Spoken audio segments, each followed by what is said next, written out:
We're going to go ahead and get started. Sorry for a little bit of a late start here. We are so excited to welcome all of you to the first Colorado in-person CPC Plus learning session. We're happy to have both of the in-person attendees and our virtual attendees. A few announcements before we get into the content. So there are a couple mic stands around the room. Because we do have virtual participants, we want to make sure that they can hear us and understand what's being said. So if you have questions, comments, anything else, please use the mic stands. If you don't, we will stop you and ask you to use the mic stands. The next one is that if you have any questions, there's several people with the red Ask Me ribbons. That's our Rocky Mountain Health Plan staff. Just go ahead and stop us, ask us anything. If you have comments, questions, whatever you guys need. The third announcement is the evaluations. Those are in the packets that you received this morning. Those are very important that you fill those out and get them back to us. As you leave, just go ahead and drop those in the basket on the way out. It's right by where you picked up your lanyard this morning. So our next announcement is that the slides for today's event are posted in the group files section on the Colorado page on CPC Plus Connect. If you have any questions about how to access CPC Plus Connect, there's a sticker on the back of your name badge that tells you where to go, and if you don't have access, how to get access. The supporting materials are posted in the feed on the Colorado page by Christy Hall. Information on how to access Wi-Fi is on the placards on your table. And then also, I just want to make a note that there's a lot of cords on the floor. Just be careful where you walk. We don't want any accidents or injuries today, so just be careful and aware of where you're walking. And then last but not least, when you're done eating, there's 2 tables on the sides of the room, the black tables to put your plates if you want those out of your way. And there's more coffee in the back. So, all right, with those announcements, I'd like to welcome Cindy Mattingly, Manager of Practice Transformation at Rocky Mountain Health Plans, and recognize Emily Bousquet, Client Engagement Manager at Health Teamworks. Oh, and that's me. I'm your MC for the day. Okay. Thank you, Britta. I just want to say good morning and welcome everyone to our inaugural CPC Plus Colorado Regional In-Person Learning Session. We are so excited to have all of you here today as part of the CPC Plus Colorado learning community. And I'd like to just start out by acknowledging and thanking all of our practices for taking the time out of your busy schedules to be here with us today. That includes those joining us in person as well as those virtually. And the Rocky Mountain Health Plan Transformation Program, our team, we really, we really acknowledge and are thankful for the opportunity to provide practice facilitation to CPC Plus practices on the western half of the state of Colorado. And with that, it's really a pleasure to endeavor in this work of CPC Plus with all of our many partners involved with this. So, with us today, as Britta mentioned, we have the Health Teamworks team with us. We have Emily Bousquet, who is the CPC Plus program manager. We have Lori Nichols and Hannah Moffitt, who are also practice facilitators with the Health Teamworks team. Our partners from Lewin and TMF are here, and so for the CPC Plus Western Region Cluster Lead, we have Leanne Kingsbury, who's in the back. We also have Wendy Bradley here, and Wendy is a CPC Plus Regional Learning Network Integrated Behavioral Health Subject Matter Expert. And then we have Tim Prinz, who is a Regional Learning Network CPC Plus Payer Integration Specialist joining us today. And from the Centers for Medicare and Medicaid Services, our Colorado Region Lead is Sonia Madera. So, hey Sonia. So I would also like to say thank you to Rocky Mountain Health Plans for providing lunch and refreshments today as part of the learning session. And I am looking forward to this shared learning opportunity today. And I'm really excited as we all move forward together in the coming years with CPC Plus. So I hope you guys all have a fantastic day. Let us know if you need anything, and at this point in time, I'll hand the mic over to Sonia.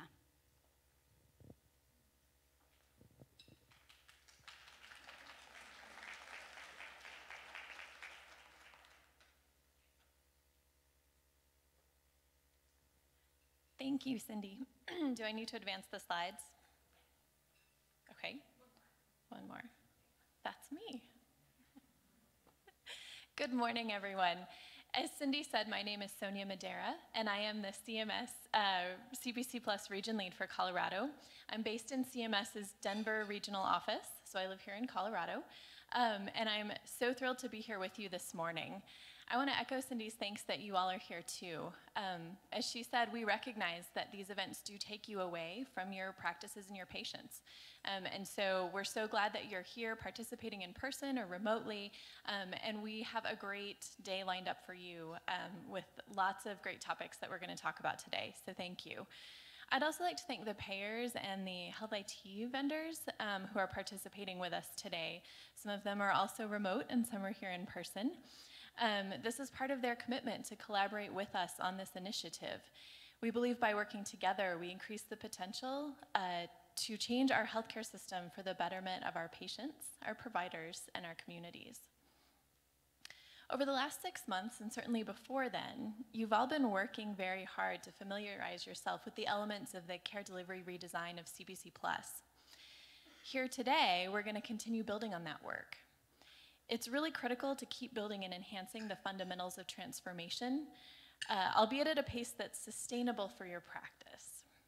CPC Plus practices have already made great progress in patient empanelment, risk stratification, developing, implementing, and refining care management processes, using data to guide transformation, and even PFACs.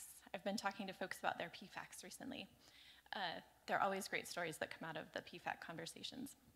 Today's sessions should help you increase your understanding of these topics, and I hope that everyone walks away with a clear idea of some next steps to take.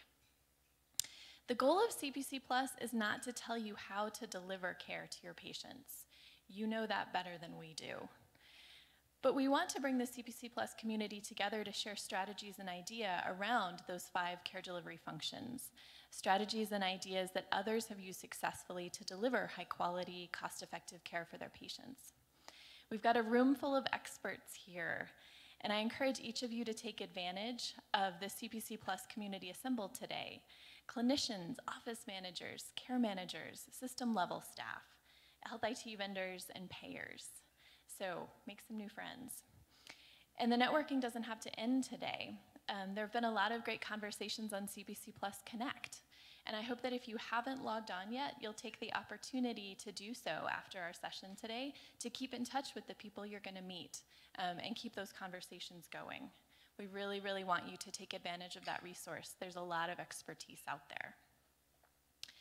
In the first 6 months, you completed the first care delivery reporting on your progress towards meeting the CPC Plus care delivery functions. We recognize that reporting can be time-consuming, but the information you provide is incredibly valuable. We use that data to help plan our learning activities and also just to assess the model's progress. Reporting for the second quarter ended last week, and we're accepting our late submissions right now.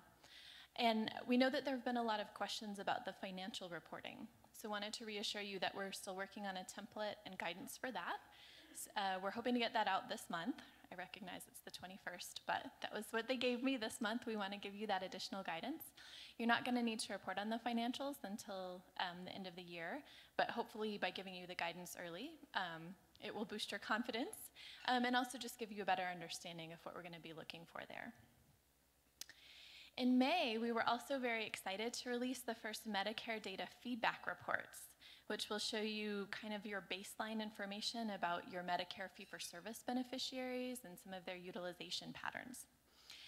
There are also some regional reports available on CPC Plus Connect, so you can get a sense of how your practice is doing compared to other practices in Colorado, and then also see what's going on across the rest of the country. We do want to hear your feedback on our feedback. You'll find through the model that we often solicit feedback from practices, and then you'll see us take that and make some iterative changes in the reports we send, some of the processes, some of the questions we ask, some of the materials we share with you. We often focus on the practice transformation. That, of course, is key to the model. But we recognize that CMS has to do a little transformation too. And so we ask for your input on how we can do things better, how to make these things work better for you. And we're serious when we ask those questions. I've actually had the chance to start visiting practices, which is probably my favorite part of the job. And that's another place that I get a lot of really great feedback that's really helpful. I may reach out to you in the near future to see if I can come visit you. The site visits I do are friendly site visits. So I'm not coming from a monitoring and compliance perspective, but we recognize that we ask you for a lot of data, quantitative data. And so when I come to see you for a site visit, I'm looking more for the qualitative piece, the context. I want to hear about your experience. I want to hear about your challenges. I want to hear about the things you liked. That helps us round out our understanding of the patterns we see in the other data you report. And again, that's where we gather a lot of the feedback we use to change the way that we as an agency are doing things and shaping models and interacting with practices, all that kind of thing. So you may not have quite as much fun on the site visits as I do, but like I say, they're my favorite part of the job. In other CPC Plus news, in May, we announced that we're adding 4 new regions for round 2. That's Louisiana, Nebraska, North Dakota, and another piece of New York. So we already had part of New York, and we're adding another part of New York. The practice application process just ended for those regions. I'm sure you all remember that process fondly. Just want to be clear that we are not adding any new practices in Colorado, so our community here isn't going to change. But we are going to see a lot of new folks in January joining us on CPC Plus Connect, at national stakeholder meetings, things like that. So our community is going to be expanding online, and we're really excited about that. I just have a few other quick announcements before I turn it back over to Rocky. This year's Quality Payment Program proposed rule is out for comment for 1 more month until August 21st. This is your opportunity to comment on the proposed rule, and again, CMS will take all the feedback they receive, they review every single piece, and that shapes the final rule. QPP, of course, is part of the framework that defines CPC Plus as an advanced alternative payment model. And this year's proposed rule does touch on that definition of an advanced APM for an organization with more than 50 providers. So again, I cannot guide comments one way or the other, but if you have a thought about that definition or any other part of the rule you would like to share with CMS, please log on to the Federal Register website and do that. I would remind folks that if there are things you like, it's important to comment on those too, not just the things you don't like. And CMS, the authors of that rule, are going to read every single submission that comes in, and they will actually respond to many of the comments. They kind of cluster them thematically, and when they publish the final rule, you'll see them responding to the comments they received and why they decided to change the rule or why they decided not to. Again, August 21st is your last opportunity to comment on this year's proposed rule. Also, as you may have heard from your practice facilitators, we've gotten some anecdotal reports that Medicare patients who call 1-800-MEDICARE aren't getting accurate information about CPC Plus and a couple of our other models. This is really hard to track down. We don't think it's very widespread, but if you do have a patient that mentions, for example, that they wanted to opt out of the data sharing and so they called 1-800-MEDICARE to do that, that's what they're supposed to do. If they ran into trouble there, please let me know. We can look up the call and actually see what happened if we have the patient's name and Medicare number, but without that, it's hard to, there are so many calls, every day, it's hard to find those calls to see what happened. So again, we don't think it's widespread, but if you do hear about it, please let me know, because we want to make sure that everyone who calls our 1-800 number is getting accurate information about our models. And finally, you probably saw in our newsletter that a practice in another model reported that someone contacted them and asked them to fax a bunch of patient records. Yikes. none of our contractors are ever going to call you and ask you to fax patient records. Even when we do an audit, there's a secure website that the auditors use to upload, and they're looking more at your aggregate reports, not individual patient records.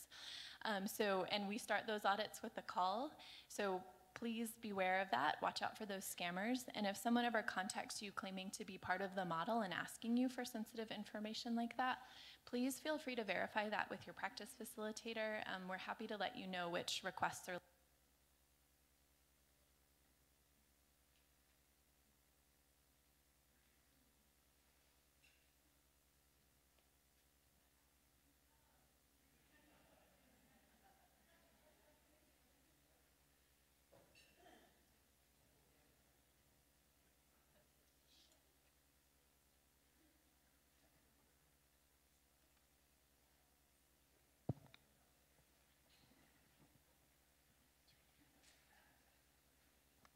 Thank you.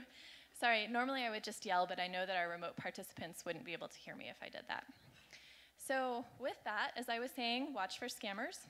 And feel free, we do ask you for a lot of information, but if anything kind of doesn't pass the sniff test, please reach out and we'll be happy to verify or not, depending on what it is. So with that, I'm at the very end. I would like to thank Lewin, Rocky, and Health Teamworks for putting this session together today. And again, want to thank everyone who traveled to be here and also those who are logged in remotely to be part of our session today. We have a great agenda lined up for you, and I look forward to these conversations. So thank you very much.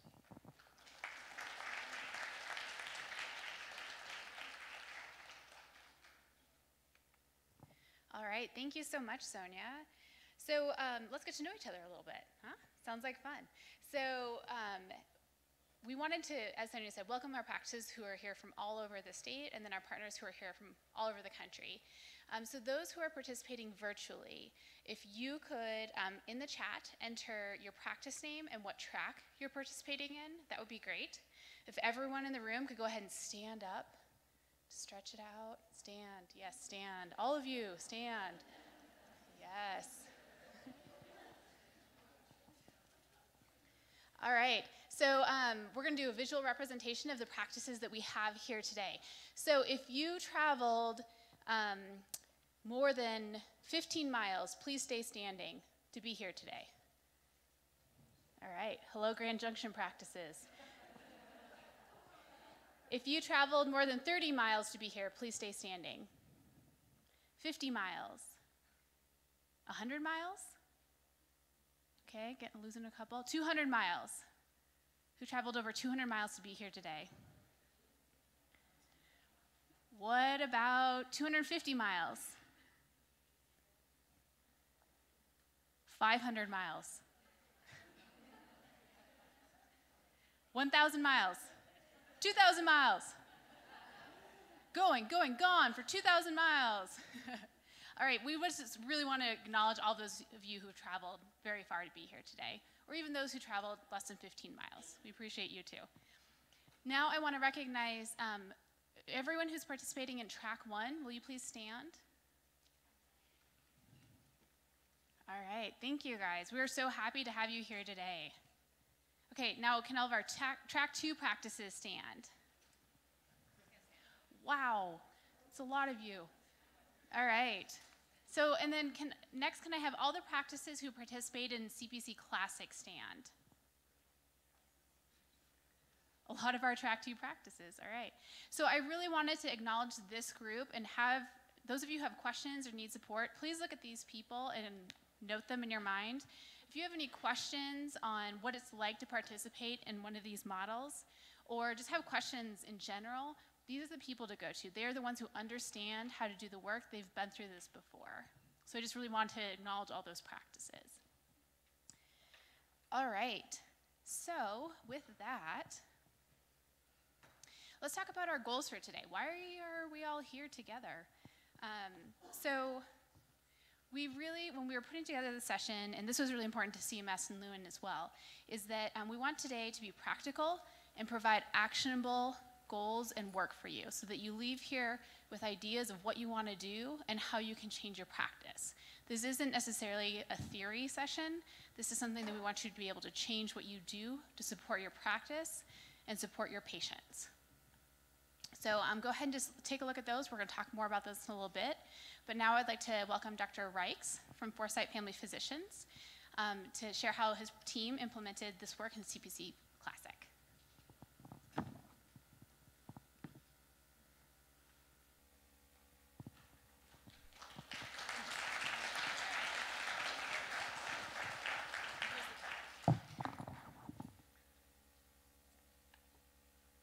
On behalf of the Foresight Entertainment Group and CPC Classic Productions, I'm really honored to be here at this screening of our presentation.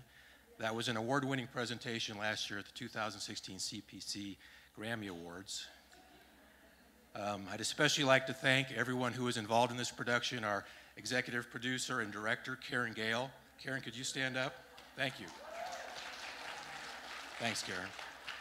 Janelle, who worked so hard as the associate producer and helped in the writing. Jennifer, who was able to take the novel Crazy Days at Foresight and adapt it to a screenplay, CPC Before and After. Thank you very much, Jennifer. So this is our story, CPC Classic. Oops. Before CPC, what was it like at Foresight? Access and continuity.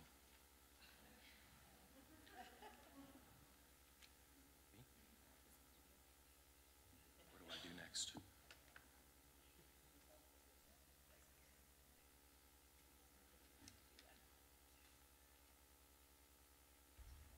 And action. Come in. Good morning, Dr. Reichs. How's your day? Have you been here all night?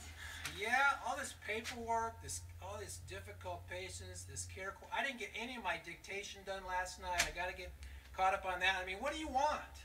Well, I'm really sorry to hear that, but we do have another patient that wants to be a part of your practice. He's got chronic pain, he's diabetic, he's been in with Mind Springs. You have got to be kidding me.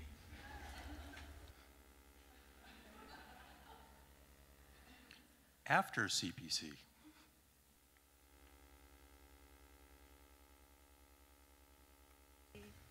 And action.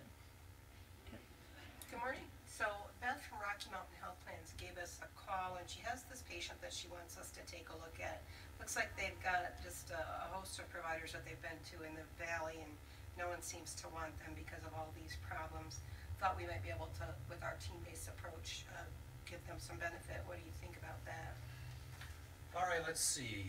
Diabetic on insulin, high blood pressure, on opiates, takes Dilaudid every day for chronic pancreatitis. They've been admitted to Mind Springs a few times for various things. Yeah, I think this fits right in with our team-based approach to care. So why don't you let her know we can do that.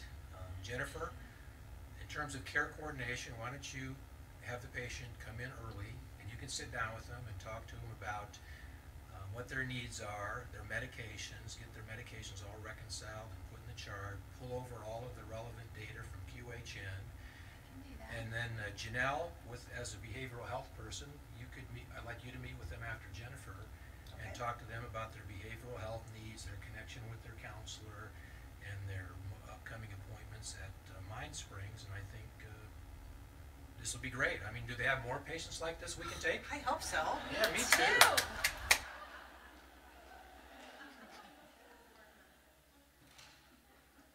So this is an example of how we've been able to improve access. This is just the number of Medicare beneficiaries that we're able to accept, and our growth of our practice over the course of CPC Classic. And this is an example of how we were able to even take a more higher risk patients. The dual eligible population in our practice has grown considerably as a result of the work we did in CPC Classic. Also Rocky Mountain, same way, significant increase in our capacity. What about care coordination before CPC? And action. Well, I heard you were in the hospital last week. What the heck happened? Did you call us before you went? What were you thinking? Did you bring any of your medications? Do you even know what medication you're supposed to be taking? No. Well, how am I supposed to know if you don't know? Oh, no. Did you get a follow-up with any specialists? I don't remember. You don't remember? I don't remember. Jennifer! Did you reconcile this patient's medications? They just got out of the hospital. I didn't even know about it. Really? I have not had any time. I bring back 40 of your patients. I've got all this paperwork to do, and then no, I didn't do anything.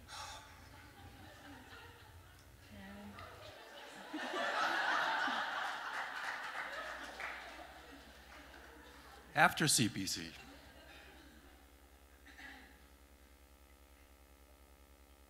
Action. Hi, Mary. I know you were in the hospital recently, and I think part of this visit I'd like to kind of go over that with you and decide what happened and what's next. So, Jennifer, can you tell me what's been going on? Yeah, so we've already got the H&P in her EMR and the discharge summary, and we've uploaded all the labs and everything. We got those on time before her appointment, so that's good to go for you to review. Okay. And then Mary and I have gone over her medications, and we're all on the same page about that. She knows what to stop at home and what to start or continue. And then we're going to make sure that we follow up with your cardiologist, right? And you know where to go, where it's located, the cardiologist, and you also know what time it is. So you feel confident about that. I do. Okay, good. Okay. So Mary was kind of telling me before you got in the room, doctor, that she had a tough time with this hospitalization. It's caused some stress and some problems at home. And so when you're done today, I'd like to meet with Mary one-on-one a little bit and talk about that and maybe have a follow-up visit. I know you kind of indicated that you're having some trouble with your car, but we have a community health worker that we can reach out to, and she can help with some of those transportation issues. All right. Okay? Go team!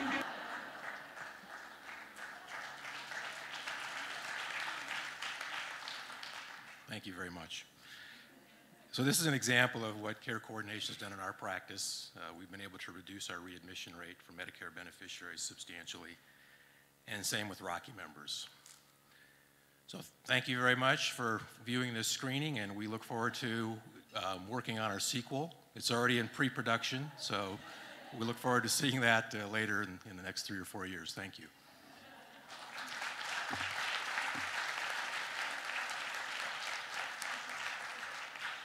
Thanks so much, Dr. Reichs, and the rest of the production team. It's great.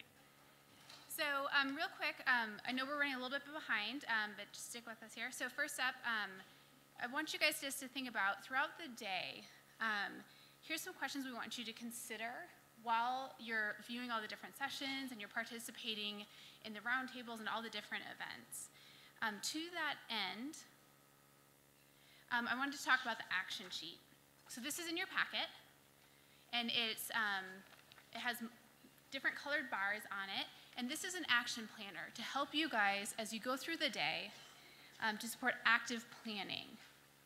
Virtual participants, this is included in the packet on CPC Plus Connect that was posted by Christy Hall.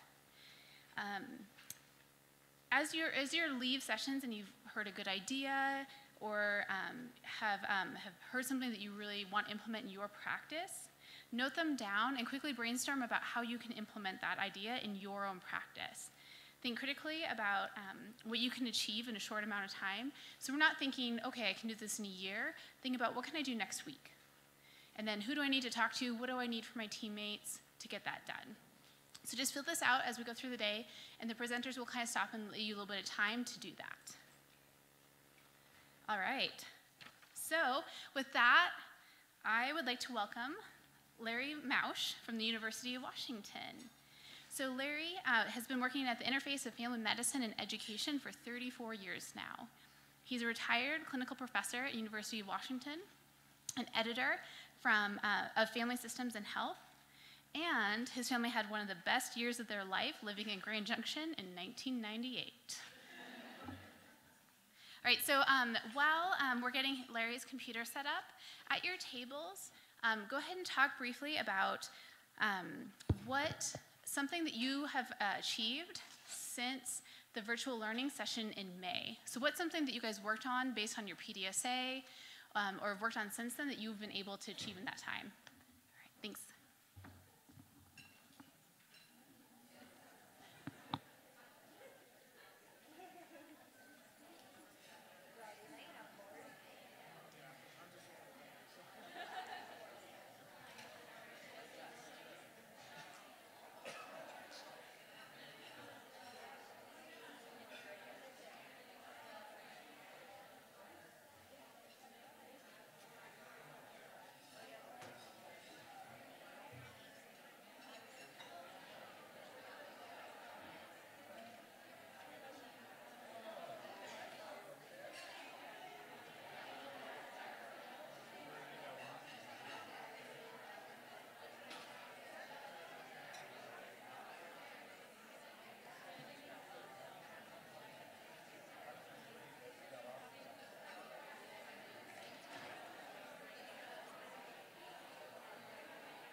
Says red. Testing.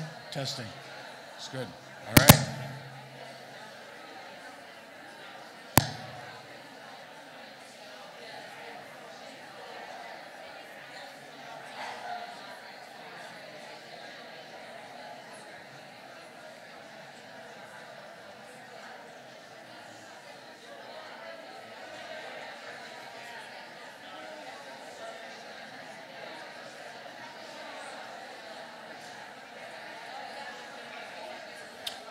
So forgive me for interrupting everybody, but I'm going to ask for your attention up front here.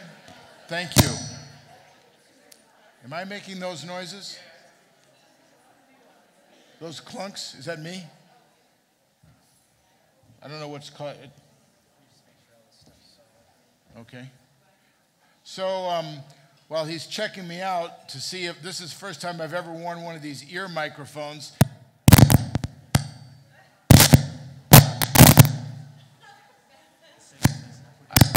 I don't know what I'm doing.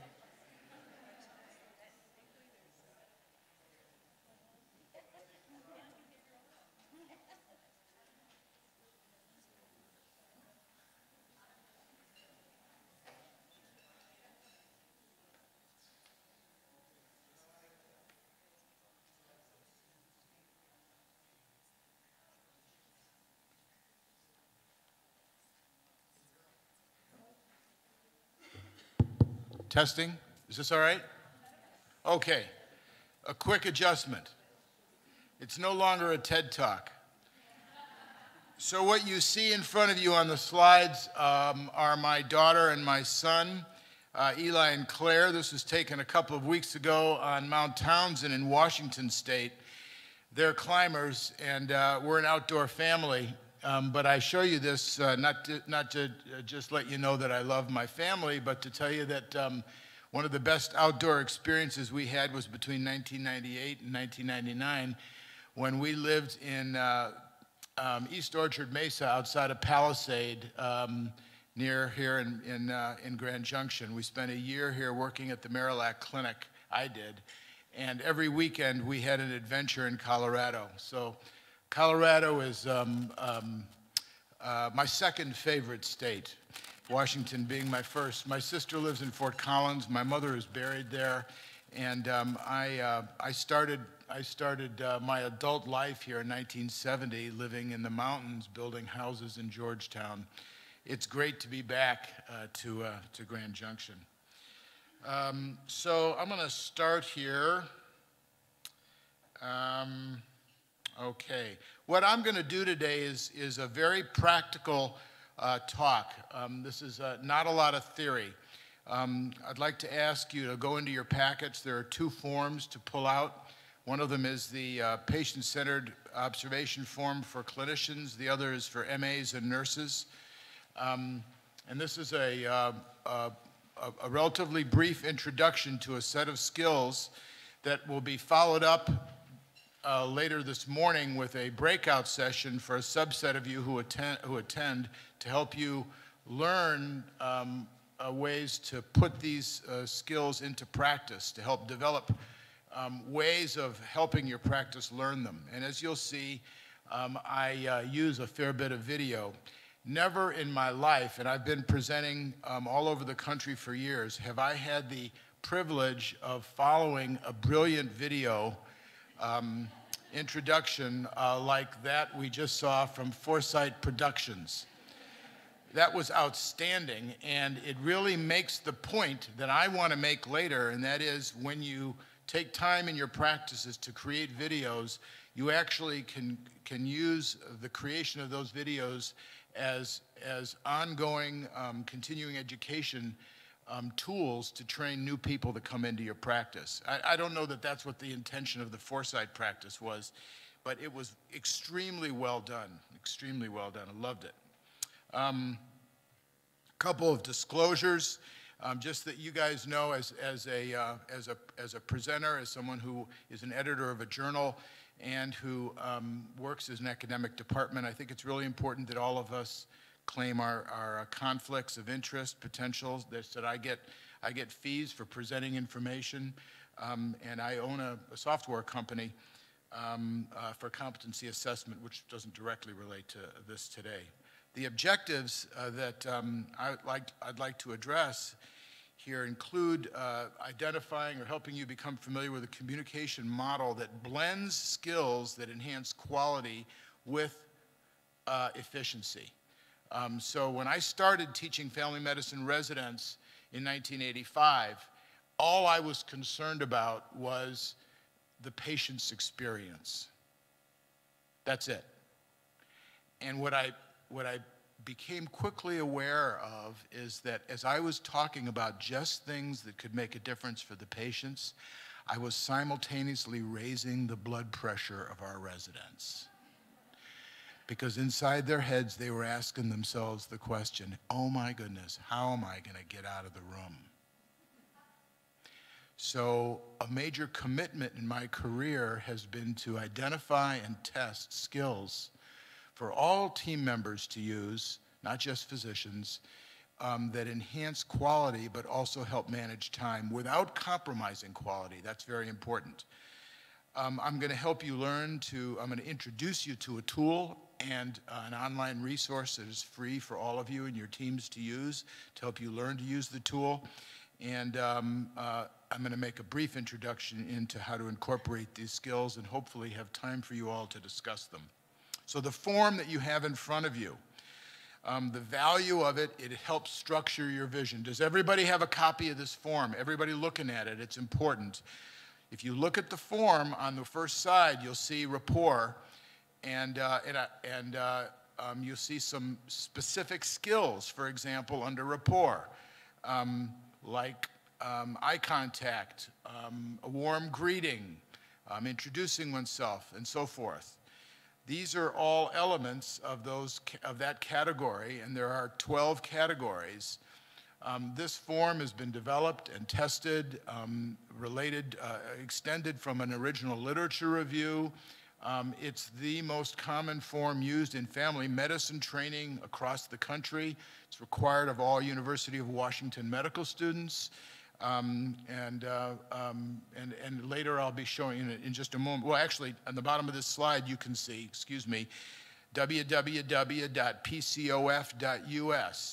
Any of you can go to that site, and if you're a provider or a clinician, like a family physician, or any kind of a physician, a nurse practitioner, or a PA, you select that block. If you are an MA or a nurse, there's a separate block to select, and you go through a training, and I'm going to show you some excerpts of the videos that are part of that training to help you use the form.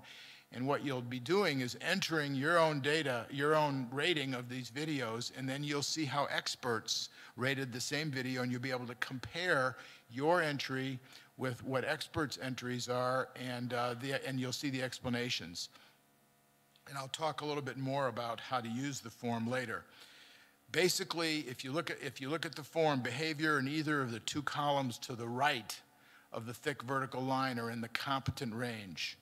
If your skill level is in the left, then it's in the subcompetent range. So you count the number of skills in each category that you see, and then you move over to the right and you see which column that count would fall into. We'll talk a little bit more about feedback later, but the whole point about this is that teams that work well together constantly give each other feedback. If you watch the best professional teams, they're constantly giving each other feedback, and primary care is a team sport. So as I mentioned to you, a major thrust of my career has been to focus on the intersection of quality communication skills and those that help manage time. And there are some skills. We did a literature review that we published in the Archives of Internal Medicine, which is today the journal called JAMA Internal Medicine, where we determined there were two sets of skills. The first set have ongoing influence, and rapport and relationship it starts with that. What does the literature say? Let me hear from the audience. What does the literature say how long it should take, how long it takes to develop rapport with a patient? Guesses? I hear 30 seconds. Any other guesses? Only one guess out of 4,000 people in this room? No other guesses? Nobody guesses 5 minutes? Nobody guesses 10 minutes? Well, the 30-second guess was very close. It's 20 seconds. So what does it come down to? Let me see.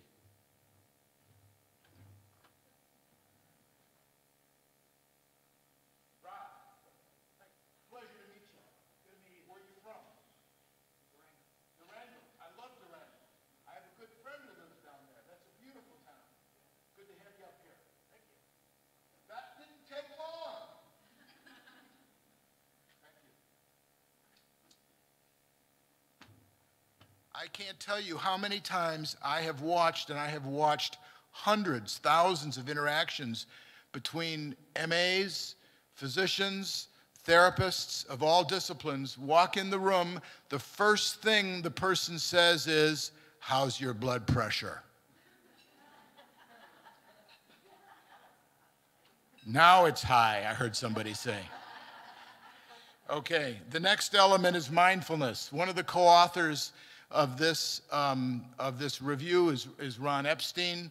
He's a professor at the University of Rochester, and he's contributed as much, if not more, than anybody to the whole mindfulness issue in healthcare and clinician training, and I strongly endorse his work.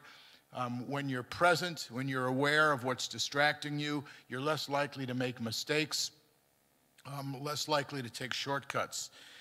There are 3 items which have the heaviest load for time management and quality enhancement. One of them is topic tracking. In psychotherapy, and I don't know if I mentioned it or not, but I've practiced as a psychotherapist in a primary care setting for 34 years. So I'm a clinician as well as a teacher and a researcher, and 98% of the patients that I've seen have been referred to me by my primary care colleagues. Whether it's a psychotherapy interaction or a primary care interaction, we're all used to our patients changing topics without us knowing that that's coming. And if we don't track that, then the interaction with those patients is not very productive. For anybody in here that runs a meeting, you have the same challenge, right? It's normal. Even when all of you are patients, you'll do it. You'll do it. We're all human. Our minds just bounce around. But for those of us that are running the meetings, whether we are physicians or nurses or psychotherapists or MAs, we've got a topic track and we've got to figure out ways to politely help pull our patients back on. Otherwise, it becomes disorganized. The next item is empathic responses to cues. The reason that we included this was there was an incredible study that was published in JAMA in 2000 where the researchers listened to over 1,000 interactions between surgeons and patients and primary care docs and patients. And what they were interested in finding was what happens when patients drop a cue. And a cue is something like the patient says, well, life has been better. Or there's something green and weird growing in my chest. Or there's something wrong with the bones in my leg. Now, you can't really derive a diagnosis from any of those statements, but they're all cues.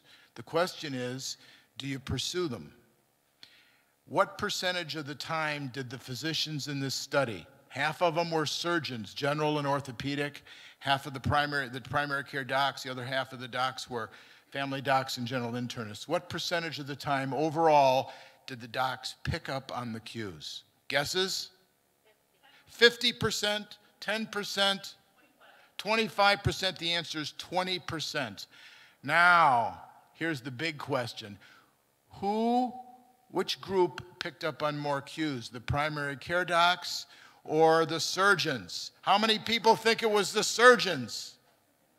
How many people think it was the primary care docs? You're wrong. It was the surgeons. Now, why did this study make our literature review? The answer is because the 20% of docs who picked up on the cues faster had shorter visits. Why would that be? Why did the docs who picked up on the cues have shorter visits? Any guesses? I'm sorry? Well, mindfulness is getting at it. The point is that the patients were bringing up issues that were important to them, and if the docs picked up on them, they were more likely to talk about what was important instead of talking about two different agendas, not being aligned, and more likely having to repeat. In addition, for the visits where the docs did not pick up on the cues, what did the patients do? They kept on dropping the cues. Human nature. So those are the ongoing areas of influence. The areas of sequential, there are also 3 skills that have sequential relationships to one another. The first is, and the one that's most loaded for time management, is collaborative upfront agenda setting, followed by understanding the patient's perspective, and which we're going to skip today, and then last, co-creating a plan. Now, the critical elements that I'm going to talk about today are the first and the third of these. If you don't plan your time well in any meeting, whether it's a meeting of a group of people who are not your patients, but they're your colleagues and your team, or it's the meeting with your patient or your patient's family, if you don't plan that time well before you use it, then it's going to be disrupted with new agenda items and topic tracking challenges, etc. What's also important to remember is that while the agenda setting phase of a visit helps you manage time, it's the last phase of the visit that is the best predictor of health outcomes. The last phase of the visit is the best predictor of health outcomes. And typically what we see in primary care is a lack of planning up front. So what does that mean at the end? At the end, what that means is there's this scurried, disorganized process of instruction giving and paper signing and prescription giving, and the patient leaves with an AVS that hasn't been explained, and then the patient comes back, hasn't followed the instructions, isn't taking the medicine, and we call the patient non-compliant. We, of course, blame the problem on the patient, not on us, because anything we tell the patient, of course, is doctrine. So if you plan your use of time before you use it, you're more likely to protect enough time at the end. That's a very, very big deal. So let's move on to talk about some of that stuff. Oh, by the way, this last thing that I wanted to, I guess I didn't show you okay, now you're all seeing co-creating a plan. You're seeing the 3 elements, excuse me. And then I added to this literature, to this slide, it's not in the literature review, but something that should be part of most primary care interactions is self-management support. I'm not going to talk more about that today, but it's important for you to be aware of it. Now, I'm going to move to something else right now, which is a little bit of heresy, and that is I'm going to teach you all how to interrupt. I've asked literally hundreds of primary care clinicians, do you ever interrupt your patients? And they all say yes. Sort of sheepishly, they sort of are embarrassed to say it, but they do. I've asked the same questions to psychotherapists, and they all say yes. Embarrassing. So here's your formula. Now this is on the form. So look on your form and look on the 3rd or 4th row down where it says efficiency, and it says polite or respectful interruption, the triple E. Excuse yourself, empathize with the problem you're cutting off, and explain why you're interrupting. Let me see here. What is your name, sir? Colby. Colby, nice to meet you. Colby,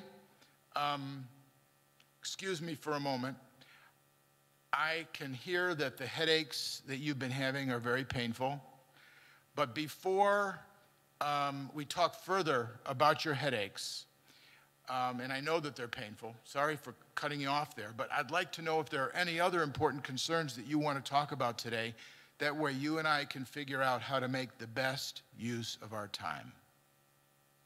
Okay? Excuse me, Colby, for cutting you, for stopping you here for just a moment.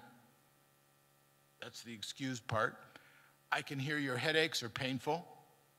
That's the empathy part. Before we talk further about your headaches, I'd like to know if there are any other important concerns that you want to address today. That way you and I can figure out how to make the best use of our time. That's an example of polite interruption during the agenda setting phase, okay?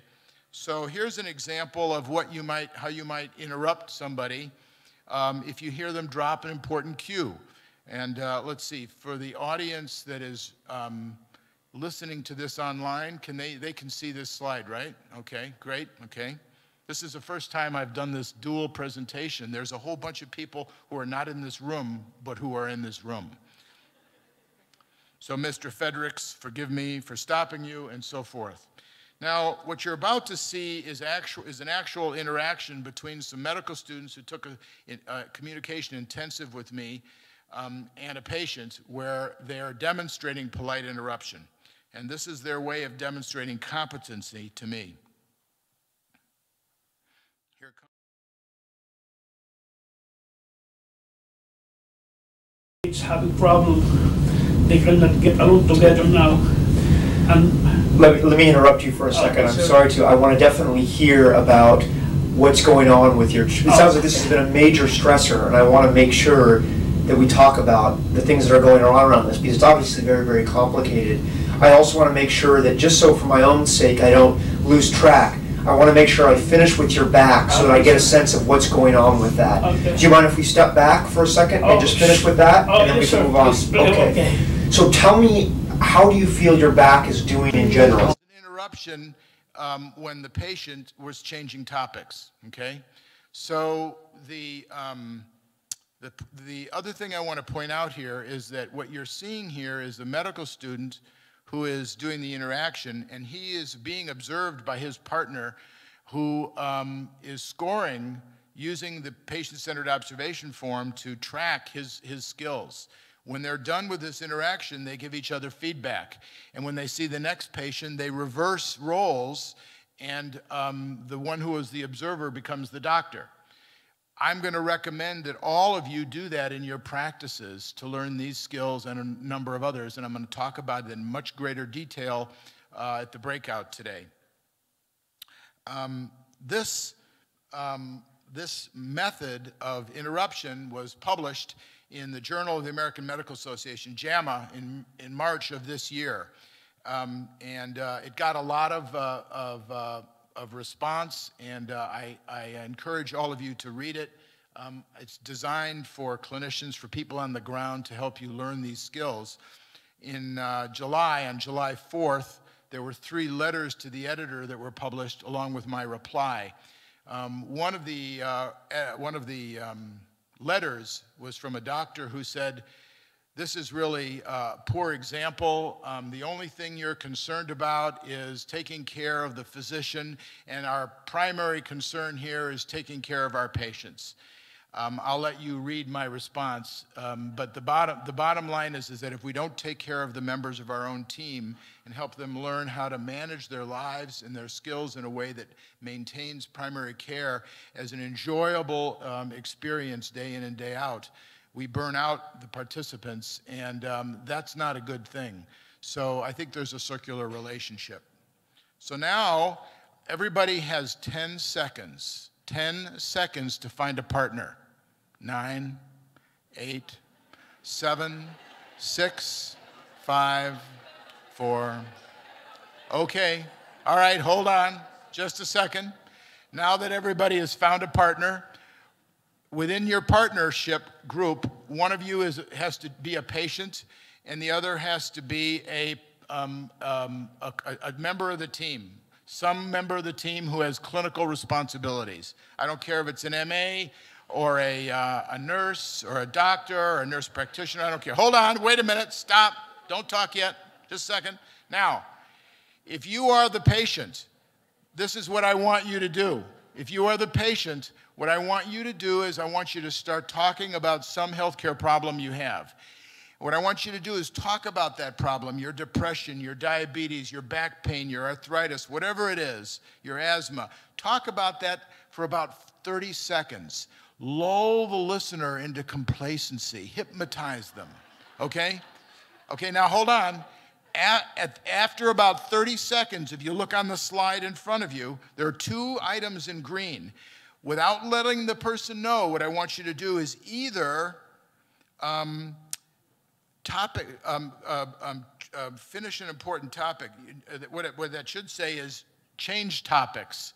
So move to a different topic without telling the person who's listening to you that you're going to do it. Or drop an important cue.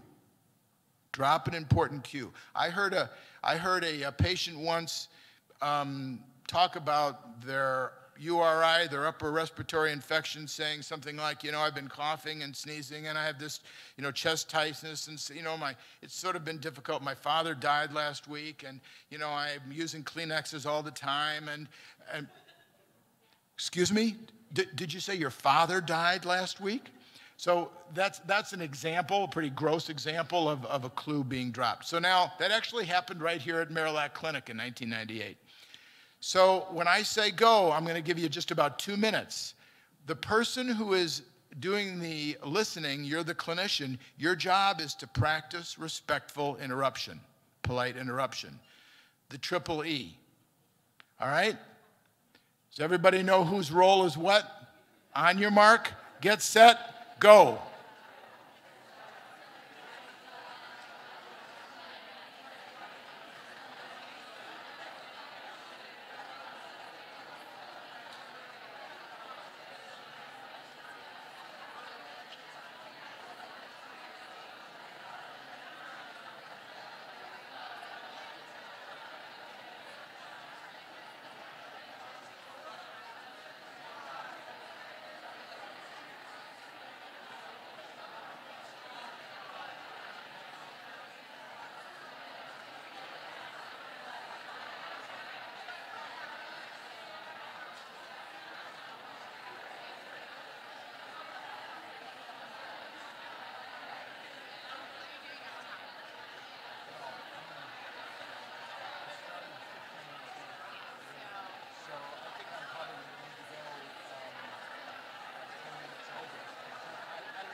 I made a mistake, I'm pretty sure though.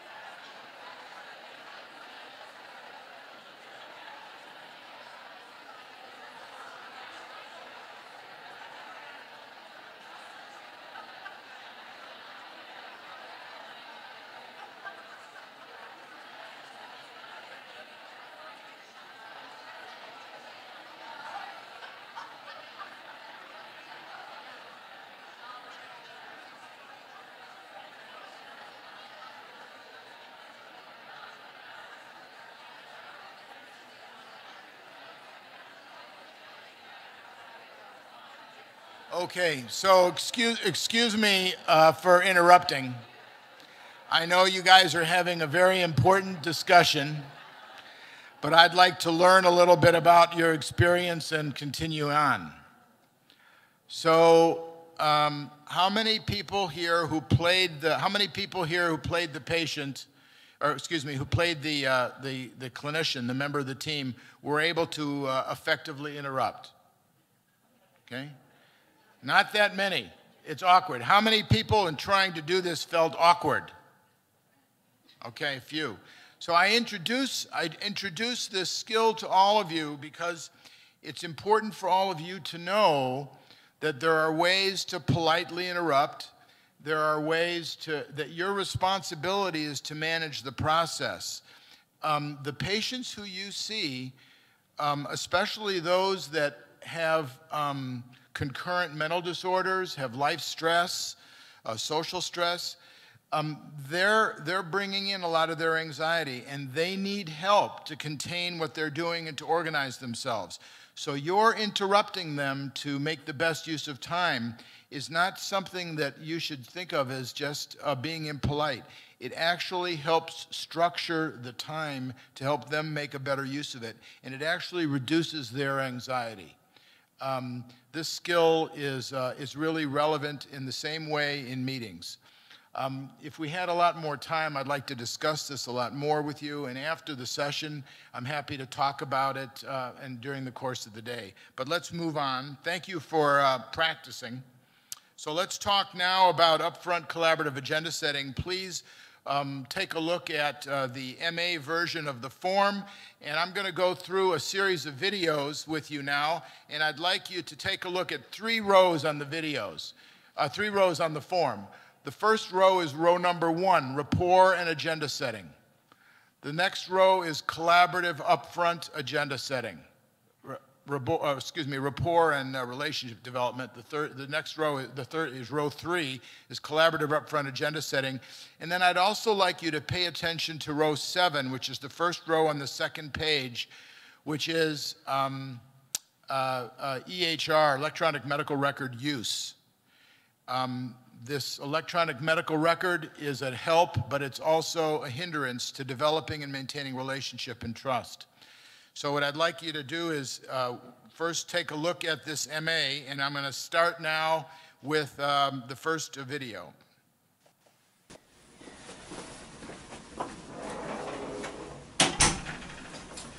Good morning, Carol. Hi, Chris.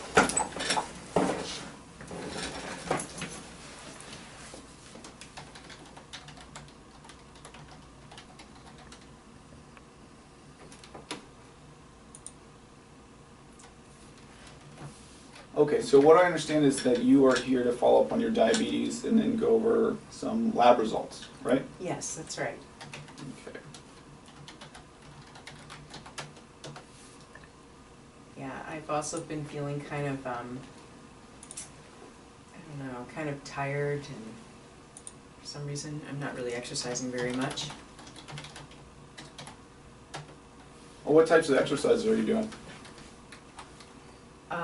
I'm not really exercising very much. I'm not really exercising. Oh, okay. Well, let me ask you, are you allergic to any medications other than sulfa antibiotics? No. Okay. And you were taking your lisinopril and metformin? Okay, so now I'd like everybody to take a look at the form, and I'd like you to pretty quickly make a determination based on what you see on the form, not your gut reaction, based on what you see in the form, would you rate this interaction as in row 1, rapport, as a 1A, a 1B, or a 1C? I know what your gut tells you, but make sure that you have the data that you could use to explain, to give feedback to this MA. Same question for row 3. Is it a 3A, a 3B, or a 3C? Same question for row 7. 7A, 7B, or 7C? Once you've decided, talk to members of your team about what your decision is and why. I'll give you a couple minutes.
Make sure you talk about row 3 and row 7.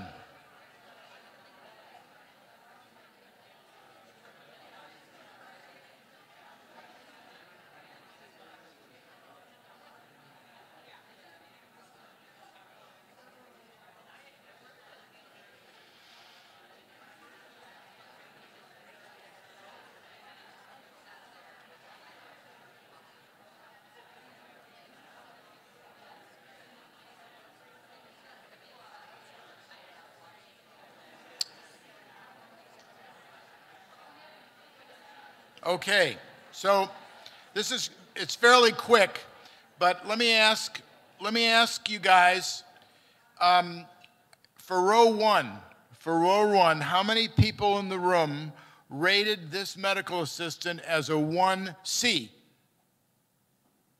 1C. Okay, so there are three people who gave this medical assistant credit for doing a great job. Okay. How many people rated this medical assistant as a 1B? There are a couple. How many people rated this medical assistant as a 1A? There's a fairly strong bias towards 1A. And what this demonstrates for you is a fairly strong, what we call inter-rater reliability. There's a fair bit of agreement on whether or not certain skills were performed or not, okay? And the ability for you guys to observe this and talk to one another about it helps you all learn language. It helps you become more clear about what the skills are, how to practice them, how to demonstrate them, and it's the way teams learn, okay? Let's move on to the next video. Here's the hallway interaction. We're just going to show you that briefly. All right, so Carol Thornton is in there. She's here just to follow up about her diabetes. All right. All right, see ya.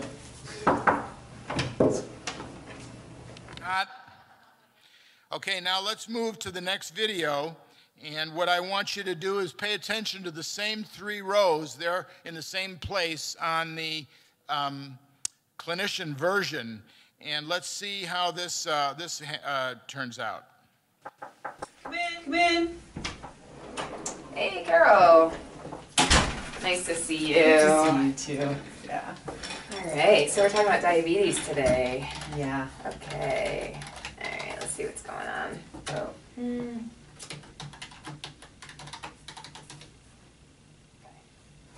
All right.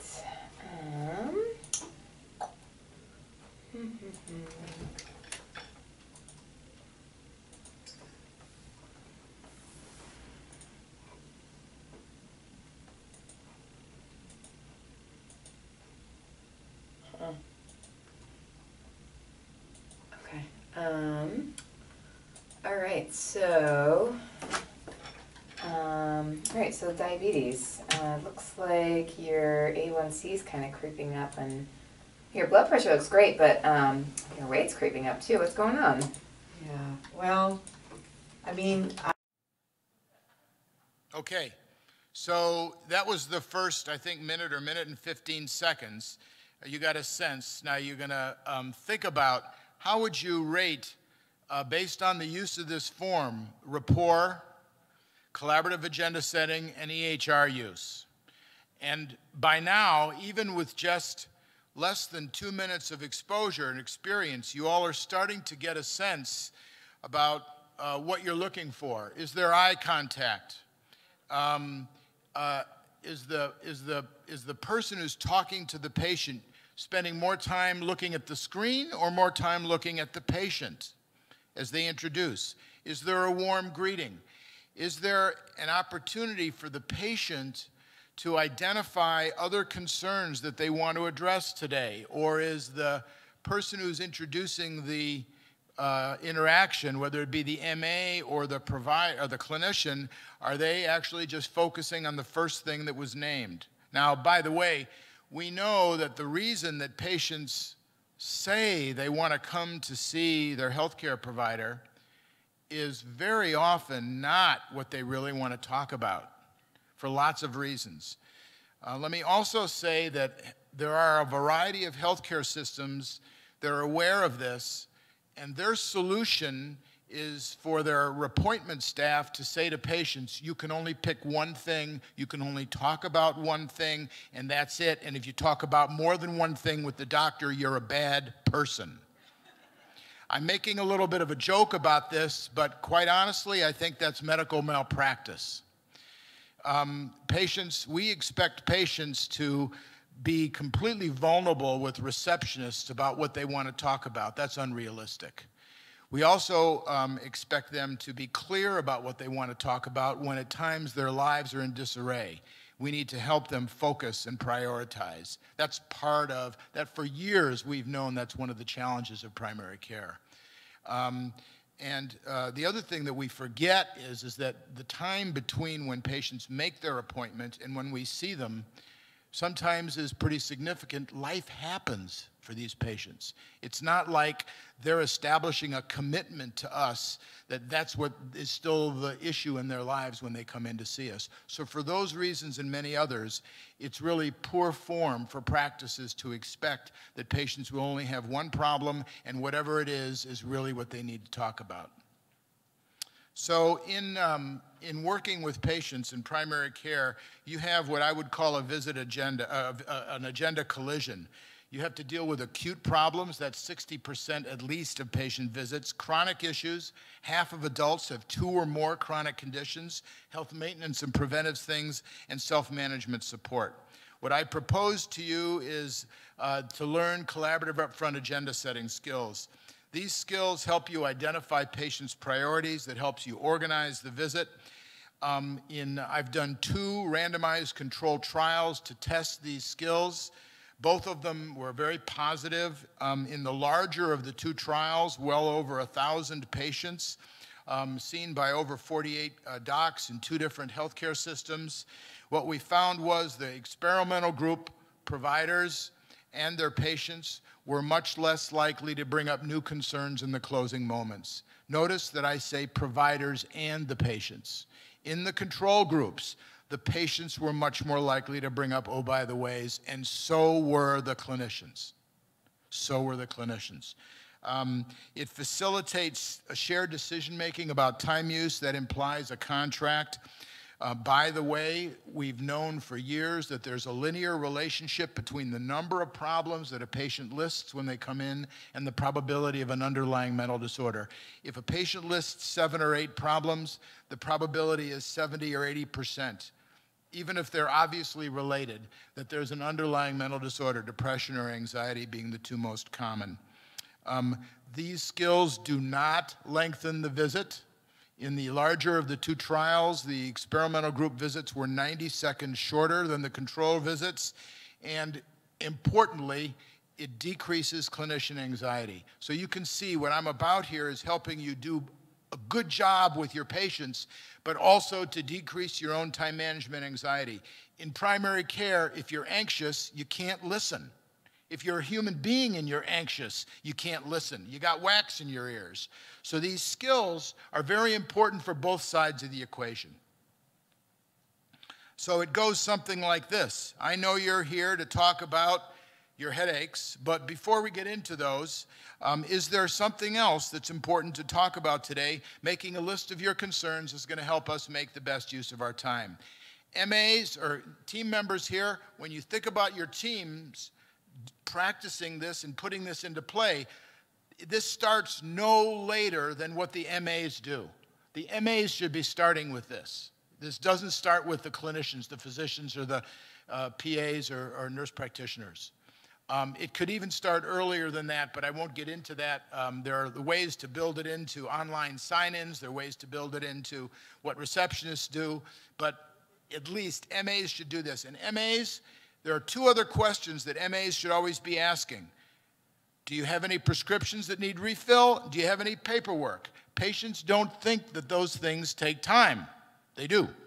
So we want to know about all of those things. Now, this is the way that all of you typically begin your visit on the red side. How you doing? What are we doing today? Now, that question, if you think about it, what are we doing today, is particularly offensive. The patient has most likely called in and told you what they want to do today, at least what they ostensibly want it to be as an introduction, right? Then you look at the patient and you say, what are we doing today? The patient says, well, in their mind, the patient saying, well, haven't you read the record? Right? So immediately you're downgrading your own team effort. What can I do for you? Same idea. What's going on? Same idea. Or what this doctor did and this MA did is, tell me about your ear pain, tell me about your diabetes, which skips the process of asking if there's something else. Now here I want to make a distinction. There is a difference between rapport setting, generation or rapport creation, and agenda setting. On the street, if you guys meet each other, you look at each other and you say, hey, how you doing? Especially if you're in New York, you say, how you doing? I guess you say that in Grand Junction too. But if you're in a healthcare provider setting and you say, how you doing, the patients are going to take you seriously, right? So you don't want to say, how you doing, unless you really mean it, and then you're asking for an open-ended kind of a response, which you don't want to do with agenda setting. So if you want to develop rapport, you say, how long you been coming to our clinic? Isn't the weather beautiful today? Or if you know the patient better, how's your family? How's your garden? How was your hike last week up on top of the mesa? And then when you get to agenda setting, you move over to the blue side here and you say, what's on your list of concerns today? In addition to your ear pain, is there something else that's important? Let's make a list of your concerns and figure out how to make the best use of time. You're immediately engaging your patients in some kind of a contract. Anytime you run a meeting, this is what you should be doing, whether it's with your patients or somebody else. Okay. These are missteps. Providers forget, and what providers do, and if you read the JAMA piece, you'll see that I review this study that showed that doctors interrupt patients after 18 seconds. People misinterpret that study. What happened was that the patient came in and said, I got headaches, and the patient, after about 18 seconds, the doctors would say, oh, we've got to do something about those headaches. Any blurred vision, any trauma, any nausea, wake you up at night, any part of your head hurt, whatever it is. They have a whole diagnostic thing. They do what's called a diagnostic dive. And physicians and MAs were all extremely well trained to do these diagnostic dives.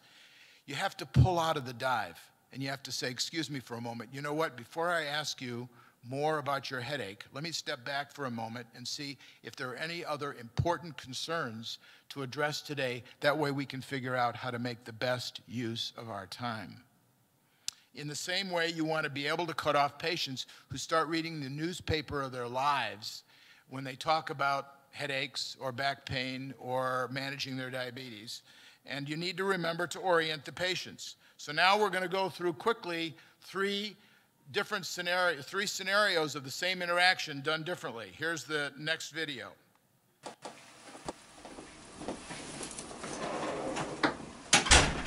Morning, Carol.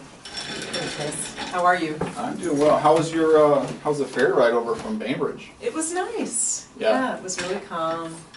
It's a really pretty day for it. Yeah, it is. Yeah. All right, well, let me log in here. Alrighty.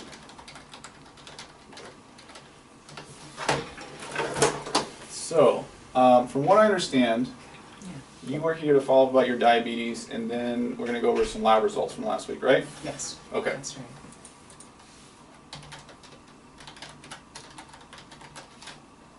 Is there something else you'd like to talk about?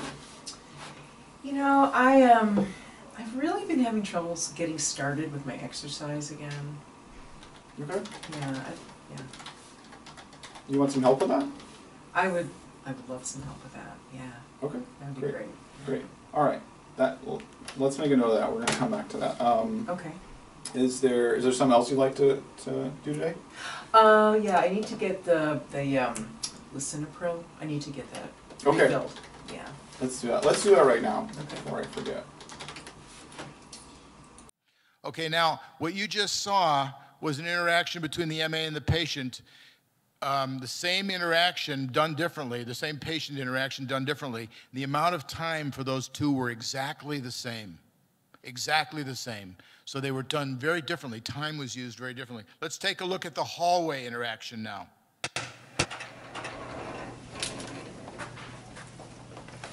So Carol Thornton's ready for you. She's here about her diabetes. She wants to follow up on her A1C, which has been trending up for the last 6 months. Her foot's all better. She wants to, her number one thing is she wants to talk about exercise, getting back into her routine. So we talked about walking, which she seems keen to, and then she's going to put together some type of schedule. Awesome, great. All right? Thank you. Carol. Okay, now we're going to take a look at the physician interaction. Again, this interaction is exactly the same amount of time as the first version that I showed you. Come in. Hey, Carol. Hey, Dr. Kozlukis. So nice to see you. Good to see you. You know, I was walking the other day and I noticed some daffodils and I was remembering how much you like your garden. Oh. And then I saw you on my schedule and I thought, oh, what a treat. Thank you. So it's nice to see you. Good to see you too. And I was chatting with Chris about, you know, what you talked to him about. So it sounds like we're checking in about diabetes and you had some concerns about exercise as well. Yeah. Is there something else that you were hoping to talk about today? Well, I've been feeling kind of low energy. Oh, okay. Is there something else? No, just those things. Yeah. Okay. What's most important for you to talk about today? Yeah, well, I think I'd like to talk about the exercising. Okay. Yeah. Great. Would it be okay if we peeked at your labs? All right, so a couple of things that's really important to remember. One is that this physician acknowledged the information that she got from her MA. That creates continuity in the mind of the patient that they're experiencing a team approach to care. I can't tell you how often I've observed physicians walk in the room after an MA has done a very thorough job of getting an agenda, getting in a history, and acknowledge nothing. The physicians acknowledge nothing. That's not teamwork. And the patient is experiencing that as, why did I just spend all of that time sharing that information with the provider, with the MA, and going over all of this again? It's happened to me as a patient, and I've seen it as an observer in research and as a coach in literally thousands of interactions. So this is something that you can easily adjust. It saves time, and it enhances the patient's trust in your team. Okay, so moving on, that's collaborative agenda setting. And again, you'll learn more about this if you do the online training. I'm going to move quickly through the middle phase. When you get these slides, you can look at all kinds of reasons to listen to patients and understand their worldview. But let's move to the critical last phase, which is co-creating a plan. And as part of that, there's a list of skills that are part of ethical and informed or shared and informed decision making. But what I want to focus on is the closure and whether or not you use a skill called teach back. Let's take a look at this final interaction here between the physician and the patient. Excellent. Well, so we kind of talked about a lot today. What I'm just going to write down what we discussed so that we know that everybody's on the same page. So what's your plan for leaving today? Okay. Well, I'm going to get the lisinopril filled downtown. Great. And then I'm going to I'll ask Janine. Okay. Tomorrow on the ferry, I'll ask her. Okay. And then we would start to see if we could start on Monday. Okay. All right. And then just to walk 2 days a week. Walk Monday and Wednesday Wednesdays on the way to work. From the ferry to work. Yeah.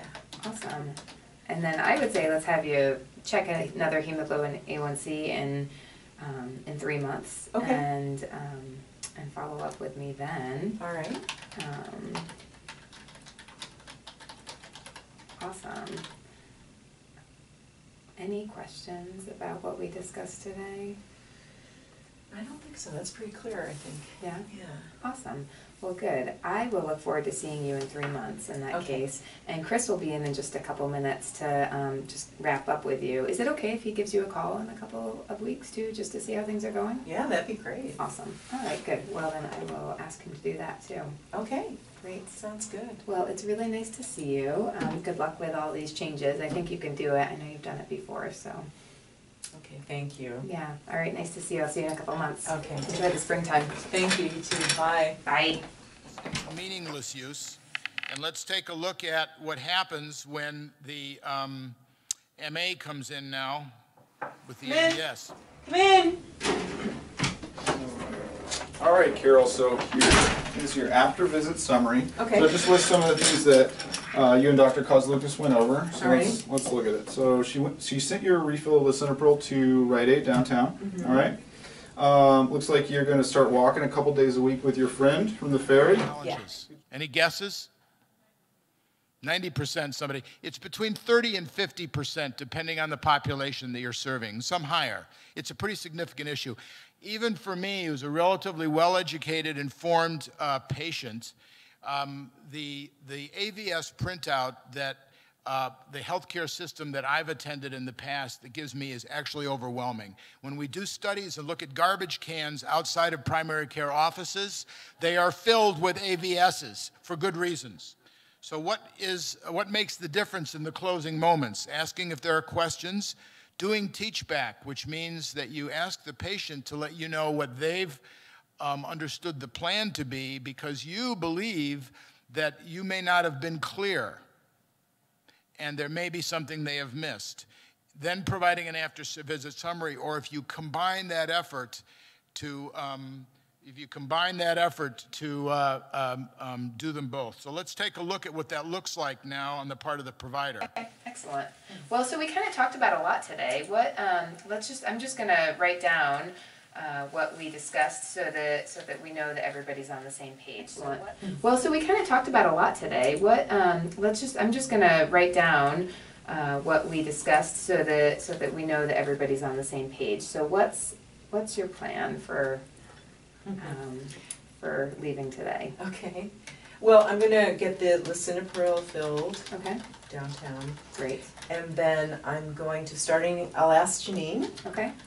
Tomorrow on the ferry, I'll ask her. Okay. And then we would start to see if we could start on Monday. Okay. All right. And then just to walk 2 days a week. Walk Monday and Wednesday on the way to work. From the ferry to work. Yeah. Awesome. And then I would say let's have you check another hemoglobin A1C in 3 months. Okay. And follow up with me then. All right.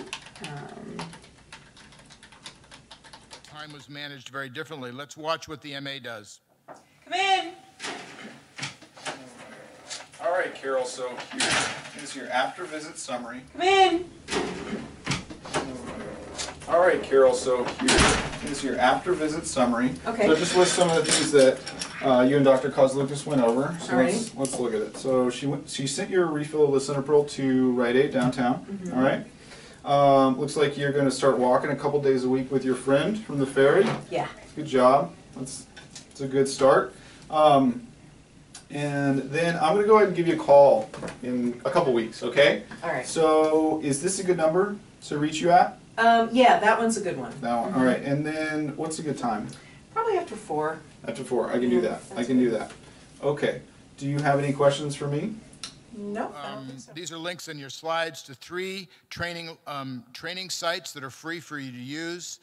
This afternoon, or later this morning, I'm going to talk about a team approach to make this training work in your practices.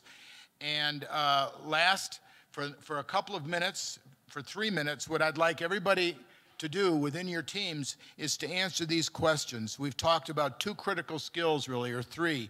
There's agenda setting, there's polite interruption, and there is using teach-back, combining that with AVS creation. What was the most useful for you? What skills or what gaps were highlighted in your practice?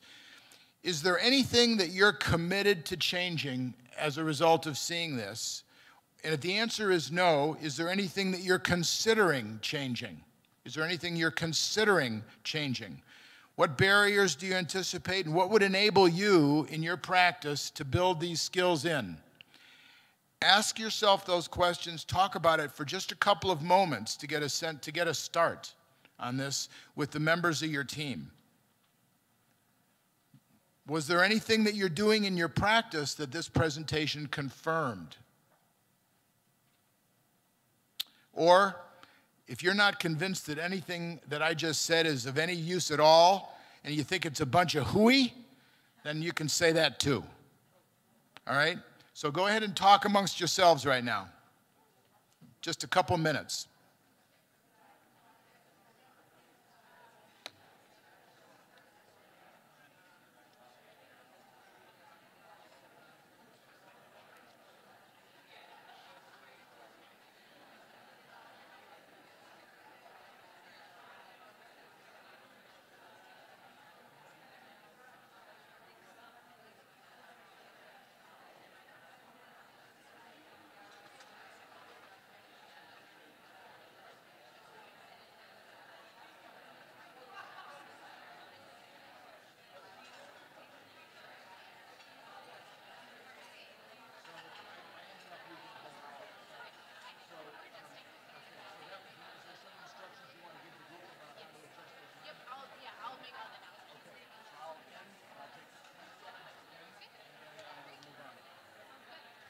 Give them another 60 seconds to talk. Okay?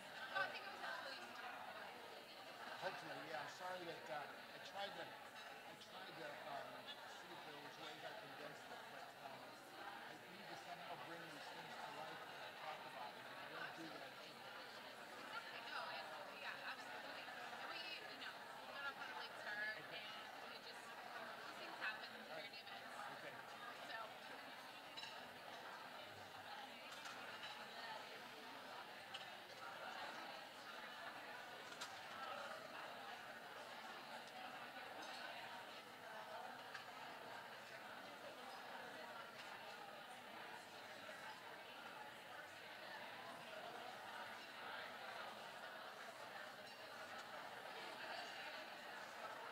Okay, so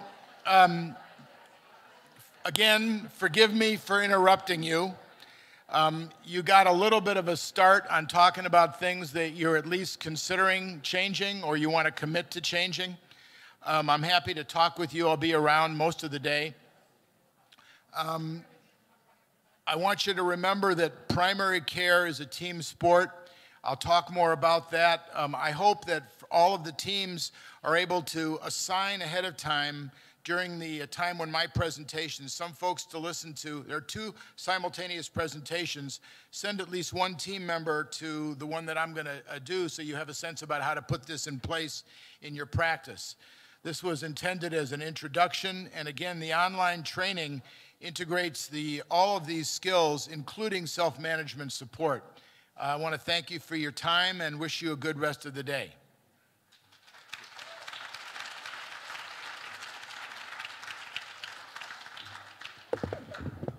All right, thank you so much, Larry. If you would like to hear more, as Larry mentioned, he will be speaking during breakout session 2B. So if you're interested, please make a note to attend that. So we're readjusting the schedule a little bit. So we're at 9:50. We are going to start the next breakout session. If you'd like to hear Stratus, stay in this room, and they're going to talk about the tool a little bit. If you are attending the roundtables, that is in Kokopelli, which is over across the lobby, so you get a little exercise in, which is kind of nice. So that starts at 9:50. We're going to shorten those to 15 minutes, and then have a 10-minute break after that.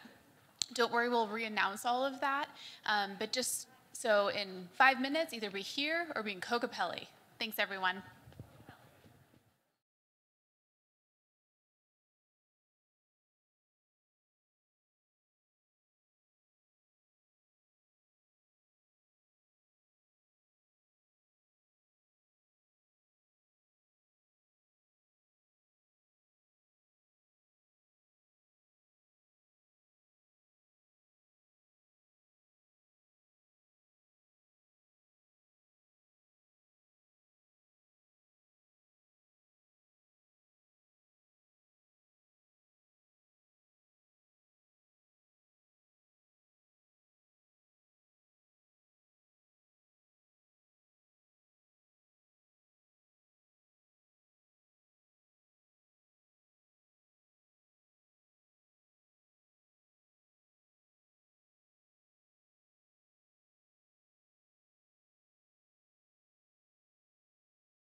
It's a tight timeline, but we appreciate your flexibility as we work through getting us back on schedule. So with that, I will turn it over to Dan. Thank you. Good morning. Thank you all for being here. I know everybody's excited to talk data at 9:30 in the morning. Try to make this as interesting as possible. So I'm with a company called Best Doctors. We provide Stratus, which is your data analytics tool here in Colorado. We actually perform the data aggregation for the commercial payers as well as Medicaid and CMS. I'll just give a little context to the tool, and then I want to take us through a brief use case. We'll be around for the remainder of the day in a sort of a help desk setting. We know that data analytics is, it kind of gets into the nuances, and it's usually better in a one-on-one setting. So I would encourage you guys to stop by with individual questions. The goal for this session is really just to get your mind thinking about what sort of problems can I use data for, what can I use Stratus to help with within my own practice. So just a little context about the tool. We are aggregating claims data, so the administrative data for the payers. We have, I believe, 6 commercial payers, Medicaid and Medicare. What we do is we take it into our data warehouse, we standardize it at the patient level, so it's sort of, if you will, like a hub and spoke effect. So we store everything at the patient level, and all of this claims data essentially becomes facts about a patient. So Stratus then gives you the ability to slice and dice the patient population based on whatever's important in your practice. If you want to look at diabetics, costs, quality measures, you can basically pick and choose the type of reporting you'd like to do within Stratus. And I'll show some of that off today. So how it differs from some of the reporting you may get today, so you may get some of this same reporting from your payer, but you're going to get a report from United Healthcare, for example, and one from Rocky Mountain Health Plans, and you're not going to see that patient across the full continuum. And so that's what Stratus allows you to do. So we don't care where we get the data from. The patient is the patient, and we're going to show you all of the facts about the patient in one place. You could, of course, use Stratus to filter between payers if you are interested in seeing the populations by payers, but we like to show it at the aggregate level. We've been in the state since 2014, so we've been working with you all for a number of years now. There's a couple enhancements that I think are important to know for sort of the existing set of users. I know some of the users here in the room are familiar with Stratus, like Tamara and some of the other folks I've talked to today. But even if you're an existing user, we're doing things today that we haven't done in the past. We've purchased HCC logic, so we're doing risk stratification. We've taken on a clinical pilot in the state. So we have all of this claims data, and now we're beginning to get into the beginning steps of integrating claims data with clinical data. So not fully there yet, but these are some of the steps that we're taking. We've also, from sitting in this room, heard some steps around behavioral health or looking at the ER setting or inpatient setting. And so there's tabs within Stratus that allow you to do that. So without further ado, I'm going to jump into a quick use case. I'm going to show you the types of problems that you can use Stratus for, and then I want to leave a couple minutes at the end for questions. So I'm going to just fly through these summary slides just due to lack of time. So I'm going to take us through a use case, chronic condition, and some of the ways that depression affects chronic conditions. So in Stratus, we look at costs. We have the cost data from the payers, and so we're going to show you some of the trends over time, see where your costs are going. So on the slide, you're going to see two blue lines. Essentially, what you're looking at is the aggregate for the state, the average PMPM for the state of Colorado for the data that we have. And then there's a dark blue line, and this is the selection line. So in Stratus, I've applied a few selections. So in Stratus, I went ahead and selected anyone with 2 or more chronic conditions. And as you can see, that PMPM jumped up. And I guess everyone in this room would probably be able to come to that conclusion without the use of data. But there's some interesting conclusions that we draw further out as we tease into the data. So here at Best Doctors, we think of Stratus as perspective, problems, people. So that's what we try to design Stratus to do. So we give you the view of your data. We show you things maybe you hadn't seen before since it's all in one place. We help you find the problems, and then we show you the people that will solve those problems. So right now, again, we're just getting perspective about the data. We're learning that chronic conditions are more costly than people without chronic conditions. So then we kind of started to tease with the idea of, all right, so we know chronic conditions are more costly than your average population. So what if you have a chronic condition and depression? How does that affect cost? And what we saw is, that dark blue line, again, is just benchmarked against the light blue line, which is your average population. And we saw that jump up quite a bit. So now we're in the thousands of dollars PMPM. Again, those two comparisons, probably not the best. But if we go back to the previous slide, where we just looked at 2 or more chronic conditions, these can be COPD, asthma, hypertension, any of those things. We saw a PMPM finish around $866. When we add in depression, we see that PMPM jump up about $263.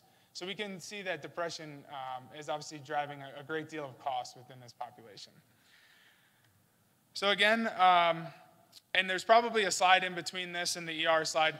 So when I was starting to look at Stratus, wanted to see, okay, we know these people are high cost. We know there's a couple things going on. Where are they going for care? And what I noticed is there wasn't a whole ton of primary care visits for this population. So in Stratus, we have the ability to flag PCP visits, and so we can see folks that are going to their physicians and folks that aren't. And what we found was that most of the folks in this population ended up in the ER without a PCP visit for the prior year. So they're getting care, just not in the primary care setting. And this is sort of the breakdown on this slide. You could go ahead and drill into these different diagnosis categories, and you can see exactly why were they in the ER based on the claims that came in. And for this slide, really what we wanted to show is that the patients were going somewhere else besides their primary care clinic for care. And you can see that mental health was not the primary driver for these folks to visit the ER. You can see that category is about the middle of the page. So there's folks that are not taking care of their chronic conditions or depression and ending up in the ER for other things. That's really the goal of that slide. And so what we did then is jumped over to the cost pyramid. So we have a pyramid in Stratus that shows the breakdown of costs. So basically your most costly patients to your least costly patients. And we wanted to see, we knew that these patients drove a lot of costs, but we wanted to dial in on, the handful of folks that were really driving the majority of costs. And what we found was that about 1,600 people were at the top of the pyramid. So they were driving about 48% of the costs within this population.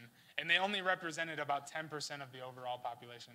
So we thought just an interesting kind of note to gather from that.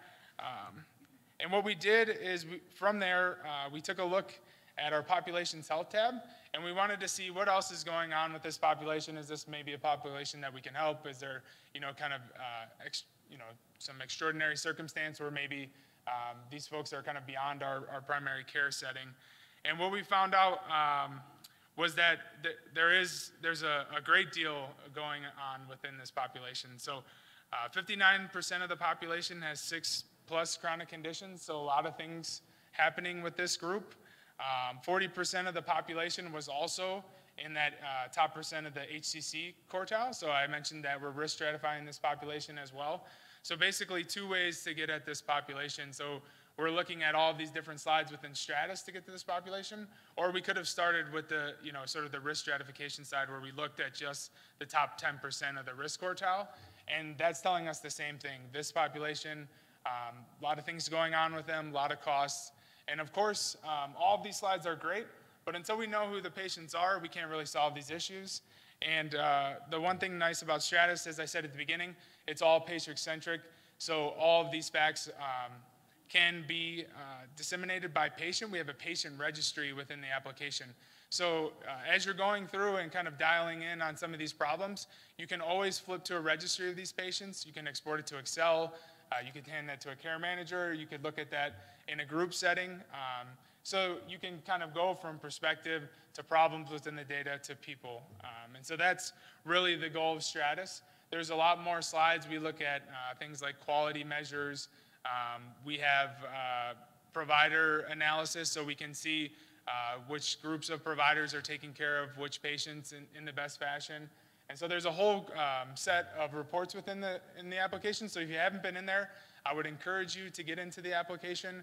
But today I just wanted to take us through a use case of some of the things that you can do. So when you come into the room, please visit us in the help desk setting. You can kind of have your mind thinking around some of these problems that we can help with.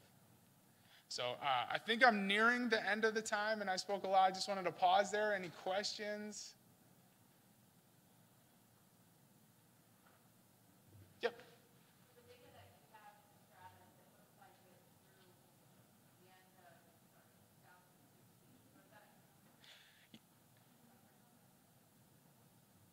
Oh yeah, sorry. As I call on you, if you could just direct yourself to the 2 microphones so that the group at home can hear the questions. Thank you.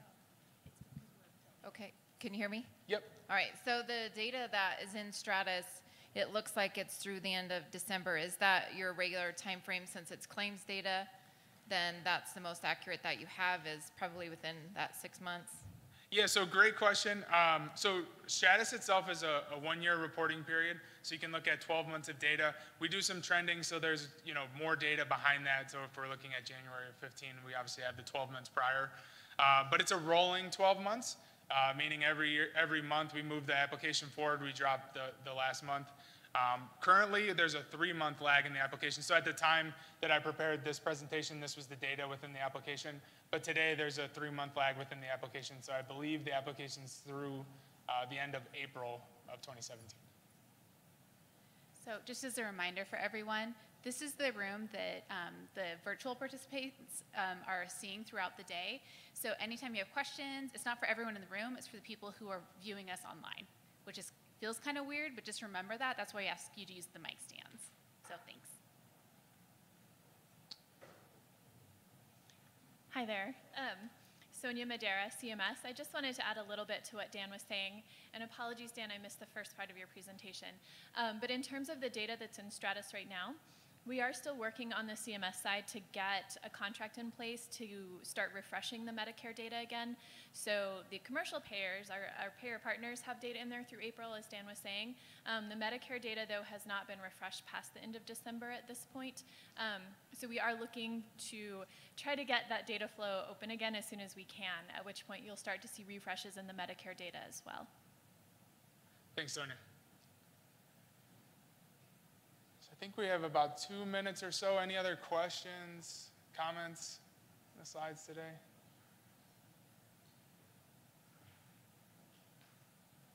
Okay, perfect. If there's nothing else, give you guys a few minutes back. I would encourage you to come see me, help answer any questions that you have about your individual clinic. We can dive into your data if you have access to the tool already. If you don't have access, come see me. I'd love to get you into the tool.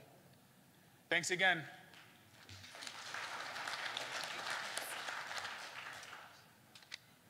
All right, thank you so much. So a couple of reminders for everyone. One is you can sign up for time to talk about Stratus. The sign-up sheets are on the registration table, and the room is just right around the corner from the registration table. So you can have one-on-one time to talk about your practice's specific data or get help with whatever you need help with. So next up, the next breakout sessions are going to start at 10:15. We're going to start on time. We're going to be on time the rest of the day. So the next breakouts, getting started with behavioral health integration with Wendy Bradley is going to be in this room, and that's the session that's going to be available for the virtual participants.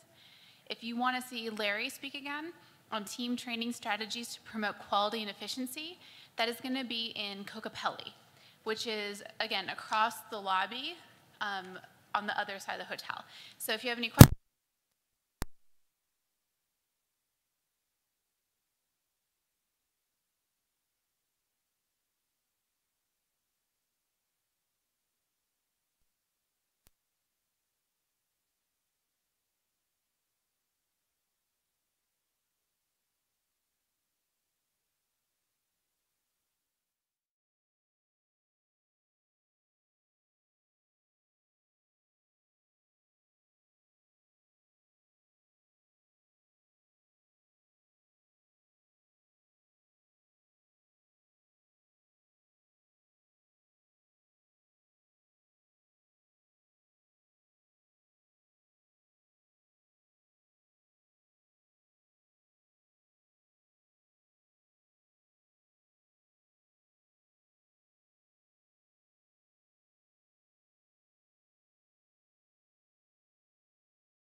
Are going to go ahead and get started with our second breakout of the day.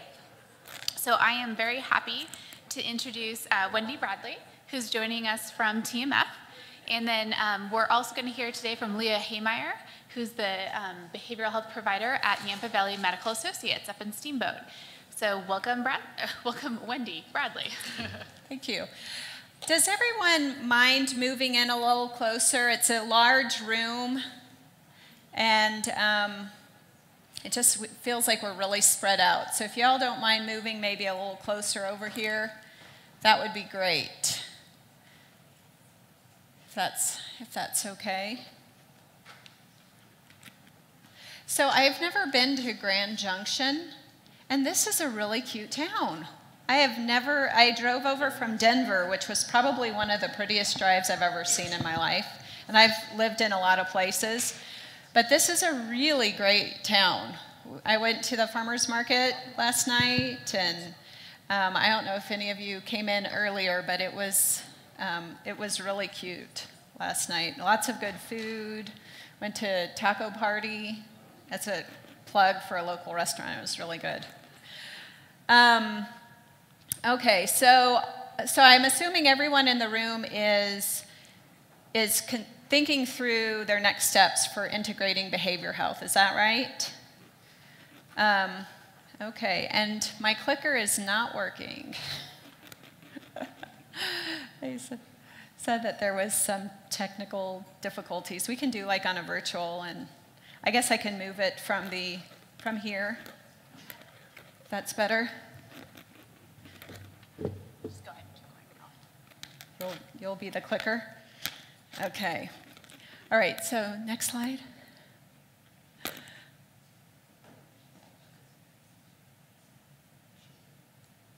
Okay. Well, that's a big picture. So my name is Wendy Bradley, as she said, and I am part of the Central Regional team with TMF. I've been with TMF about 8 months now, brought on to kind of help with CPC Plus and behavior health integration. I actually have about 14 years experience working in primary care, and I started at South Central Foundation in Alaska in 2004. And I am a marriage and family therapist by training. And when I came to Alaska, I had really no idea what integrated care was. When I interviewed, they said, "Can you do therapy in an exam room for 20 minutes or less?" And I was like, "I'll try." And we were sort of off and going from there. But South Central Foundation, I don't know if anyone's familiar with them, the reason why they brought in behavioral health integration is it's an Alaska Native-owned and led organization. And in 1999, they asked patients, "What kind of care do you want?" And patients said they wanted to get to know their provider. They didn't want to have to go here, here, and here. They wanted to have a relationship. They wanted it to be easy. So essentially, that's what we built. And that started, I think, around 2002. And as providers began to have relationship with their patients, they realized that there was a lot of underlying behavioral health. And if they were going to be in a relationship-based system, they really needed a primary care team. So that's kind of what kicked off our integration efforts. And I was there for about 9 years. There's about 30 behavioral health consultants now. And what's been interesting is it's become a normal part of the way care is delivered. In pediatrics and women's health, kids now have grown up with a behaviorist on their care team. So talking about something uncomfortable is no longer uncomfortable. If they're feeling sad, if the provider asks about substance use, it's just a routine part of healthcare. So it's really changed the way that care was provided. And then in turn, we're also able to be much more preventative with care, right? Getting at that pre-conception to age 3. And looking at how do we prevent chronic health conditions further down the road, because we know there's a stepwise increase with trauma. and incidence of adverse childhood events. So over the last 4 years, though, I've been with an organization and we built de novo primary care, team-based primary care clinics, which include behavioral health integration. And I have to say that was a rude awakening to see what the rest of the world was dealing with as far as reimbursement structures. So have had a lot of experience in both rural areas, urban in Philadelphia and Detroit, integrating behavioral health, and it really looks a little bit different in different places and where you start. But the impact I found is always pretty profound as you begin to integrate really medical competency skills and behavioral competencies and skills. So that's a little bit about me, and my role is really to support the practice facilitators and the practices over the next 5 years and integrating this. So we're starting with just sort of an overview today of the options that CMS has given us, and there's really 2 options. So we're going to spend some time walking through those. So next slide. Is it working now? Let's see. Okay. And as you can see, that this is part of comprehensiveness and coordination to support patients' common and complex behavioral health needs. So if you're track 2, this is one of the tasks that you're required to do over this year to begin this process. If you're track 1, you're probably starting to think about it. Really quick, how many track 2 practices are in the room? Okay, track 1? A few track 1 too, okay. So again, we're going to go over the 2 options, describe some strategies, and then look at how behavioral health improves outcome for your practices. And we're also going to hear from a local practice that have been doing this for a while. So, so quickly, thinking about the options, how many of you maybe have decided on having co-locating a behaviorist in your practice? Maybe you've decided on option 2? 1, maybe? 1, okay. How many of you are thinking about having a case manager integrated, which is option 1? Has anybody thought about that option, potentially? Some head nods? Okay. And how many of you maybe have a care compact, existing care compact to help your patients? With 1, 2, okay. And then how many still are trying to decide? Okay, so that's part of what we're looking at too. All right, so let's talk a little bit about the evidence for behavioral health, and I'll start maybe with the bottom line. But even before I talk about this slide, I'll just throw it out there. When we think about prevalency for the top 9 chronic health conditions of depression and anxiety, take a wild guess for your diabetic patients. How often do you think that there's depression and anxiety? What percentage of the time would you say? 90? 80? Okay, so pretty high. We know it's at least 50% of the time. And depending on the population, it could be even higher. What about for chronic pain? What do you think? 90? 90, you're absolutely right. 90 to 100% of the time, there's depression and anxiety. That's kind of what makes some of these things so hard to treat, too. What about COPD? What do you guys think? 80? 60? Somewhere between 50 and 60, we know at minimum.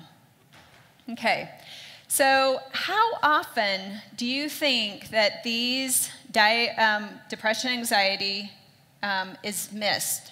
How often do you think the diagnosis is missed in primary care? What percentage of the time? 75? Any other guesses? 50? It's 80 to 90% of the time, on average, the diagnosis is missed. So you can imagine if you're treating one of these top 9 chronic health conditions, and we can add in hypertension, we can add in asthma, some of the other ones in here, that's sort of what makes these so hard to treat. And so if we're not addressing them, we're missing a huge piece of the puzzle. And on top of that, and this is old data, I actually should update this slide, but you can see the difference between cost of care, total cost of care. And I know you're all starting to look at your feedback reports and starting to work through total cost of care. But when there's a comorbid mental health condition, it really increases your total cost of care. And on average, we know it's about $300 per PMPM per month for someone with a comorbid mental health. So if we're not addressing that, we're missing a huge opportunity in treatment and lowering that cost and improving those health outcomes. So as you can see here, the difference, it's pretty stark, and it's actually relatively similar. However, one of the things I think that's probably increased it in the time that this study was done in the update is the opiate epidemic. When we add in substance abuse, it really, when we look at our top 10, I know in one of our clinics, when we looked at our top 10%, almost every single one that were our high utilizers had a comorbid substance abuse issue. And we know that ER and hospital admissions and readmissions, the top 2 reasons are substance use and cognitive disturbance. So paying attention to those is very important. And then, so we've kind of talked about prevalency, cost, and now time. So when we're sitting with someone with a comorbid mental health condition, we're looking on an average of 5 minutes more in the visit for your initial session or initial visit or your new patient visit. Does that seem to ring true for all of you, that maybe you're spending more time in a visit with someone with a mental health condition? Does that seem, I'm seeing some heads nod. How do you know? What happens in that visit? Any idea? How do you know that you're dealing potentially with some mental health condition in that visit? You have, what are your triggers, or what do you see that makes you think that? Sometimes it's just body language. Other times it's their thought process is Yep, thought process. You know, or some of the other ones are when you go to leave the exam room and it's one more thing. Or in the reason for visit, it says multiple issues or multiple concerns, or it just feels like no matter what suggestion you give, there's a response of why that won't work. Or you just feel you've spent 30 minutes and you feel really tired when you walk out of the room, like you feel it. You're laughing, yes. You feel it. So benefits. So when we started in 2004, there wasn't a lot of data around this. But now there's been over 75 trials, and there's a proven benefit. And if you think about knowing that about half of primary care visits have a component of behavioral health, it makes sense that we would actually address this in primary care, right? If we know that 30% of our visits, especially in higher risk populations, have an element of somatic symptom disorder, which is the distress outweighs the actual condition or the symptoms of the condition. So you're seeing sort of a person with a lot of distress and worry about a symptom. It makes sense, right? Interventions work in a wide variety of settings. So over the years, we've been able to modify the interventions in primary care to fit, in traditional therapy to fit in primary care. So we can use these same interventions in a hospital, in an urgent care, in a pediatric, a women's health environment. They're simple and easy to use. And have good evidence behind them. And this is kind of one of those, we do studies on things and it's like, well, of course that makes sense, right? And this is probably one of them. When we treat mental health and a chronic condition together, there's a much better outcome. But we've been able to prove that now. So the assumptions that underlying behavioral health integration. The first one is it's a whole person approach to care. And actually, Leanne is not here, but I was having a conversation with Leanne, and they had worked on a project a couple of months ago, or I think it was a year-long project, and they were looking at based on role, what is the perception of the reason why someone had a readmission. So they had a diabetic patient, and that diabetic patient had a readmission. So they had a care manager that was an RN look at the case, talk to the patient, and she said, well, the reason why they had that readmission is because they didn't take their insulin. That's why they had the readmission. And then they took that same case with someone with a social work background, and that social worker said, well, the reason why they had the readmission is they didn't have transportation to get the insulin, and they didn't have money to pay their electric bill, so they couldn't pay to have their insulin cooled, right? And then they had someone with a behavioral health background look at that case and talk to the patient, and they said, well, the reason why they had the readmission is because there was depression, and they just didn't care if they took their insulin or not, and they had no energy to do it. And the reality is it's all of those things. It's not one or the other, and if we only focus on one, it's incomplete care. And so what integration does is it really pools all those things together so that we're able to look at what are the root causes and how do we have a comprehensive plan of care to support that patient and helping them get to where they want to go based on what they care about. It's team-based. And so shared responsibility across a team, and that team includes the patient. As we heard our plenary speaker talk about how important it is to involve them in the visit. Because if we think about acute care, right? If I am in a car accident, I want the doctor to take over. The doctor can do whatever he needs to do to save me. But if I have diabetes, I have control over what I do or don't do. If I take my meds, if I exercise, if I eat right. So if I'm not included in that plan or have a conversation, if you don't have a conversation with me, I may not do what I was told. And so seeing that patient as part of the team is a really important part of this. And that the provider is also not solely responsible, that it's shared responsibility. So there may be a BH or care manager on the team, and we're working together to manage a panel of patients. And we're looking at what patients need and using our resources based on that. It's population-based. And what that means in this context is really that we can be preventative. We're identifying mental health issues using a screener sometimes, or with our team's identification to get in there much earlier in the process. So hopefully we're able to identify a condition and provide intervention long before it's exacerbated. So we know, for instance, that depression is a sleep disorder in many ways. And so if a patient's coming in because they're having a lot of fatigue, we're able to maybe assess that earlier for depression and address that earlier. The other thing is when we're looking at a panel of patients, we're looking at trends for our panel. So if we're finding that a lot of our diabetics have depression and have chronic pain, maybe we're able to come up with a different sort of intervention or outreach or even develop a group for that group of patients. But we can look at it a little bit differently.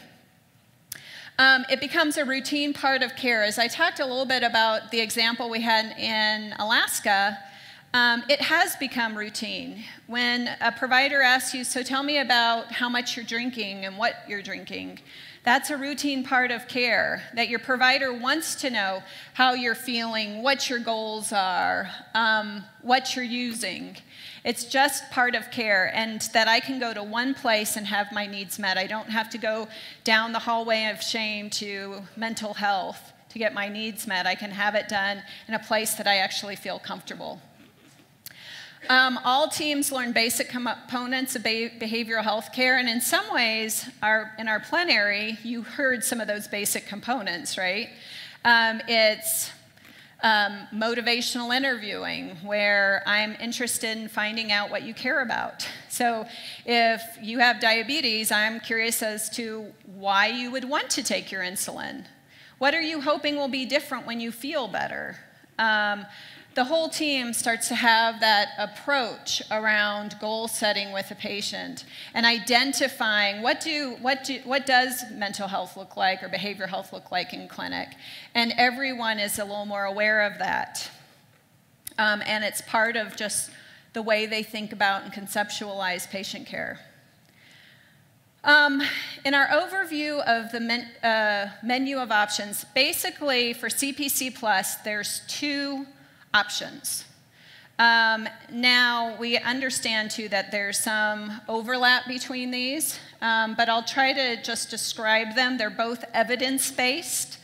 And option 1 is essentially care management. So you have a care manager working in a protocol-driven approach with one condition, maybe to start with, and tracking and monitoring it over time. And I'm going to take a deeper dive into this as well. And then the other strategy is a credentialed behavioral health clinician that is able to diagnose and treat, essentially, and provide that care alongside the primary care team. You know, if I break them down, that's basically the difference. And I'll, again, walk through both of those. For care management with mental illness, the key components of this, and this is actually comes out of the impact model out of the University of Washington, and is part of that body of work. But essentially it takes, you're looking at one condition or 2 conditions, so, and I'm going to use depression because that's probably the easiest one. So let's say a practice chooses depression as something they want to work on with their diabetics, let's say. There's a treatment algorithm. And so what that means is if you have a, is everybody using a PHQ or familiar with a PHQ? Okay, so, so maybe from a score from 5 to 10, there's an algorithm that goes with that. From 10 to 15, there's a set of activities that goes with that. From 10 to or 15 to 20, and then 20 to 27. Or if someone's suicidal, there's an algorithm that goes with that. So it's a stepped care approach. And this could look like if it's 5 to 10, oftentimes it's stress related. There might be some basic stress management coping skills that they build in here, and then they decide just to track it, let's say. If it's a 10 to a 15, they're building a basic action plan because there's some mild depression there, and they're tracking it, and maybe it is a referral out to a behavioral health clinician or something like that. But you would see sort of an increase in the way someone's treated based on the score. Then there's treatment monitoring. So you're using the PHQ to then monitor the treatment. So let's say someone scored a 15 on the PHQ, the provider prescribes them an antidepressant. That care manager then is using the PHQ to track the treatment. So maybe a month later, she's giving them a call and rescreening to see if there's a difference in score. So, and she may use this tool until the depression's in remission. There is special training for the care manager, and what I want to point out here is I know in CPC Plus you have a care manager doing episodic or longitudinal, and this can be the same person. It does not have to be a different person, okay? But they will need specialized training in behavioral health. And oversight, that oversight usually happens with someone, maybe they're doing care consultation with, it could be with a psychiatrist or someone else, but getting that specialized training. And it usually continues for 16 weeks or longer, or until, like if you're doing the PHQ, until the score falls off, and you're probably following it for a month after to make sure it's sustained, or 2 months. But typically it's about 16 weeks or longer. The other thing is, you may find that there is a lot of the same patients that your care manager is tracking for longitudinal care are the same ones that have depression, so they may be the same people. And then decision support from a psychiatrist or psychiatric NP. And what that means is that there's someone, as a primary care physician, you're able to go and consult with about medications, or maybe even, or you have a care compact with, and maybe they're off-site, and you're able to have a referral relationship with them as well, but they're providing consultation to the team around caring for those patients. What does the care manager actually do? We've talked about screening. Now, an MA might screen and then it just gets an alert to the care manager for tracking. But treatment monitoring and health coaching, they're using a lot of those basic skills in health coaching, motivational interviewing, that sort of thing. Referral and coordination of BH, social, and medical. So if you think about what they're already doing with longitudinal care, that coordination, making sure that they get the notes back. So if I'm sending a referral for to a psychotherapist, I'm making sure that the team is aware or updated on treatment. Or if it's a psychiatrist, what meds they're on, if there have been med changes. I may also be looking at the social service pieces as well. Provide support in crisis situations. So if we have a suicidal person in clinic, I should be able to help navigate that, do a basic suicide assessment, and help get that person to a higher level of care along with the team. And then proactive panel management and tracking. So there, let's take our example of depression. Could be a depression registry that I am now tracking and monitoring over time. And I'm using the example of depression, but I've seen in a lot of places dementia might be the first thing they start with. It could also be substance abuse. It really depends of the needs of your population.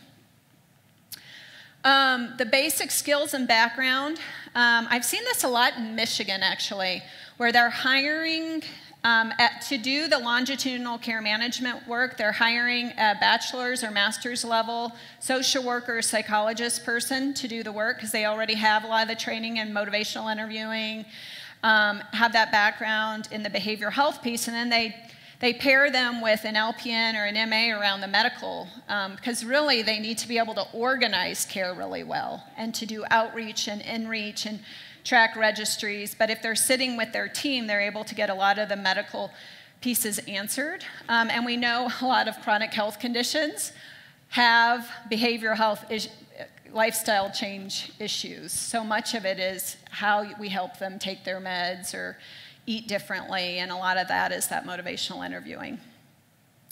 It can also be an RN that has a special interest. They really like doing the behavioral health piece, they're really good at it, they want more training, or a health coach that has that background. You could also use a health coach in that. The skills, again, motivational interviewing is probably their most important skill. Providing social service coordination. So we know a lot of the folks that are higher risk have a lot of those needs. So knowing what the resources are in the community and being able to make those connections. Instilling hope and using strength-based interventions. Motivational interviewing is one of those strength-based interventions. There's some other ones out there, but it's really seeing what the patient's doing well and how do we build on that. And I feel like a big role in primary care is instilling hope. So much of the time we sit with patients and they just want to know, am I normal? It's what I'm feeling normal.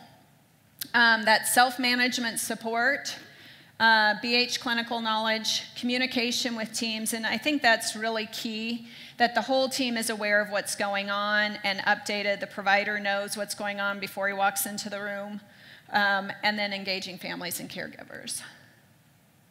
So if we look at an example workflow, let's take a 58-year-old grandmother with 15-year history of type 2 diabetes, hypertension. She struggles with weight control, insomnia, and headaches. So in this example, the patient screened for depression, and they have a score of 15. The PCP is notified and then sends an alert electronically to the care manager for follow-up. The behavioral health case manager follows up by phone. The conversation reveals a history of depression, high stress due to caring for a sick husband and working full-time. and they discuss some self-care techniques over the telephone.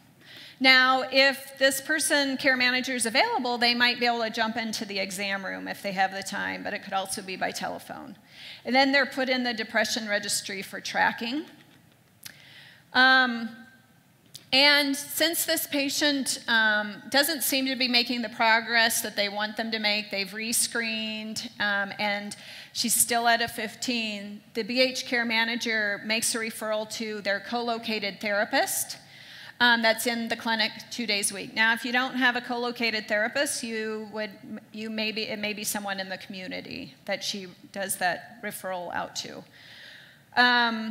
And then they also coordinate with a psychiatrist around medication.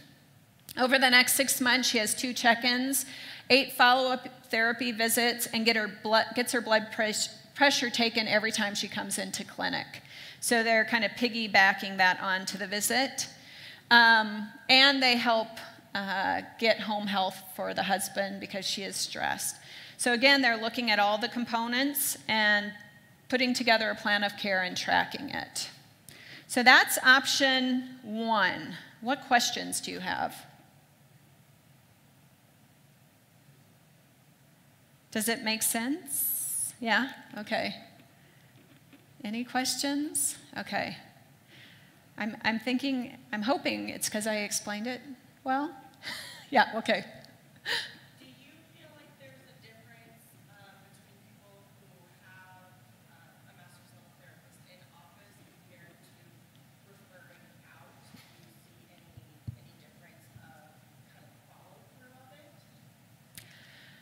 Well, I think when Wendy, you have a... Sorry, can you repeat the question? Okay. And just a reminder to everyone, we have virtual participants, so if you can use the mic to ask any questions, that'd be great. Okay. Oh, I can repeat it for this one if that helps. You basically asked if there's a master's level person doing the care management in clinic, is there a difference in the type of follow-up done? Is that it? Okay, go ahead. Since we're using TeachBack. More what my question is do you feel like patients follow through more if the therapist is in the office compared to the care manager referring them out to a different counselor or whatever the case may be? Yeah, so I mean, I think that'll really help us get into the difference between option 1 and option 2, where you actually have an integrated behaviorist that's providing immediate assistance in the moment. And you're absolutely correct. If we can catch people at the moment they need the help and that things are bubbling up for them, they're learning a skill actually deeper and more efficiently, and follow through is better because they have that warm handoff from the provider. So absolutely correct. This option 1 is particularly helpful, though, if you're in a role practice and maybe you don't have someone that's a master's level clinician to do the work, but you still want to integrate some aspect of behavioral health into your care.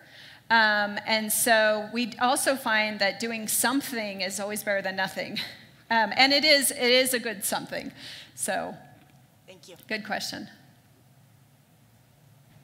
Hi there. I don't know. I feel really short. My question just has to do with the training that you mentioned. So, thank you. So what kind of training program would you recommend or suggest or is required? Is it just a matter of being able to assess competency in the 4 areas that you talked about? Or is there a specific training program that we should be looking at? That's a great question. And afterwards, I could probably post something on CPC Connect around that, but I think there's a couple of ways to get that training. I've seen some RNs that have spent years doing some of this work, and they have a lot of these competencies already. And there's other folks that maybe they're interested, but they need to build the competency in this. And there are some good training programs. I think University of Michigan has one. There's a number of online programs. The other way to do this is if you do have a relationship with a psychiatrist or even a master's level clinician where they could do case consultations with and get that clinical supervision. is another way to kind of build in those skills. And if you think about the difference in this model, it's protocol driven. So it's like the nurse or who's ever doing it's working understanding orders. So once you have that protocol and train that person on that protocol, so how to do a basic assessment for depression, basic action plan, and know when it's out of scope to refer out, that's a lot of the training. So the training isn't on everything and anything in behavior health. It's really around these protocols. And that is something we've kind of had a request for. And so I know I was talking with the Hawaii region and maybe even doing some training around what a depression protocol looks like and what are the interventions that are skill or scope appropriate. Any other questions? Go to option 2. Okay, so option 2 kind of gets to your question. And this is basically you have an integrated clinician that manages all things behavioral health and works side by side with the provider. They're credentialed, so they do have that independent decision-making capacity. So the diagnosis piece, I was talking with Alex earlier, and we both kind of really in primary care try not use the least labeling diagnosis and really try to increase functioning in primary care, unless we really have to give that. But that's probably a whole nother conversation. But they're sitting in the clinic. So in the clinics I've been in, that behaviorist sits next to the provider and the nurse, and we're co-managing the panel. So I am completely available to my primary care team to meet the needs of the patients that are coming in. I do have follow-ups, and they might be by telephone or in person, and maybe they're spread out in the day. In Philly, we had patients coming in the morning because it's primarily a sick geriatric population. So we did most of our follow-ups in the afternoon so we could be available to our team. If I'm out of sight in a 50-minute session down the hallway, I'm out of mind and I'm not getting used. So my role is to be available to the team. I'm seeing patients in the exam room, working at the pace of primary care in 15 to 20-minute visits. They're same-day warm handoffs. I'm also seeing a lot of the chronic health conditions. So the provider, I used to have a pager, a text pager. The provider would text me. In Philly, we used instant message. Say, hey, Wendy, I need you to see a patient in room 3. What's your ETA? I'd go to the room. I might say it's 5 minutes. They would let the patient know. And they would do the introduction for me into the exam room. So the provider might step out, tell me what their referring question is. Could be, this person has an A1C of 12. Something else is going on here. I need to move on to my next patient. They're able to move on to their next patient. They introduce me. And introduce me as part of the primary care team. I think this is really key. They don't say, hey, this is Wendy. She's a therapist or a social worker. She's going to talk to you. They say, this is Wendy. She's part of the team, and she specializes in depression or stress or whatever it is. And then we're going to spend some time talking together around it. And then I introduce myself to this patient, and I say, I'm part of your team. We're going to spend a few minutes talking about what's going on with you, figuring out how to support you to get you to where you want to go. I might get interrupted, but I'm not going to leave the room. And we spend a few minutes talking, and it's a very focused assessment and intervention and follow-up. And then I'm able to jump out of the exam room when I see my provider, give them the update. So everything's in real time. So if there's a medication that needs to be prescribed or a follow-up, we're able to make that right in the moment. The patient's not having to come back. There's facilitation to higher level care. The important thing to think about, well, let me ask you this. When we do integrated healthcare or team-based care, do you think referrals go up or down? Down. You had it right. So the reason why they go down is that we're able to treat more in primary care. That's actually a key indicator of a fully integrated team is my referrals go down. 80% of what I see in primary care, I'm able to manage in primary care with brief visits. And kind of going to your point, I'm able to deal with it at the moment it comes up and teach a skill. So if someone has panic disorder, I'm walking them through how to manage that in the moment. Then I'm following up with them in 2 days by telephone for a 5-minute call to see how that worked and if there's anything we need to tweak. And then following up with them 3 days after that to see how they're doing. So we're able to track it a little bit differently.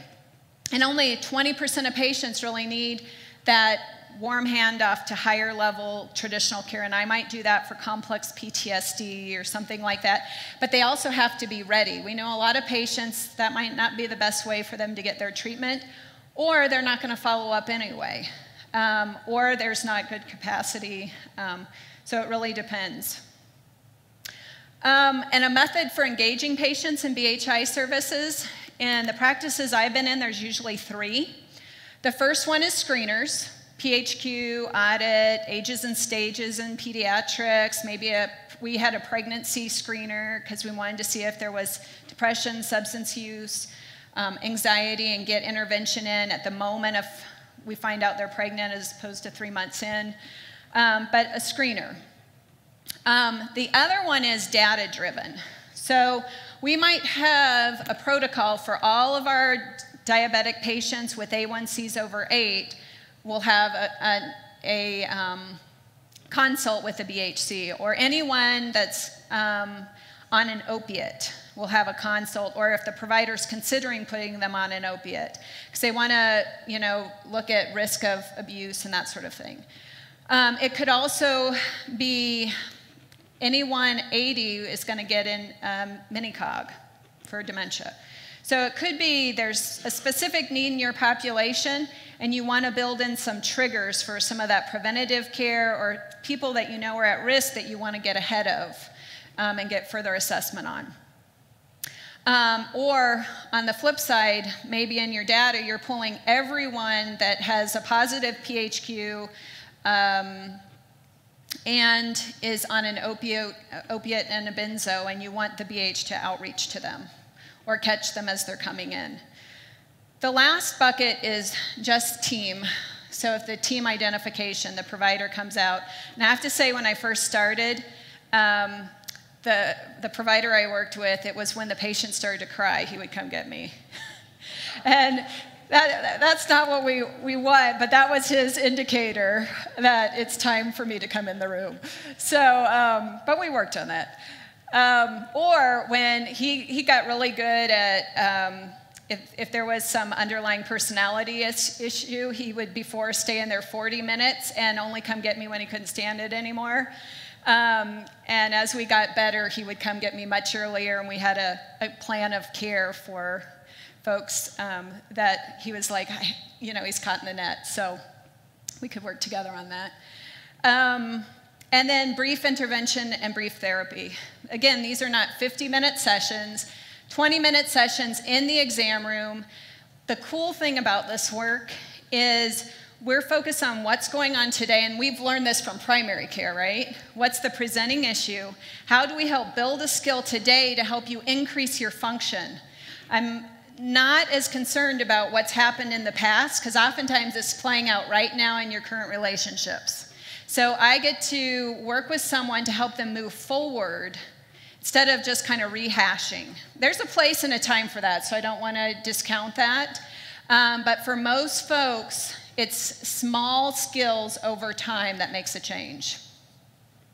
And because my relationship is longitudinal, just like the primary care team, I'm not opening and shutting cases. I'm not just helping with this mental health condition. I might see you when you have a divorce this year for a couple sessions. I might see you when you have chronic fatigue after the divorce.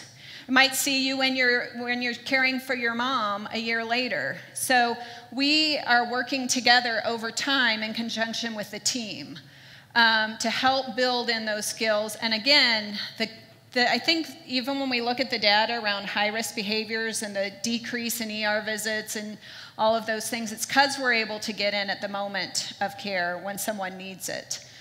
And we're identifying things a lot earlier. And this just kind of shows you side-by-side comparison of the difference sort of between traditional therapy, or even if you have a co-located therapist, what the difference is with a fully integrated system. And you can see that patients are seen in the exam room. We're located in the same office. We use the same chart. I don't have this long treatment plan with progress notes. I'm doing a SOAP note in the chart. We're all on the same page. I'm part of the care plan. We're documenting together in that care plan. It's intermittent care through a lifespan, like I said, focused on functional outcomes. It's a shared treatment plan. I'm part of an interdisciplinary team. I think this is key. You know you've made integration work when your providers say that if you ever take the behavioral health consultants out of here, we'll quit.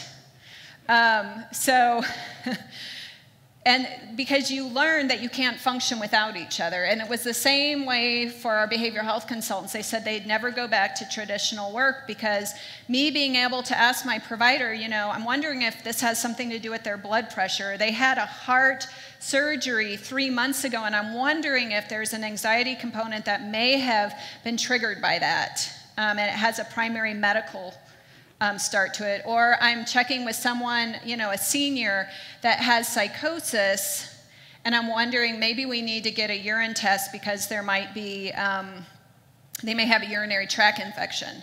So you're getting to work side by side and piggybacking off of each other and cross-pollinating to provide that real-time care. What they do is all the acute. So as a provider, if there's a suicide, substance abuse issue, any of those things, we're able to address it right there in the exam room, get them to higher level care, figure out the triage issue for that. Screening assessment, brief intervention for basically anything behavioral health related, whether it's in the DSM, and you see everything in primary care, things that you would never see. When I was in Alaska, we saw, you know, some of the personality disorders, the isolation, and people that would have never come to a traditional behavioral health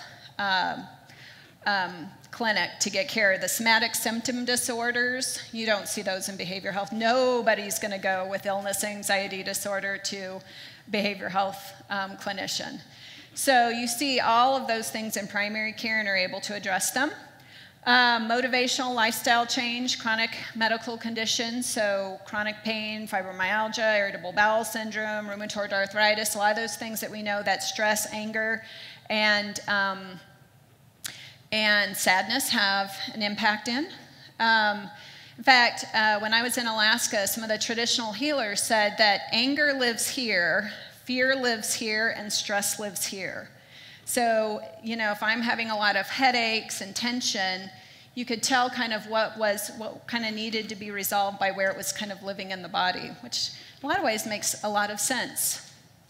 But, so it gives us more tools to work with. And then the social service piece. Skills and background. There's sort of an alphabet soup in behavioral health. And it can be confusing, I think, in primary care when you go to recruit behavioral health consultants or folks to work in your clinic, because there are LCSWs that could do this. There are marriage and family therapists, and where's Alex, that can do this work. There are, 10 minutes? Oh boy. Psych NPs, PhDs, and PsyDs. One of the things, because I want to make sure you have time to talk, is that within a year, most of them didn't come with substance abuse training. Within a year, I have them get credentialed in doing this. Because if you can't support your team in substance abuse, that's a skill that is really needed in primary care. The other thing I'll say about this is hire for personality. Don't just look at credential. Have your team interview the behavioral health consultant. If they choose them, they'll use them. And they end up working together. And sometimes, as we know in behavioral health, we can be a little off or different. So when you're interviewing, decide, is this someone that I would want to talk to? To me, that was one of the best indicators if they'd be a good fit. And they need to be quick, be comfortable in and out. Sometimes someone that's good in therapy is not good in behavioral health integration work. So with that, I'm going to give you a chance to hear an example from Lei, who is local here and from a practice, and she's going to talk about how a day in the life and how this actually works in her practice. Thank you. I'll come down here. I feel too tall. So I'm Leah Haymeyer. I am a behavioral health clinician at Yampa Valley Medical Associates in Steamboat Springs. I have been working with the practice for about 5 years and am embedded in the practice. So I have an office space. I document in the EHR. I work alongside the doctors and nurses, really as part of the care team. So I thought I'd tell you a little bit about kind of a day in the life and how we got there. And I'll keep it brief.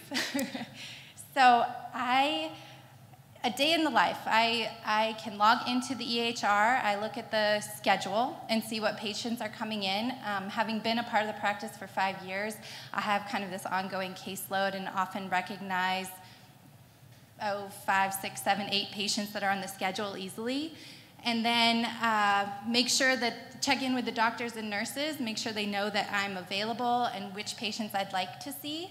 But also ask the doctors and nurses, are there any other patients coming in that you'd like me to be available for? So that's kind of the first step of my day. I am then available for a warm handoff from the doctor or the nurse.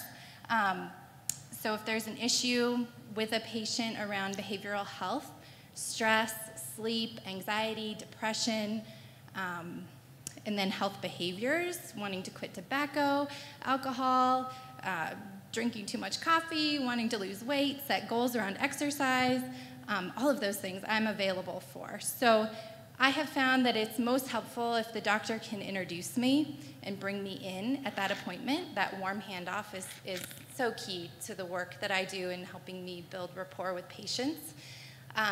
But if I'm not available, the doctors do send a referral through the EHR, and I am able to follow up by phone with the patient. So, and then I try to keep a running list so that I can meet them in person, because I think that in-person contact is so beneficial.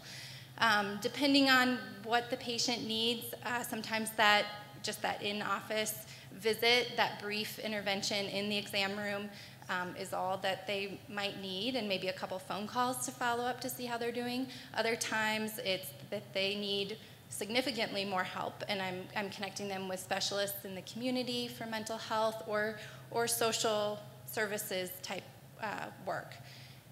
And there's a small population that I will see for very short-term therapy, and I limit it to 4 sessions. So it's tricky to limit therapy to just 4 sessions, so I'm pretty careful about which patients I'll take on, but I think there are a handful that can benefit from coming back for kind of a more traditional therapy appointment. So I'm trying to think what else I wanted to share with you all. We do screen for depression. That's how we started this, with a PHQ-2 and then follow up with a PHQ-9. And in the beginning, I started with one provider and nurse team, a provider that really kind of bought into the idea of behavioral health and got some success, got kind of a track record with that provider and his patients, and then was able to expand to other providers. And I think that's key. I think me being able to share kind of my success with patients is important, but also the provider being able to share with his or her colleagues is really important too. So, Leah, can you share how maybe your being integrated maybe changed the way your providers practiced or the impact that that's had? And there's certainly a learning curve. I've found, providers use me differently. Each provider uses me a little bit differently, but those who have really embraced the work that I do, they will offload kind of mental health pieces to me versus taking those on and being in the room for 40 minutes with a patient. They can bring me in, 20 minutes into it and kind of move on with their day. And also knowing that I will follow up with the patient, check in with them, make sure they're connecting with resources, and hopefully keeping that motivation up to make whatever behavior change, make it possible. So, do you mind also talking about maybe what maybe what were some early struggles and how you all overcame those? I think one of the biggest struggles was explaining what I do to the providers. Because I think they hear behavioral health and oftentimes the mind goes to therapy and being a therapist, and that is my background. I'm a licensed professional counselor, but that's really not my role in the practice. So it's like, then what do you do? And so I typed up a list, and I said, here is where I can help. These are the mental health conditions I can help with, but that's not all that I'm limited to. I can help with behavior change. I can set goals. I can hopefully motivate people to set some goals for better health. And so many times there's a mental health and component that goes along with those behavior changes. So I think just helping the providers understand what is it that I do, being available, being present, not being tucked away in a corner, I think is so important, because out of sight, out of mind is so true. So. Is that list something you're willing to share with the group? Sure. Would that be useful for all of you? Okay, great. Do you guys have any questions for her since she is? Yeah. Do you mind going to the microphone? Sorry.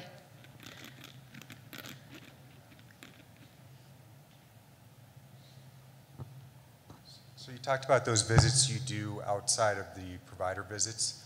Are those billable at all? We do not bill, so no. But I'm not an expert when it comes to billing, and Alex and I have had many conversations about this, so there may be more details Alex could share with you. They are billable, but we can also talk about that. I know that's a big issue. There's actually a lot of ways to build your business case for this. Several different ways, just depending on how you're currently reimbursed. But another? And I have a question. Alex and I have talked about this too. So just to kind of do a nuts and bolts question about documentation. So you mentioned, Wendy, doing a SOAP note. I have a lot of feelings about that. I'm an LCSW, putting that into an electronic medical record. So how do you do like your notes for your 20, 30-minute sessions? Are they different than your warm handoff notes? Like kind of nuts and bolts of how that works would be great. I keep my notes pretty simple. Like, oh gosh, Alex and I were talking about this, and what's the word I'm thinking of? It's not a therapy note. It's really kind of like goals, progress, that kind of structure and that focus. Yeah, and just to add on that, because you're not doing psychotherapy in the exam room. So, yeah, well, all of ours are 20, 30 minutes unless I'm doing a chronic pain assessment. So even our follow-ups still follow the same. I'm not shifting into psychotherapy. Now, we did in Philadelphia, one of our clinicians would do, and it was intentional choice to do psychotherapy with some of our complex PTSD folks. And she had 4 slots, and that was separate. So we didn't try to say that it's the same kind of work. It's different clinically to provide that work as opposed to psychotherapy. So if I'm doing that, I'm actually documenting it separately. However, there's nothing in HIPAA that says that providers can't see that either. So just knowing, am I doing brief intervention or am I doing psychotherapy? So then all the notes just follow a real basic care, almost like a care plan, action plan, template type deal? And I try to always do it the same way the providers. So that's why they're used to seeing that. We use the same template that the provider uses. I mean, if you use SOAP, I mean, and we had to build it into our EHR, even some of the check boxes, what symptoms we were seeing. And I know we're at time, but if we can talk about that after too, especially about the reimbursement, because I know we're at time. So I think we can do 2 more questions. We have a question here, and then we have a question from the chat that I want to make sure we address. Hi, I just have a few asks. The business case information would be really helpful. 2, are you full-time in the practice every day, all hours? No, I'm there 3 days a week. Okay, but all day? All day. Awesome. Yep. And then also my third question is how do you intervene with the community or those patients that do require therapy? How has your practice progressed down that avenue in behavioral health, if that makes sense. So therapy services, community services perhaps, and where have you been really successful or some struggles? Yeah. Well, I came from the mental health center, so I have those relationships and the connections to Mind Springs. So I think I've just maintained those relationships, even though I'm not working for them anymore, I'm working for this practice. Maintain those relationships, maintain that connection. Just, I think it's building relationships in the community. I'll add to that too. When we went to Philly, we didn't have any relationships. So we had to do sort of an environmental scan or look at, what was in proximity, what were the needs of our patients, and then we actually built a relationship. We called and said, we have an integrated clinic, and we looked for folks that had good reputations, that people trusted, and built a referral relationship with them so that I wasn't just giving a patient a number and saying call and then they're frustrated trying to get in.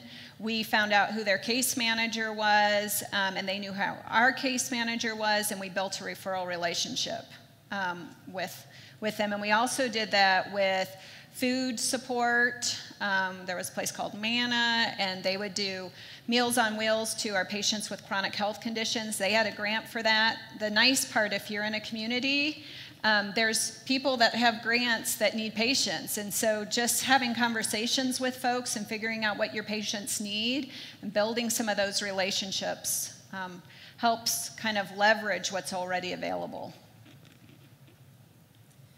All right, so a couple of quick questions for you guys, and then we're going to break for lunch. And I think, Wendy, you are sticking around. So if you have any questions you want to talk to Wendy or Leah directly, I would encourage you to do so. So question from Rich Chang. As patients are in the office back to back, how are care managers making time to utilize the exam rooms within that 15-20 minutes for behavioral health care management when it seems these are done towards the end of the initial visit with the PCP? So basically, how do you have enough exam rooms to do that? I think is his question. Do you want to start or you want me to start? Go ahead. Okay. So when we first, in our first iteration, we had, all our providers had 2 exam rooms. So, so when they would bring me in, they would go to their next exam room and see their next patient. Now, what we did do is make space for 1 floating exam room. So if I was with someone with a suicide assessment, the provider might end up using the next floating exam room.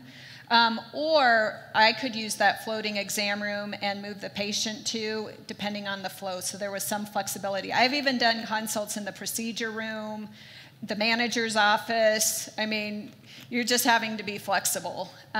Ideally, you want to do it in the exam room and not move the patient, but that doesn't always happen.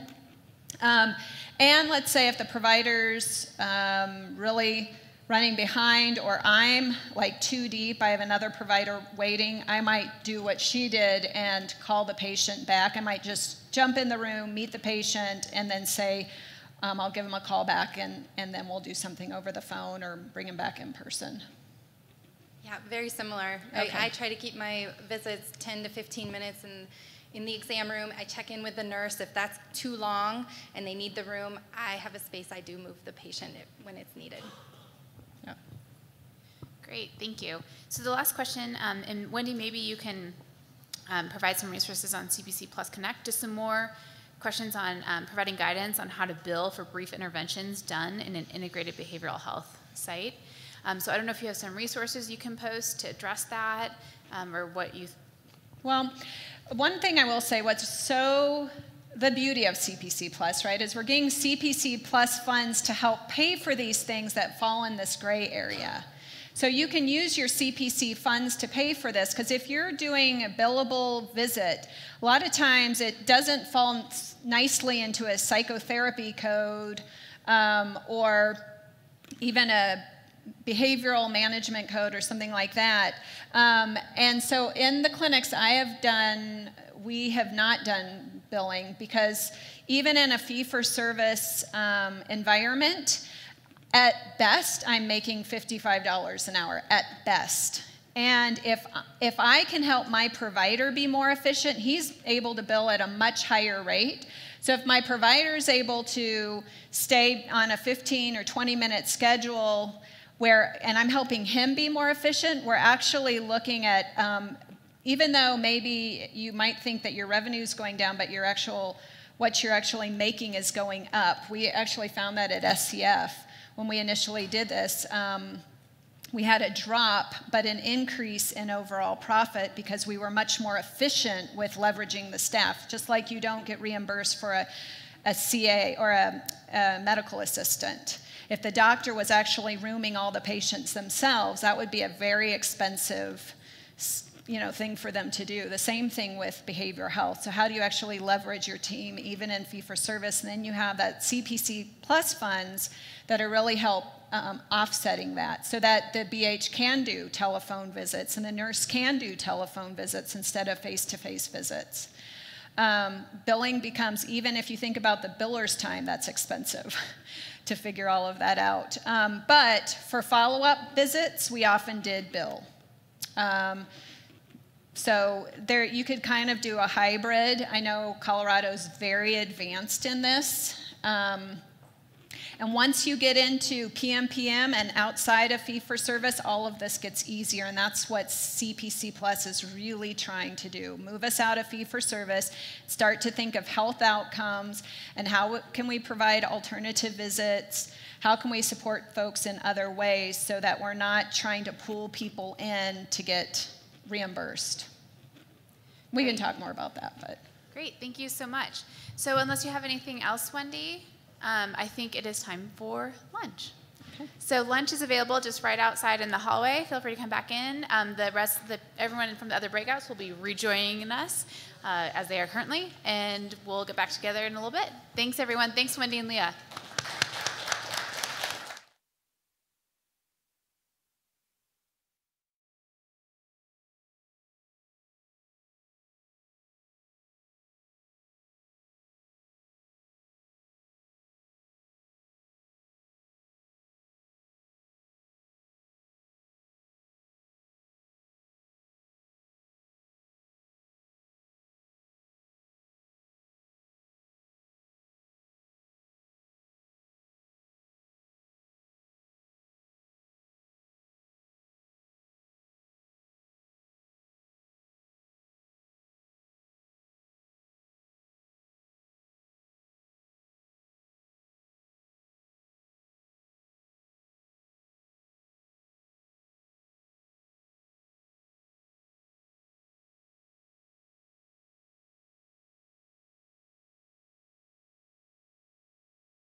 Sound check.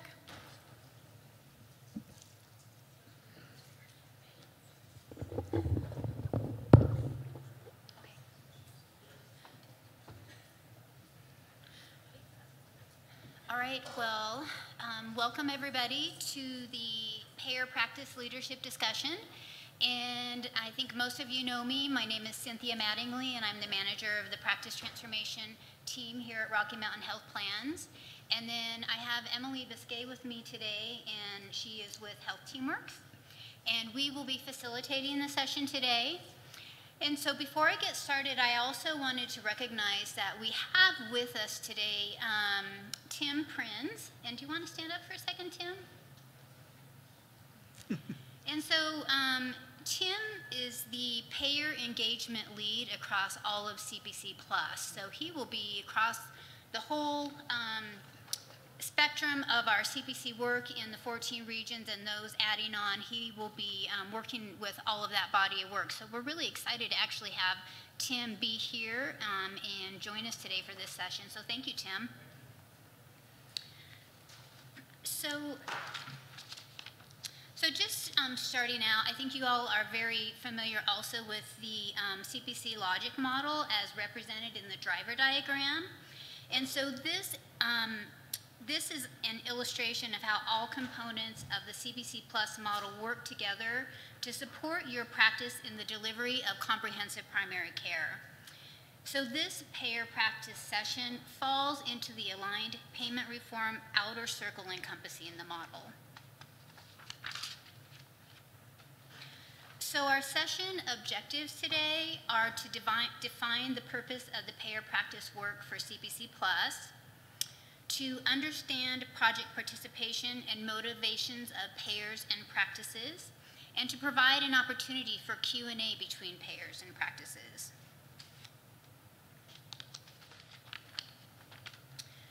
So today we will review the historical perspective of the multi-stakeholder work in Colorado that occurred through CPC Classic. We will then move to a panel discussion in which participants will share with us some of their thoughts around why they're interested in payer practice collaboration as part of CPC Plus. And then we're going to finish out with an opportunity for an open discussion on how we can work together to accomplish CPC Plus goals through payer practice collaboration. We're going to be using flip charts today, and so we're going to use these to capture discussion points and create a parking lot so that we can take your feedback and thoughts and use that for discussion at future meetings.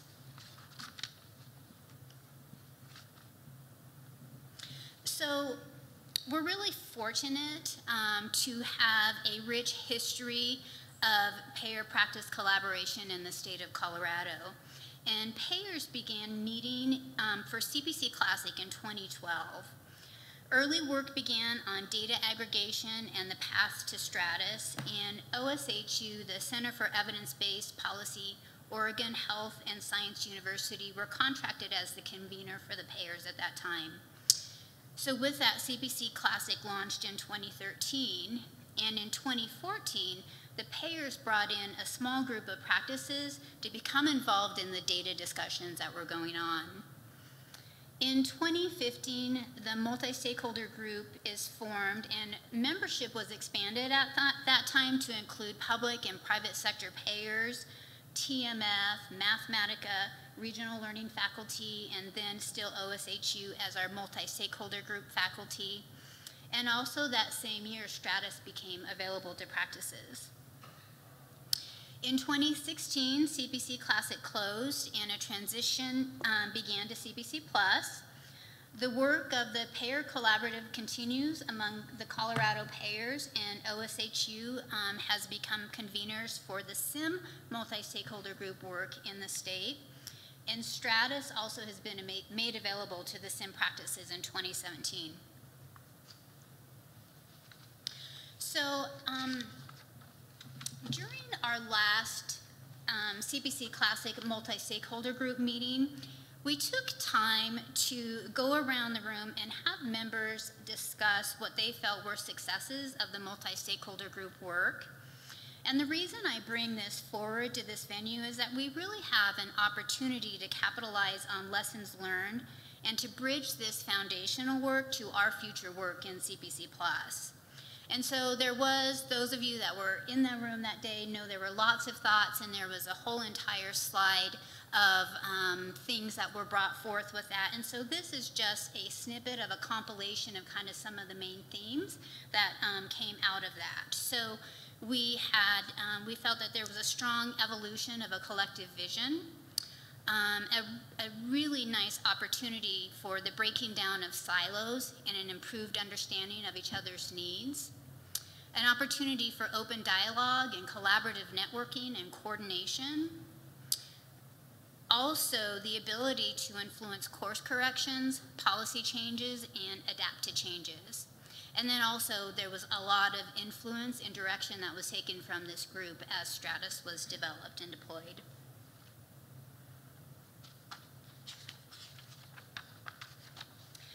So along those same lines, we went around the room and there were wishes, you know, what would be the wishes as we looked to the future that were expressed by the group.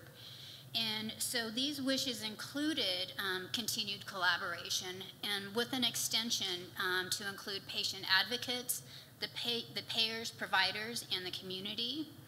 A wish for alignment of quality measures, expectations, payment, and value propositions. A reduction in variability in data and reporting. A hope to be able to have an opportunity to strengthen the primary care workforce, and a wish for continuation of Stratus with access from sim practices. And we know we've seen that come to fruition. So what is the purpose of the payer practice meetings to come in the CPC Plus model?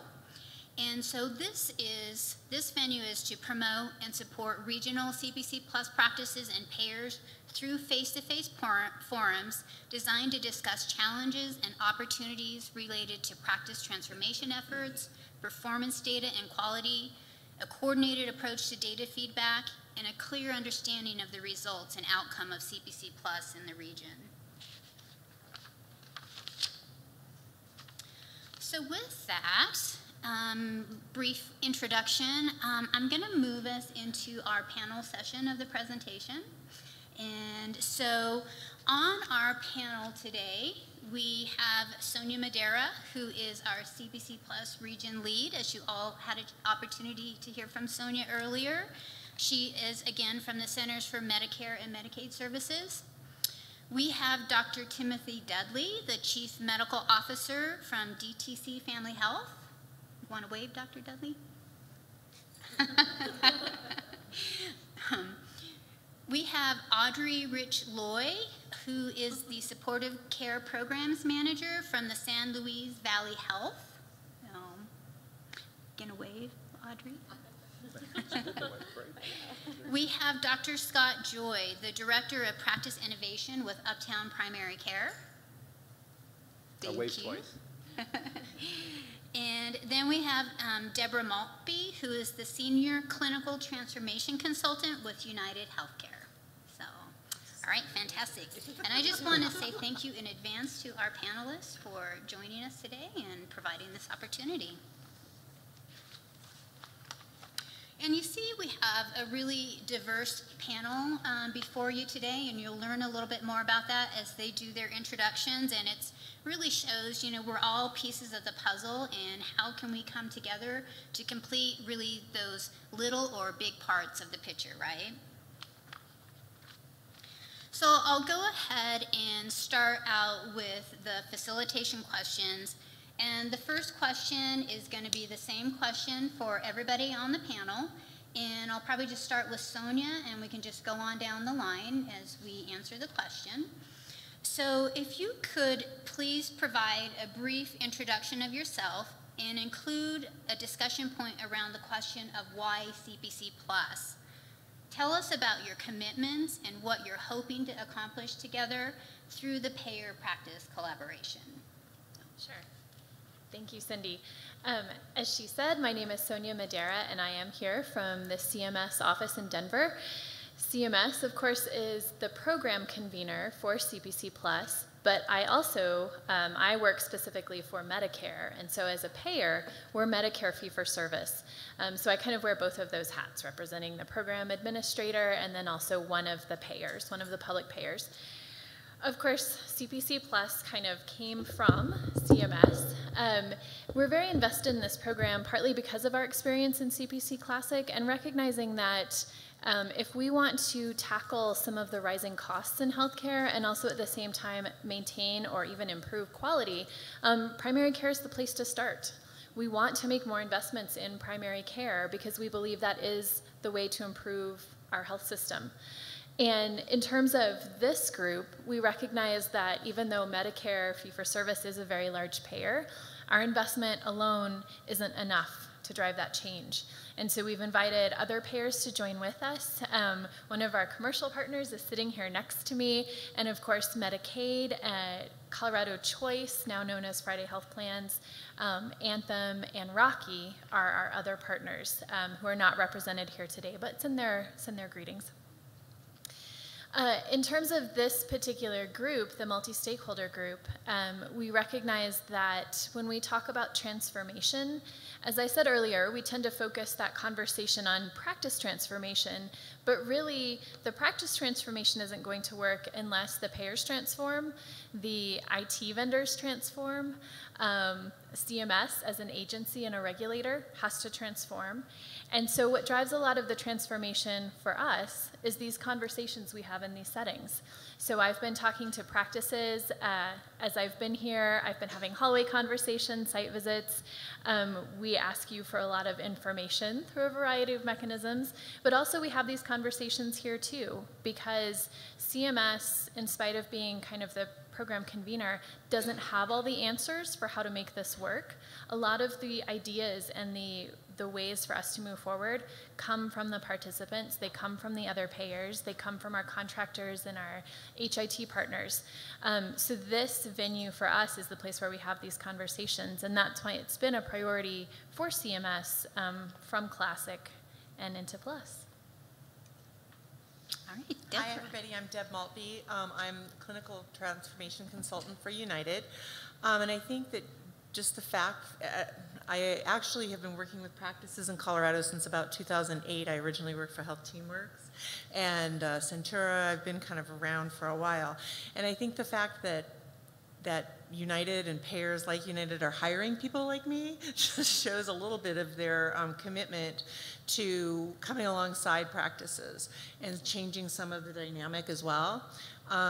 United's been involved in the multi-payer collaborative since the beginning, and we financially supported the adoption of Stratus.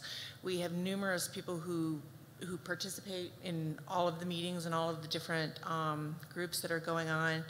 Nationally, we also work a lot with ACOs. We have a lot of ACO contracts that are and that's growing constantly. And in fact, when I started working for United 2 years ago, I believe, I can't remember the exact number, but we've tripled the number of ACO contracts in the nation since that time. And our goal really is to have 75% of our covered lives in value-based contracts. So this is a learning experience for us, and we're all in this together to keep figuring out what works and how to move forward and how to collaborate and communicate. Hi everybody, my name is Audrey Rich-Loy. I'm with San Luis Valley Health in Alamosa, Colorado, and our practice is located in a very rural, isolated part of our state. We were a recipient of CPC Classic, and we're really excited to get the award for CPC Plus. With our time with CPC Classic, we were able to do a number of things that have helped us tremendously, such as empanelment, risk stratification, improving our episodic care management, and our behavioral health integration. And I think what we're really looking forward to with CPC Plus is to continue and enhance our integrated service delivery, specifically with enhancing our care coordination into more longitudinal care, improving our behavioral health services, and specifically with getting more involved with the multi-payer practice conversation. I think we're really excited to advocate for folks in rural Colorado who require a lot of care coordination and resources to get folks to the services that they need. So I'm Scott Joy. I'm a general internist at Presby St. Luke in Metro Denver. I'm actually a clinical professor of medicine as well at the university, and our story to become a CPC plus practice really started with our journey to become a PCMH practice. So our practice over the last 5 years has gone through significant transformation, going from paper-based to an electronic health record, and really giving our residents and our medical students an opportunity to see what team-based care is all about. And it's very attractive for us, not only is Colorado a great state to recruit people to, but if we recruit our younger docs, everybody knows about the shortage of primary care docs. If we can recruit them into advanced primary care practices and show them how to do it as part of their training, it's very attractive. So that was one of the big things that brought us to become a CPC plus practice. I was also glad I did not need to do yet the PCMH application once again.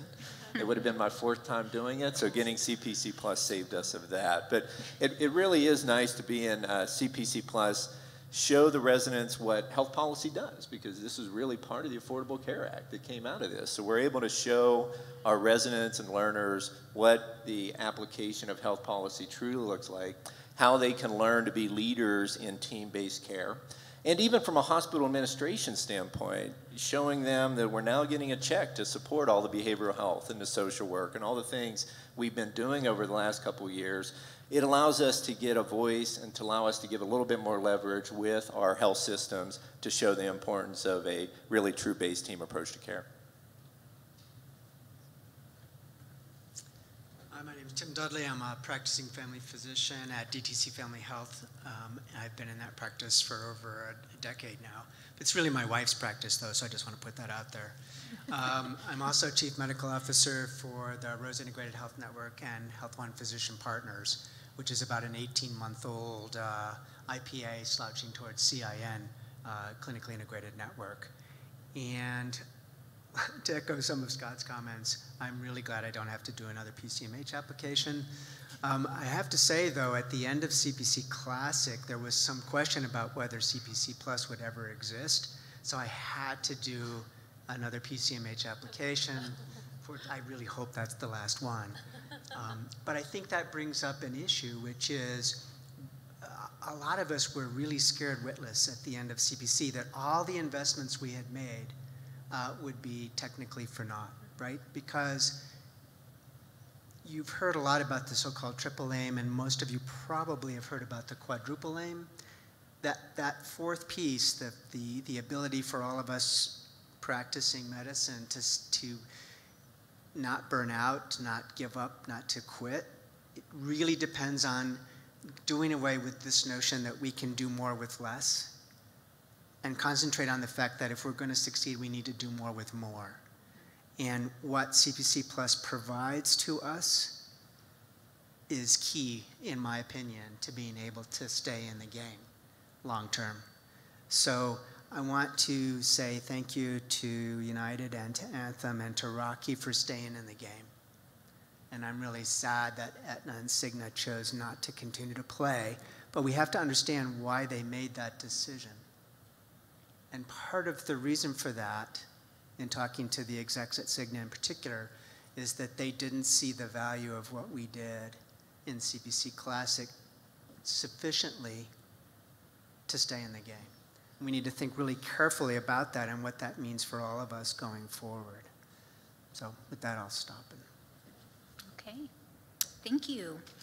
So the next question that I'm going to ask, I'm going to direct it just to Audrey and to Dr. Scott to answer this question. And so why are you interested in, what draws you to an opportunity to work together in the payer-practice collaboration? I think some of it has to do with what's been said already, in that it does take quite a bit of resources to provide the additional supports to do good patient quality care. We have been fortunate to be doing some of this already with CPC Classic, and we've already seen so many patients' lives transformed when we've been able to provide care coordination or behavioral health or to adjust the way we might practice to more of a team-based care model. You know, it addresses patient satisfaction scores. It certainly addresses the quadruple aim in our provider satisfaction. I know that our providers, while there's like, you know, some hesitancy on transforming care about time and productivity, the flip side of that is they're getting so much more support now that they weren't getting in that more traditional model. And I'm really, really excited for the opportunity to have more conversations with payers around how we can make our practices run more efficiently and more towards that team-based care model, given that the way we are reimbursed at this point doesn't lend itself to that model of care and to the extra resources it takes. And I think from the rural health perspective, that unique lens is that, you know, it does take quite a bit to get folks to the Front Range, for example, for a specialty visit, or to coordinate the lack of transportation resources we have even in our own backyard to kind of address some of those missing patients or patients who need to come in to get their chronic condition addressed. And so I'm really excited for any opportunities to kind of showcase the uniqueness of our valley and of rural Colorado healthcare. So yeah, I think about, speaking from the residency standpoint, that one of their milestones is how well they manage cost of care. So we're teaching them to be very sensitive to the tests they order and what they're doing and how they go about doing that. But it's very easy for us to get into that conversation about blaming the insurance company for putting a roadblock or a barrier up. And a couple things that come to mind are about prior authorizations. You know, everybody's very thoughtful, I believe, about making the choices. I understand that 85% of prior auths are approved.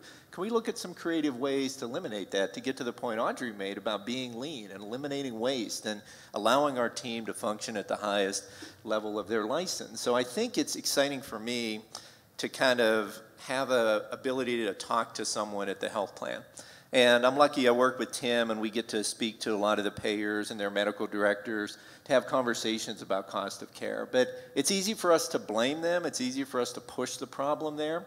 So I think having the open conversations, I'd like to see us be focused on really maybe some 1 or 2 or maybe 3 big things that we could fix. Prior auths are a big one for me. Integrating behavioral health is a big one.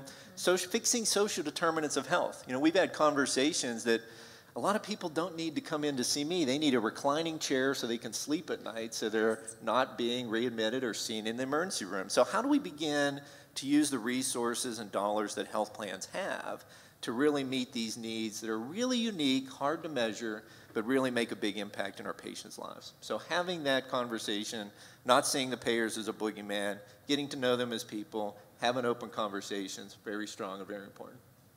Okay, great. Thank you. This next question is going to be directed to Sonia, Deborah, and Dr. Dudley. And so how did your participation in CPC Classic change your relationships over the course of time? And how did it change the tone of all involved? What did you like about the multi-stakeholder group meetings? What were the accomplishments of the multi-stakeholder work in CPC Classic? And what would you consider to be next steps? Is that all? Yeah, I know. There's All right. a lot in that question, right? I love these multi-part questions. Okay. Well, first, I feel like I should point out that I joined CMS in 2015, so these conversations were already going on by the time I entered them. So I joined them as a newcomer, the same way that we're inviting our new practices to join these conversations. So I did that myself, understand that feeling.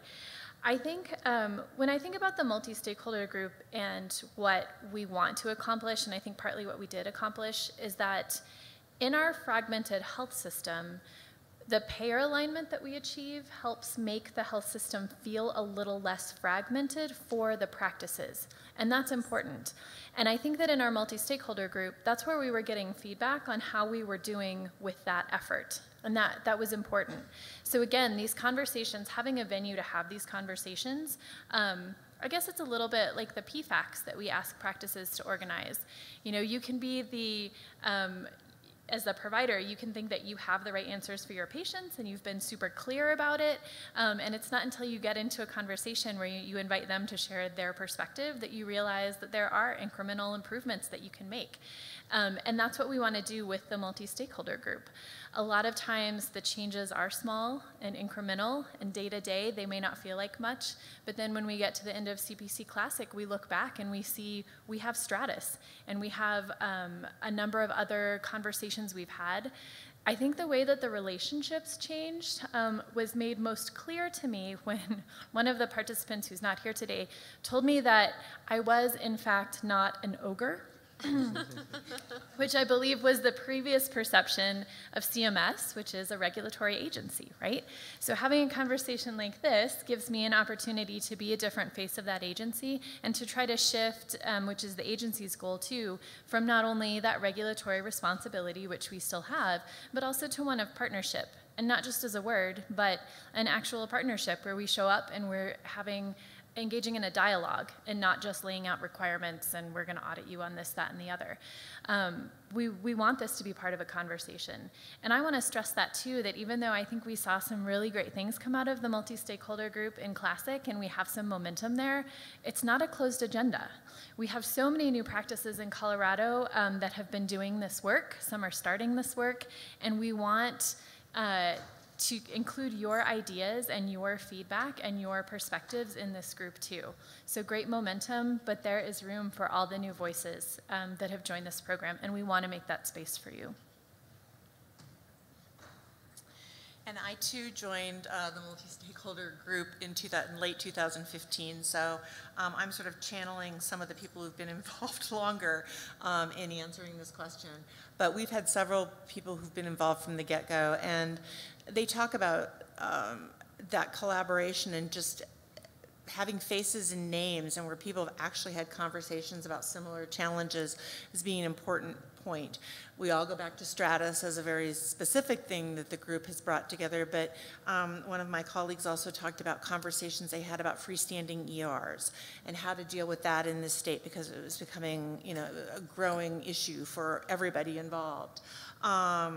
That was again, something that they were able to come back and say that was a very specific conversation that they remembered. And I think the fact that, again, we have additional resources United has allocated to this project and to the project nationwide. We have clinical people, clinical transformation people in 5 of the different markets, and we're adding more next year. So we've continued to build upon our commitment because we still believe in the model, and we believe that the model is what's going to ultimately give us some answers as we move forward and be able to create something that's sustainable going forward.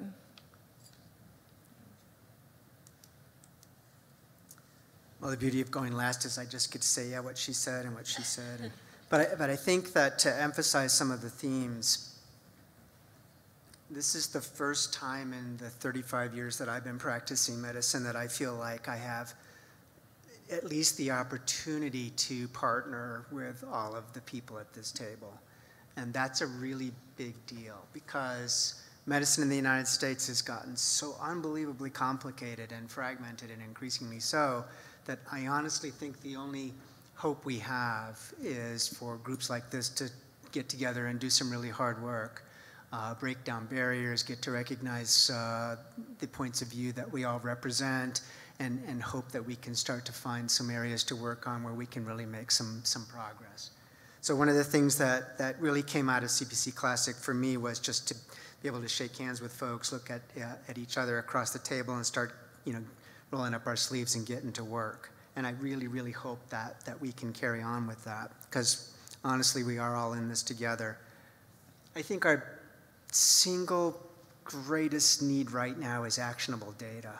And so I'm so happy that this group, and particularly the payers, were willing to continue to fund Stratus. That's a really big deal. And the fact that Stratus didn't fall apart despite all the mergers and acquisitions going on in the United States is really, really cool. But to me, data means who are we really caring for in our panels? What kind of care are they getting? How much does it cost? And is it doing them any good?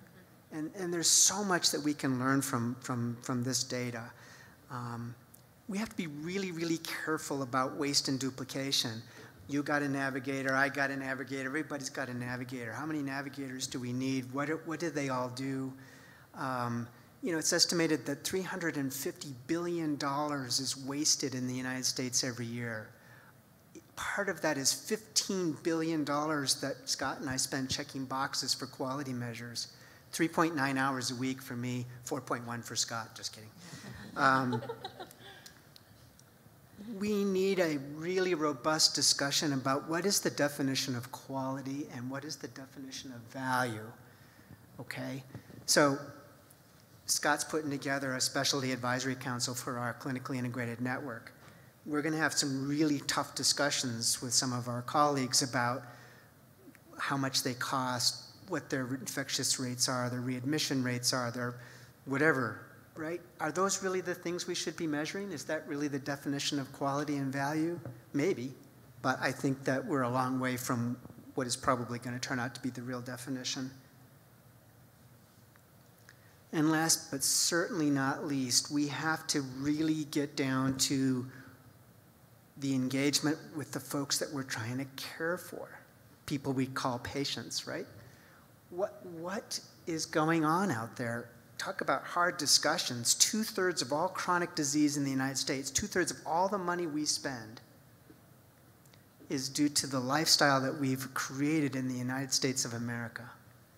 What do we do about that? You know, I have this joke about a conversation that I have with a patient. Gee, Mrs. Jones, I've been taking care of you for like 20 years. Your diabetes is still not controlled. Your cholesterol is still not controlled. You're still smoking.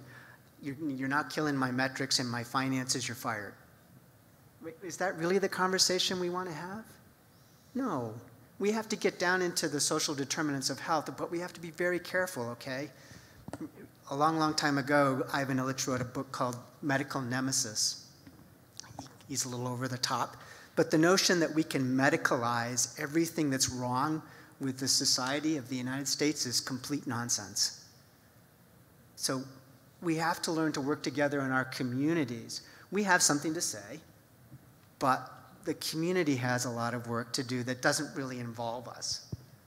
And we need to figure out how to facilitate that as well. So that's kind of a long way away from the multi-stakeholder group. So just to bring it back, I think the issues that you've all raised are key. We have to do this work together. We got to find a couple of things we can focus on. And thanks so much for what you've done so far. Great, thank you.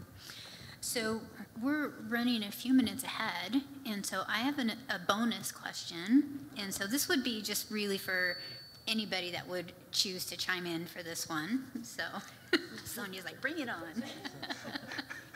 So, hands on buttons. I used up all my talking points this morning, so now we're off the script. No. There was lots of discussion in CPC Classic around sustainability. And we are just at the beginning of CPC Plus, but what would you see as key things in relation to sustainability that would be valuable to begin thinking about, talking about now as we're just kind of getting on this path again? I can start. CPC Plus is a model. It's an experiment, and we're measuring to see how it turns out. Are we able to bend that cost curve? Are we able to maintain quality or even improve quality? Are we able to improve quality even if we just keep the costs flat? If we're able to do any of those things, then there's a possibility that CPC Plus style payments could become a permanent part of Medicare. And that's the purpose of this experiment. And that's something you'll hear me say throughout the program, is kind of to remind folks that it is an experiment. I find that there's a little bit of a therapeutic misconception sometimes on the part of the practices, but this is still essentially a research trial. And we're trying to find out if this is something that we want to become a permanent part of Medicare. If it did, of course, I think that would go a long way towards the sustainability of the things that we're asking you to do, the care delivery functions. We want these resources to be available indefinitely if this investment pays off. If it works, then we can show that it works, and that's the point of what we're doing here. We also, though, I think, are looking at trying to make things sustainable in terms of the learning support that we're providing now. We recognize that it's hard to get a lot of these things started. You know, the largest number of patients that you're ever going to have to impanel is when you start out and you haven't impaneled any of them yet. And then over time, it's easier to keep up. Same with your risk stratification. Doing everyone at the beginning is time consuming, and then after that, you adjust as you go. So we are trying to provide as much support as we can so that practices can figure out the workflows and do the hard work of the setup, so that there is, so that it becomes easier for you to maintain over time. After, for example, there might not be as much learning support, you might not have your coaches as available over time. But I think those are the key things from the CMS perspective. It's an experiment. We want the resources to be available long term, and we also want to provide as much support as we can to you right now to do the hard pieces, so that then you can move into not maintenance exactly, because we expect that quality improvement kind of goes on forever, but that you'll get over that initial hump of getting these things set up and making that shift. Okay. Having been in practices for close to 10 years now, I remember when we, some of us, as a quality person, going in and putting red dots on diabetics charts. And so sometimes it feels like we haven't gone anywhere, but we've really come a long, long way in a short period of time. And I think that for me, when I first started reading about CPC a few years ago, the thing that stood out really was the risk stratification piece to me. And I think that's really key, particularly to, I'm actually not a medical person, I'm actually a marketing person. And we always look at like customers and populations, and again, it's that risk stratification of knowing who needs help now and being able to give them the care they need as they need it. And so I think another thing I just want to, this is all making me remember an article I read a long time ago that I have no idea where it was or what it was called. But it was about, it made the analogy between the medical system now and the food system and extension services in like the early 1900s and 1920s. And how it was, and how there was this ongoing, and still is, quest for best practices and diffusion of innovation on a small, individual, regional level. And that was what, to some extent, they saw all of these demonstration projects. They were making that analogy that all of these kinds of projects are learning experiences for all of us as we move into trying to transform the system as a whole. And how extension services was originally because Americans were spending like a third of their budget on food, and if we were going to become a consumer society, they had to be able to lower the cost of food for people. So in some respects, we're in that same mode. And I always thought that was a really interesting article. Again, I have no idea where it was. I may have dreamed it. But I just want to make that same analogy here of that a lot of what we're doing, we're at that same piece, and it's diffusion of innovation.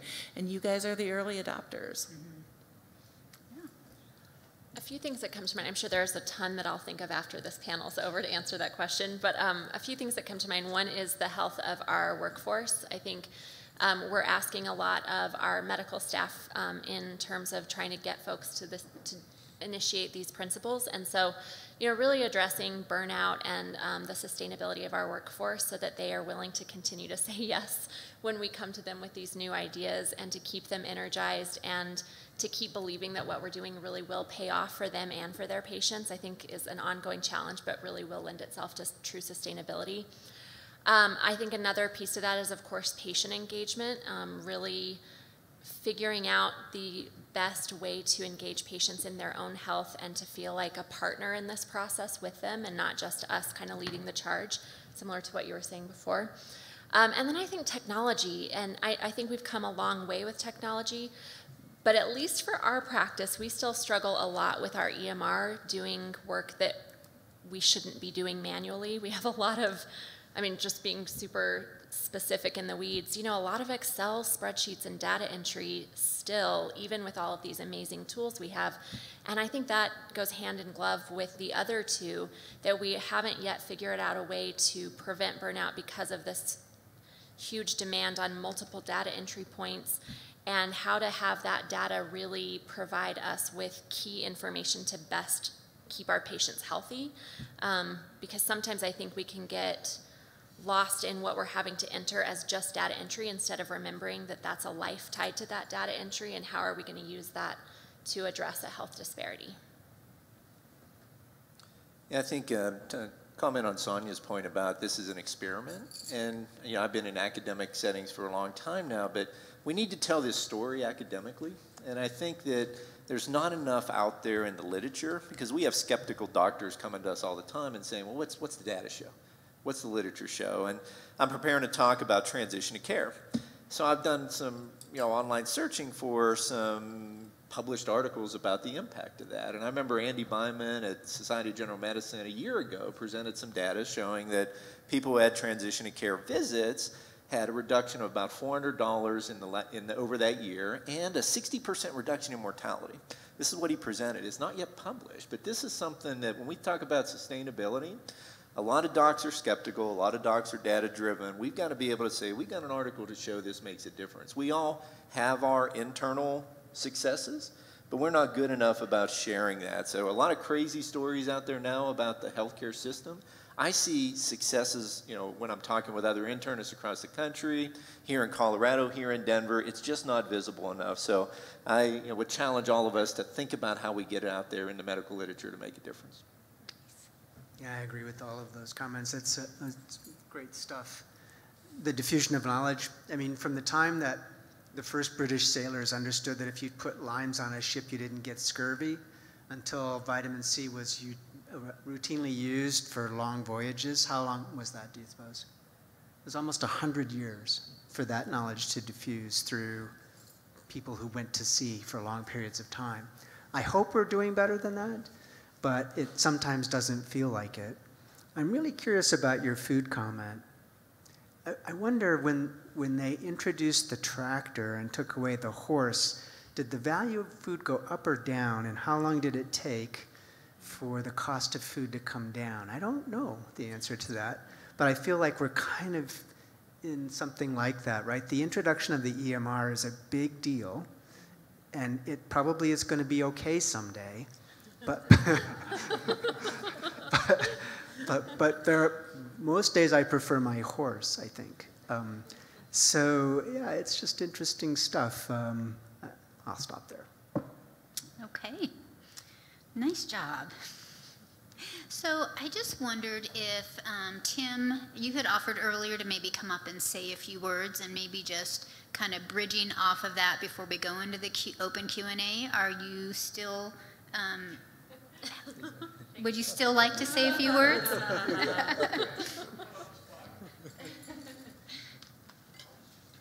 Okay.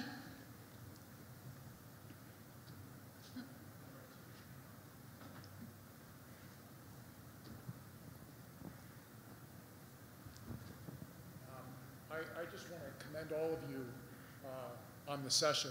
I think it's terrific, and it really is kind of emblematic of what we're trying to accomplish in this model of sort of payer and practice engagement. So first of all, congratulations. I think the second thing I want to say is I think it's really important that you all commit to building on your success from CPCI, from Classic. I don't think, I think we tend to understate it. And there's only one other region that I'm aware of that's accomplished anything close to what you all have accomplished in Colorado with Stratus. And so that in and of itself is an important foundation for you to build upon. And I just want to remind you of that as you start on this next 5-year journey in CPC Plus. The only other thing I'll say is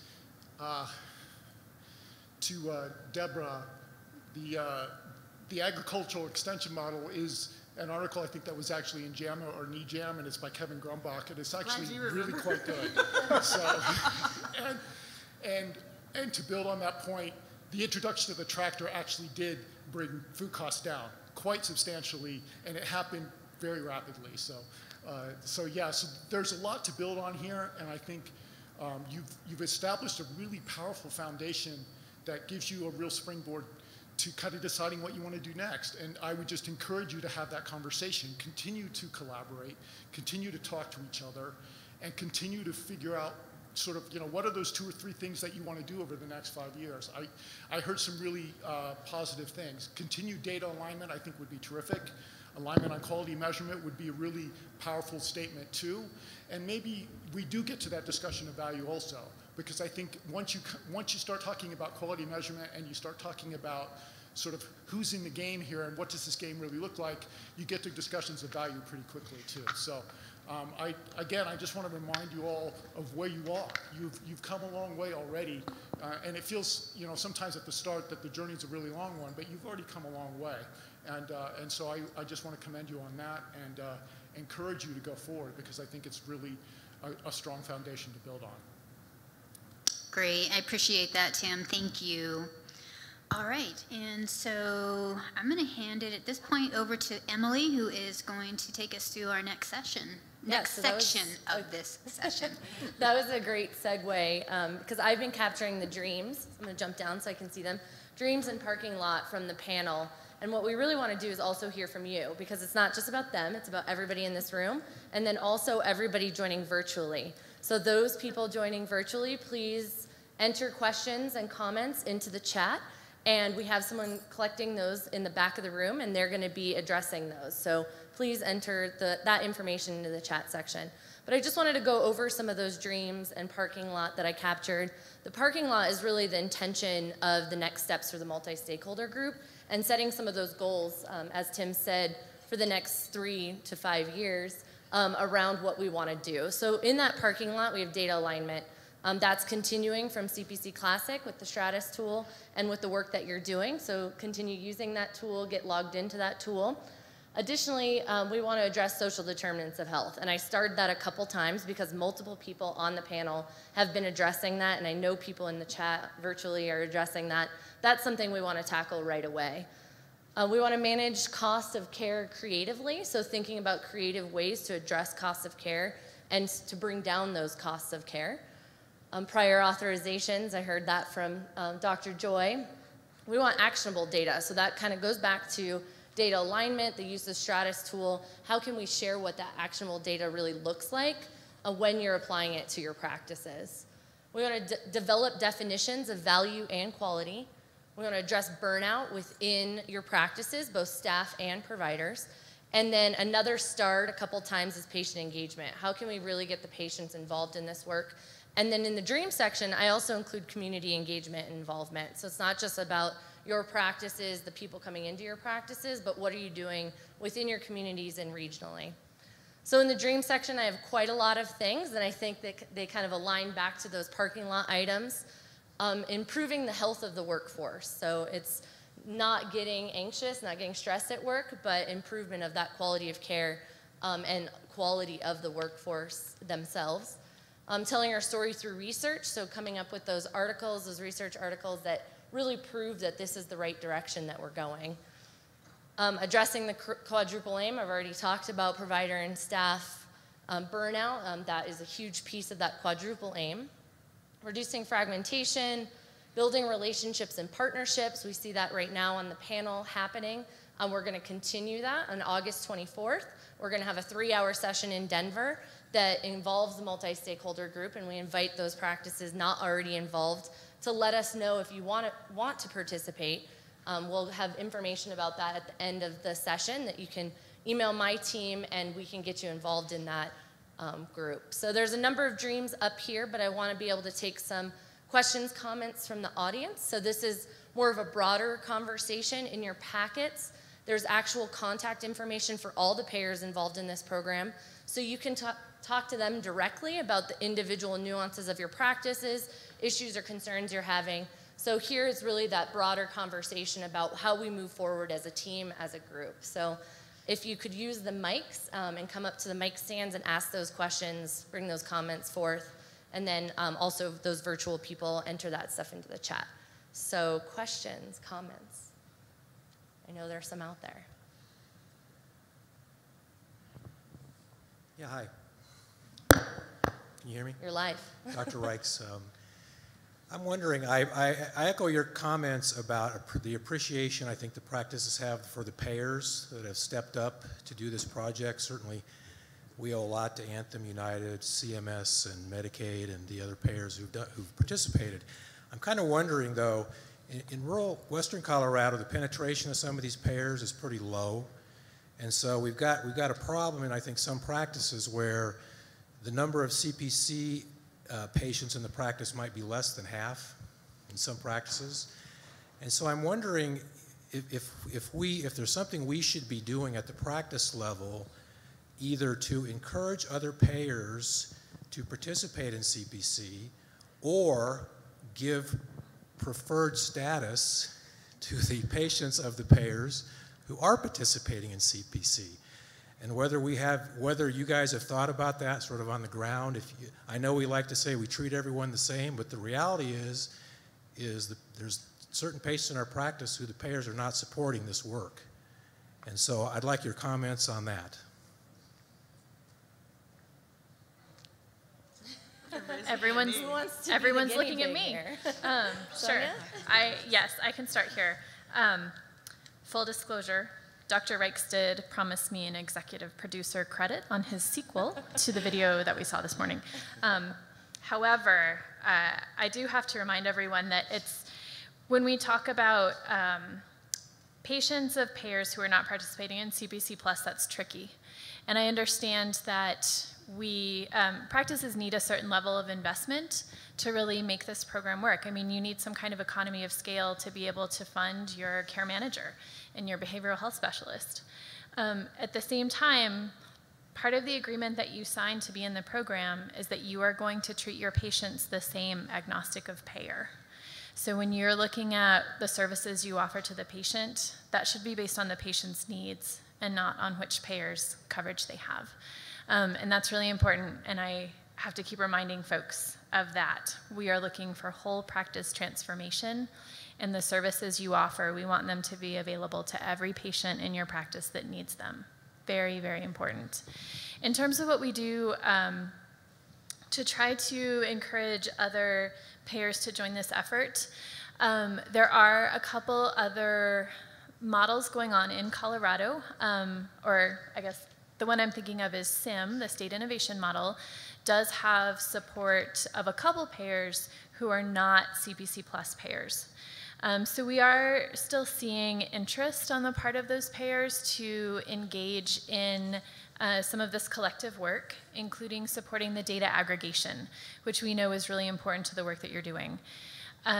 Certainly, I think it's worthwhile for you to continue your conversations individually, as your contracts come up and you're talking to your payer about those contracts, about the work that you've been doing. And one of the reasons that we collect so much data from you all the time, quarterly, annually, in conversations when I come see you for site visits, surveys we may send you, we're collecting all that information so that we can show what's happening with this program over time.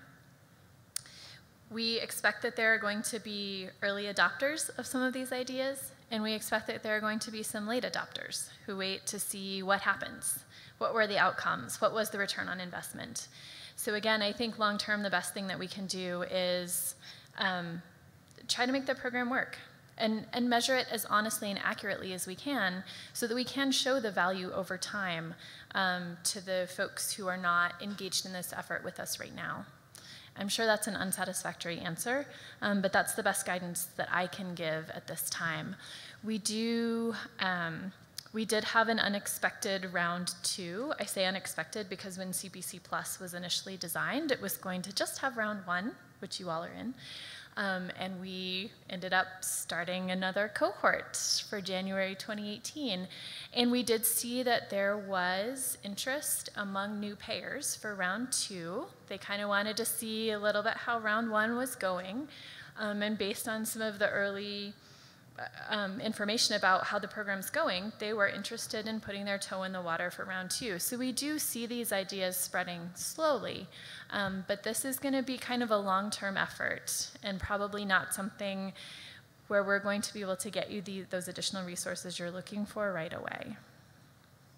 And I see heads shaking, so Dr. Joy? Yeah, you know, I like the comment, and I think we maybe underutilize our patients a little bit too, because if our patient had a really good experience in a CPC Plus practice, and they say, wow, it was really cool that I could see a behavioral health specialist in your practice, I'll often tell them, hey, the reason why that's the case is part of the Affordable Care Act. We've got this CMMI program that allows us to do this. So if you got some engaged patients who've had some great responses to what the advanced practice models, you know, think about, hey, reaching out to your congressman, reaching out to your senator, let them know the successes of this. So then you're not kind of getting into this patient has this patient does that. But when you find that patient has a really good response, can we turn them into advocates, and what kind of resources could we provide in a network to give letters that, you know, kind of like patient satisfaction, that we could let them tell the message of the success. And hopefully they'll tell their friends and family that your practice is awesome, they've got integrated care, and then you start to drive business to the practices that may be a little bit more advanced. So that's just one thought. Yeah, I agree with Scott. Don't hide your light under a bushel, right? You never know who's going to walk through the doors. Maybe somebody knows somebody who knows somebody. They tell somebody. It's pretty soon CPC Plus goes viral, and we're all. You know. It can go viral on CPC Plus Connect, just so you know. It's a small audience, though. Just a plug. I was just thinking, to piggyback off of what you were saying, though, I think that could be a great utilization of effort with your PFAC, you know, that concentrated group of patients that might be able to piggyback on. Great, we have another question from the audience. Yeah, I was going to piggyback on the Foresight group as far as the payers' participation and as far as how much they are helping or are not helping. We're new to CPC Plus, so I don't have previous experience with it. But part of our calculus of doing practice transformation was the enhanced payments.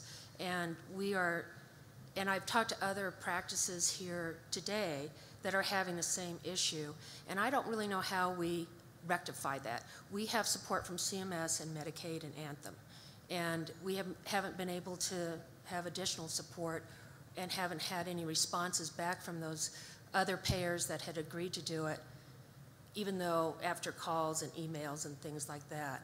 And then one other aspect I have about that, also I was talking to about 3 or 4 other practices, and some of the calculus that we used to get, like, say, our 10% or 40%, those numbers, we have them in our EMRs, but the math doesn't come out the same way. We have different values for those things.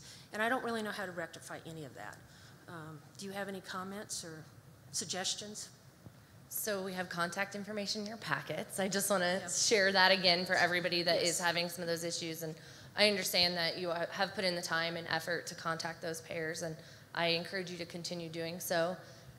As far as addressing some of the calculation issues, I think some of that is going to come forward as we move. As we move forward, we'll start to see some of that match up a little bit more. But I think some of that is the individual conversations that you will have with those payers. Point, though, Emily, people have been doing that, and there hasn't been any response back. So, and I'm just encouraging a more bilateral dialogue on that part of it. So that's it. Any comments from the panel on that? Maybe we need a SWAT team. I don't know. An escalation system. Well, as Emily mentioned, I mean, we have provided the contact information. CMS can't get into the middle of your contract negotiation with another payer. But if you are having trouble getting a response, please let your practice facilitator know. They can funnel some of those things to me, and I meet monthly. I join the multi-payer collaborative monthly. And so if we're seeing a pattern of non-response, we can try to make sure that you have the right contact information, that this person understands or is aware that your request is coming in. I will clarify, though, that just like these may be among the issues that would cause one of the CPC Plus payers not to contract with you, CMS set a minimum number of beneficiaries that a practice would have to have, Medicare fee-for-service beneficiaries, to be able to be in the program. And again, that is a combination of the need to measure outcomes. We need a critical mass to measure outcomes.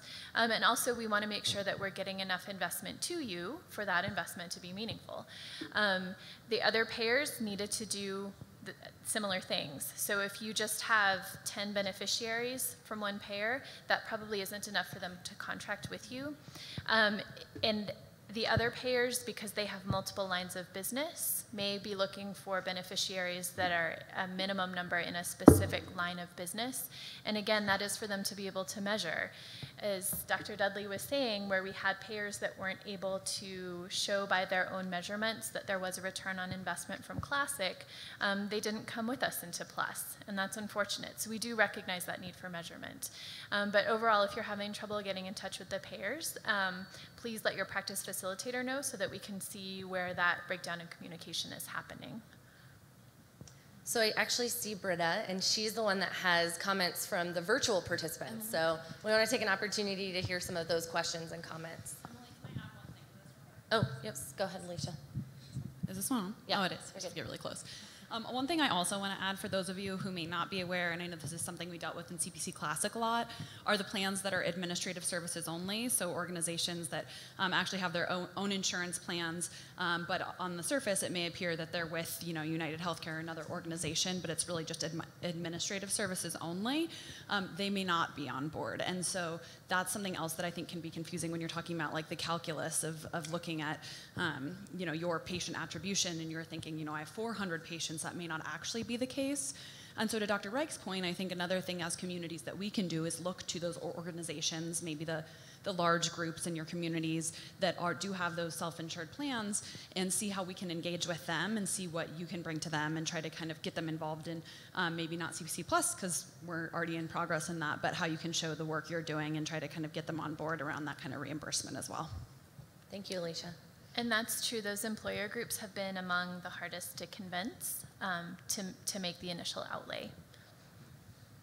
Britta? On a related note, so that's great to hear about new payer interest in round 2 of CPC Plus. Do we have any lessons to learn from the payers who have decided not to continue with CPC Plus? And Sonia, you addressed that a little bit, but if you had any comments to add on that.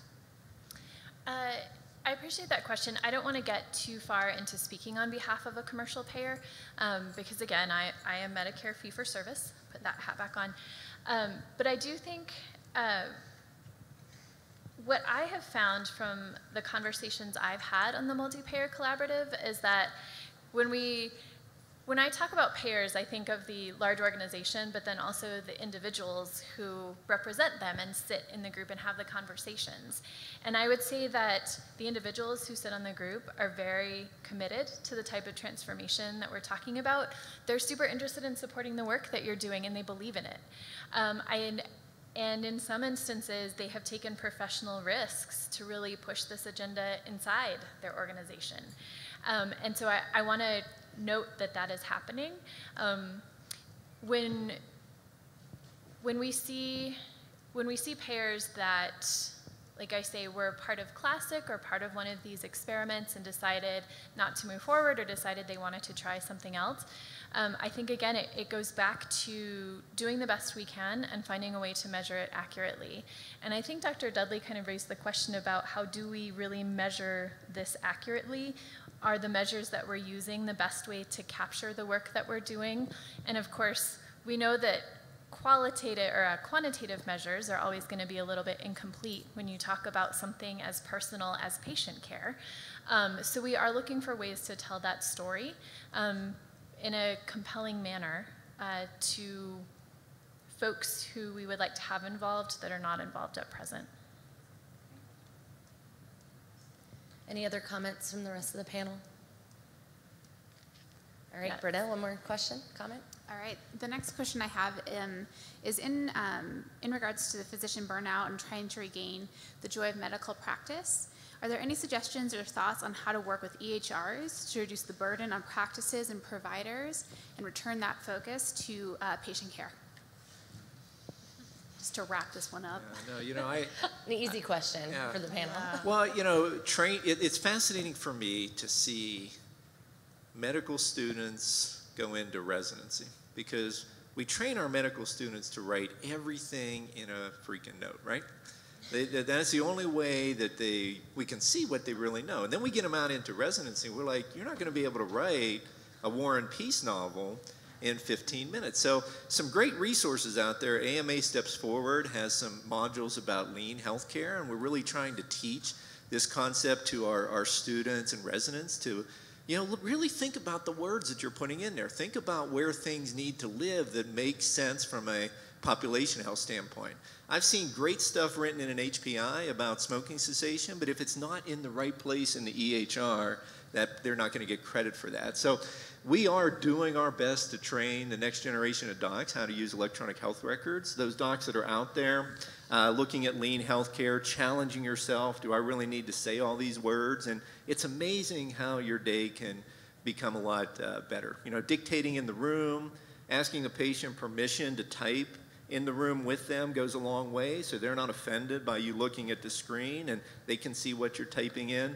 So there's a lot of cool resources. AMA Steps Forward is one that I like to use, but we're teaching it. Think about word economy, think about lean healthcare.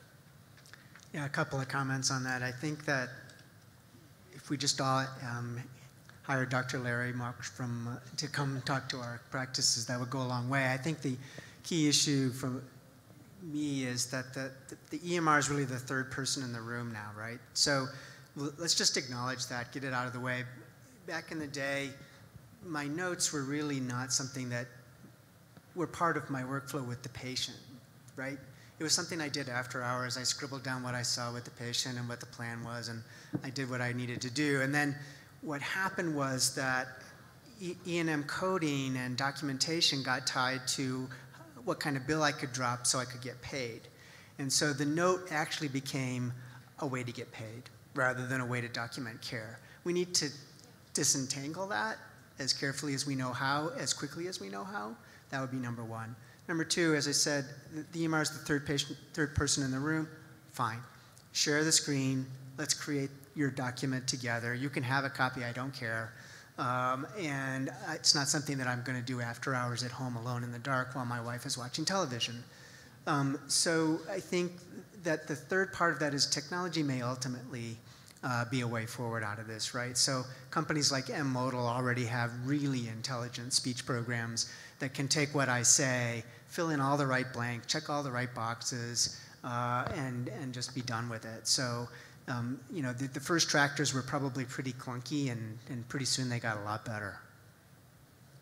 I would also just add that I think to address the burnout related to EMR, we have to address the entire practice. And if we are creating a team-based care service delivery where we're making things more efficient, I think it frees up time from our providers having to do so much that they have more time to do the documentation in the way that they either need to for requirements or to address specific patient care. But I think if we just look at EMR as a factor for burnout without looking at the entire system, we're really missing some big opportunities where we may not be able to make as much ground with EMR as quickly as we can change some other things that we're doing in practice. Thank you to the panel for answering that question. We have a couple more minutes, and I see Dr. Kotz. Hi, I'm Glenn Kotz. Can you guys hear me? Yes. So I want to acknowledge to begin with that CPC, CPC Plus, the design of the care transitions or transformations is really done by brilliant people. And the people, the ones of us that have been doing it for a number of years, I couldn't imagine going back to the old way of care, even if it's not funded any longer, because we see the value, we know that the care is better. So when we use the language of value, I think we all see the value. The problem with the next step of value is the cost savings, and we know that if we don't save money to the system, not only is this program at jeopardy, but really healthcare is at jeopardy because it's just getting too expensive. So we have some major critical things that we want to all accomplish. With that preface, we know that CPC or the ACO, I shouldn't say the ACOs, though CPC and a lot of practice transformation has only been saving single digits. And those single digits vary from region to region, so it might be 1% or 4%, or maybe at a high level system, 6 or maybe even 10%. What can the multi-stakeholder group help us by sitting together and saying these organizations, these practices have been the better performers? What do they do that really is making big difference? And how can we learn from those systems? How can we take those systems from, let's say, a large system, you know, Geisinger or something that's very large, and bring it to a smaller system that may be 100 docs, or even a smaller system that may be 1 doc? Because there has to be systems that are successful in saving more money than the 1, 2, or 3% that most of us talk about. So maybe if I would love it if you gave me, and I'm sure everybody has the same voice, more of that successful data on the systems that are successful. Thank you, Dr. Kotz. I think with that, we can take some final comments and addressing some of his comments, and then I have one last slide to talk about. So anybody on the panel want to address that? And any other final comments? Sure. Thumbs up. I see a thumbs up.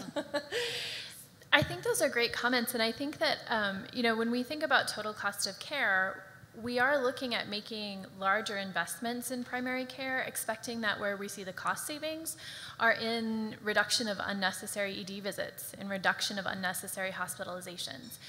So I want to be clear, everyone understands we're not trying to make you turn the lights off and cut your power bill down so that you have cost savings, and you're like, that's not how this cost saving idea works, right?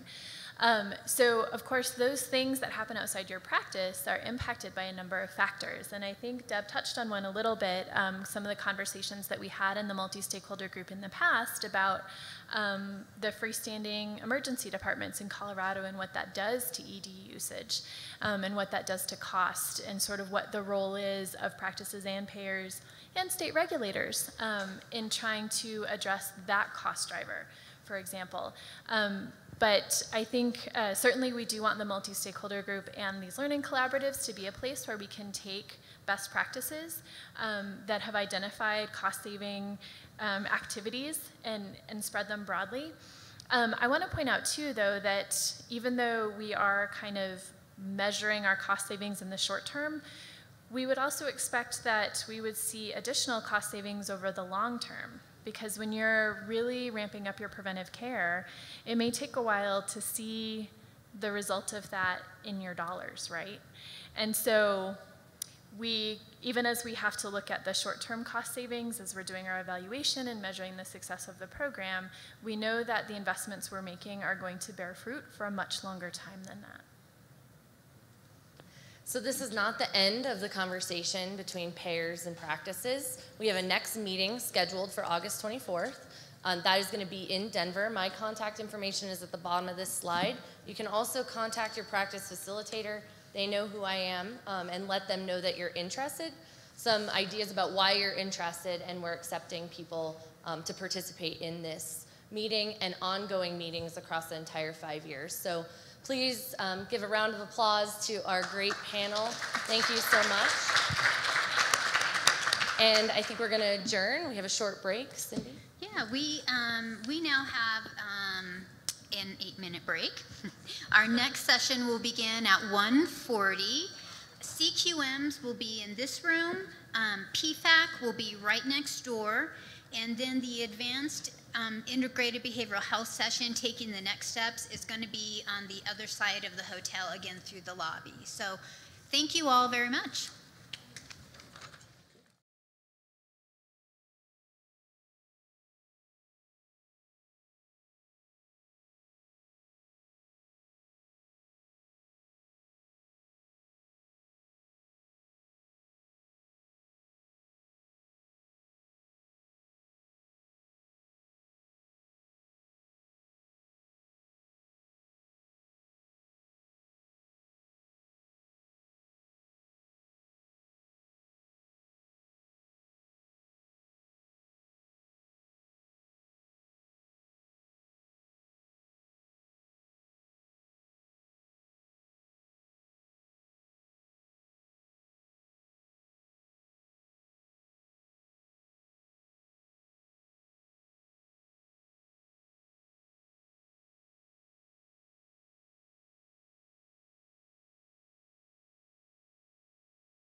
next session.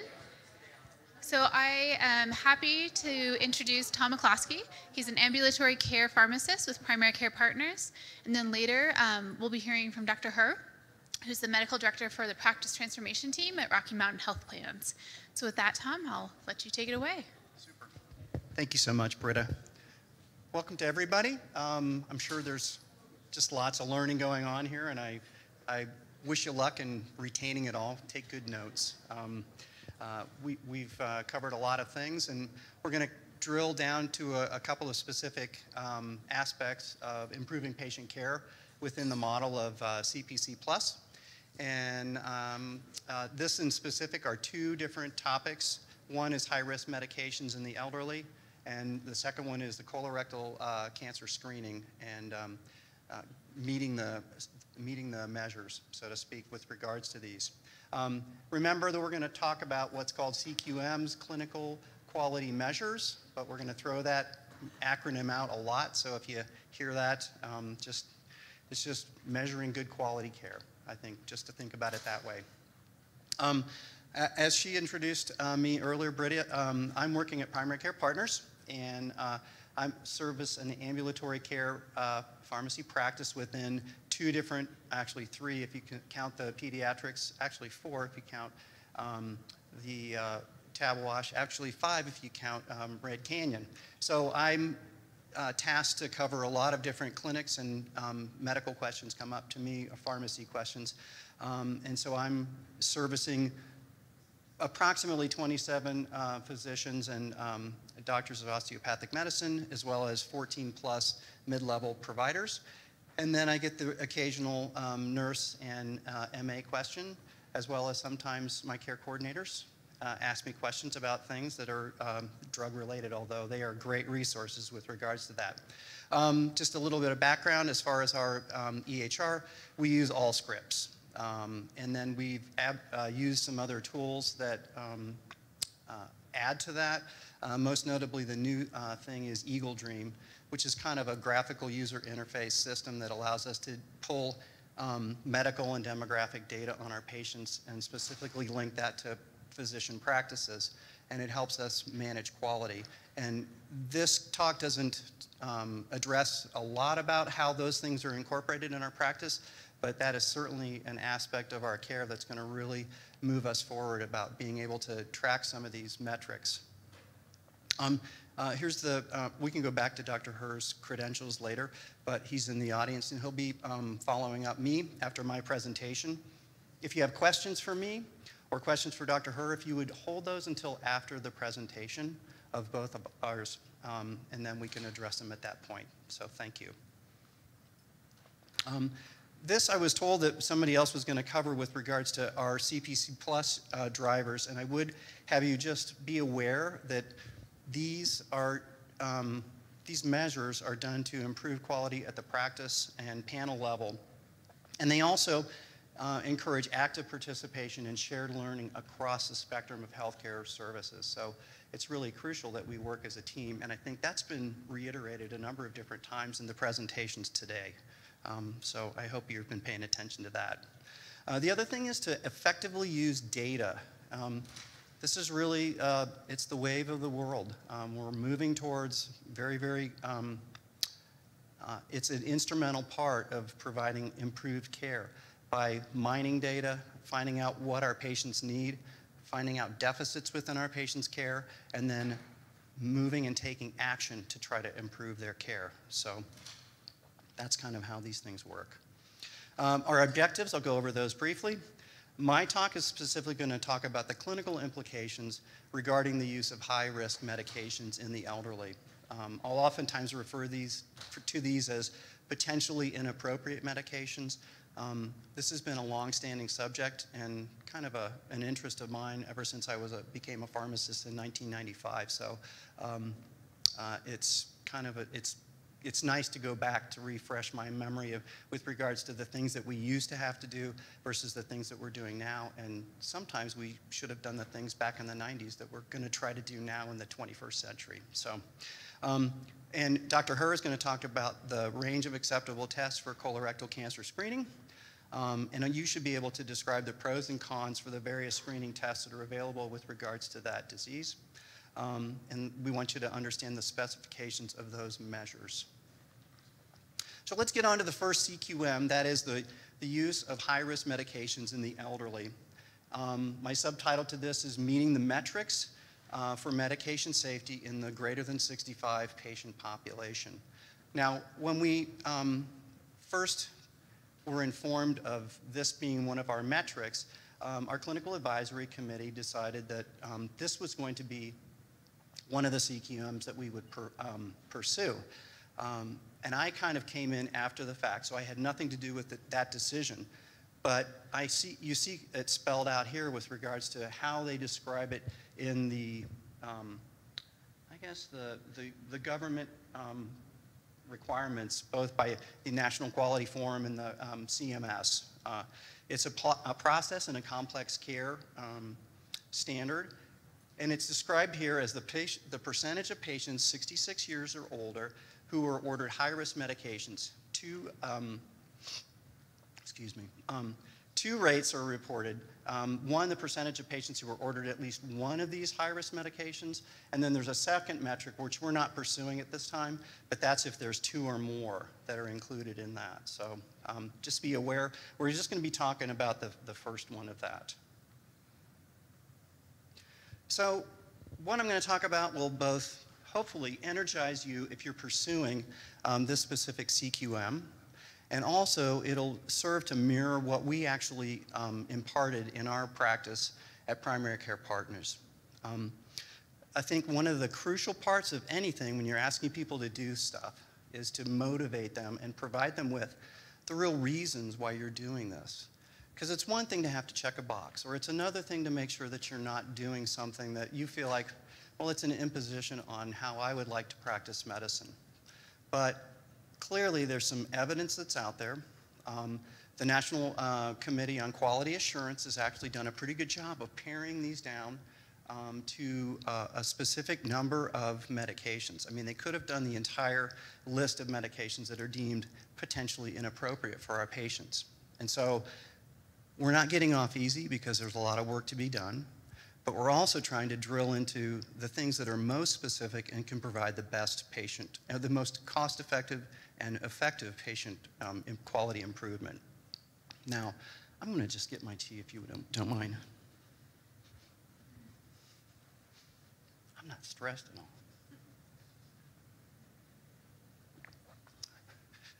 So the thing to take from this too is to remember that the American Geriatric Society and a number of other agencies, as well as, I wouldn't say a wealth of information and clinical studies, but enough of them are out there to compel us to do this in a fashion that's both efficient. Oh, thank you.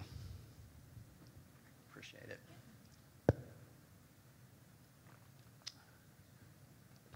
And has been shown to not only decrease hospitalization rates, comorbidities, complications in care, and overall improve the social and functional aspects of our geriatric patients. I'm also going to talk about describing the methodology and talk about the approach that we're going to take to meet that metric. Now, that alludes to what we have to do to jump through this portal, so to speak, and meet that metric. The success that is defined, and this was presented to me about a month ago. This is fairly new to me as far as how much we have to actually accomplish in our patient population. But we want to avoid a single event of one of these medications during a 12-year period for 9%, for less than 9% of our population. And that seems like it's difficult, but to meet the 80 percentile metric, we have to avoid 1 in 10,000 patients. And so probably a much harder thing to do. I also want to discuss the practice planning and the workflows that we're going to use to improve compliance with the metric. And these are still in, they're kind of in process development, but I can tell you right now that our team is engaged in this. and we're well on the way to succeeding. So a little historical background on the Beers criteria. Devised in 1991, it was kind of a hot topic among the geriatric population, as well as the people who are the physicians and caregivers who were providing care to the older population. Largely, though, it kind of went ignored with regards to how we really implement this in a clinical fashion. A lot of people were, there was a lot of pharmacy advocacy about we should be actively pursuing avoidance of these medications at all costs, and let's try to put in place safety measures that avoid them. And 26 years later, we're still kind of struggling with it. I bring this up because the American College of Rheumatology, and this is a draft, I will remind you, but in 2015, I bring you to point number 2. The American College of Rheumatology strongly discourages the use of Beers criteria for punitive measures or quality ratings for individual providers. Now that's a draft, and I don't think that that actually made it into their final statement. However, it does, I guess, illuminate how these things seem to be perceived as an imposition on care, and overall the sense that somebody else is telling me how to prescribe for patients. The thing to take away from all of this, though, is there are lots of options, and I'll allude to those later on. Now, there's a lot of information out there with regards to polypharmacy and how it impacts our patients, particularly those who are 65 and older, and then 75 and older up to the extremely frail. Now,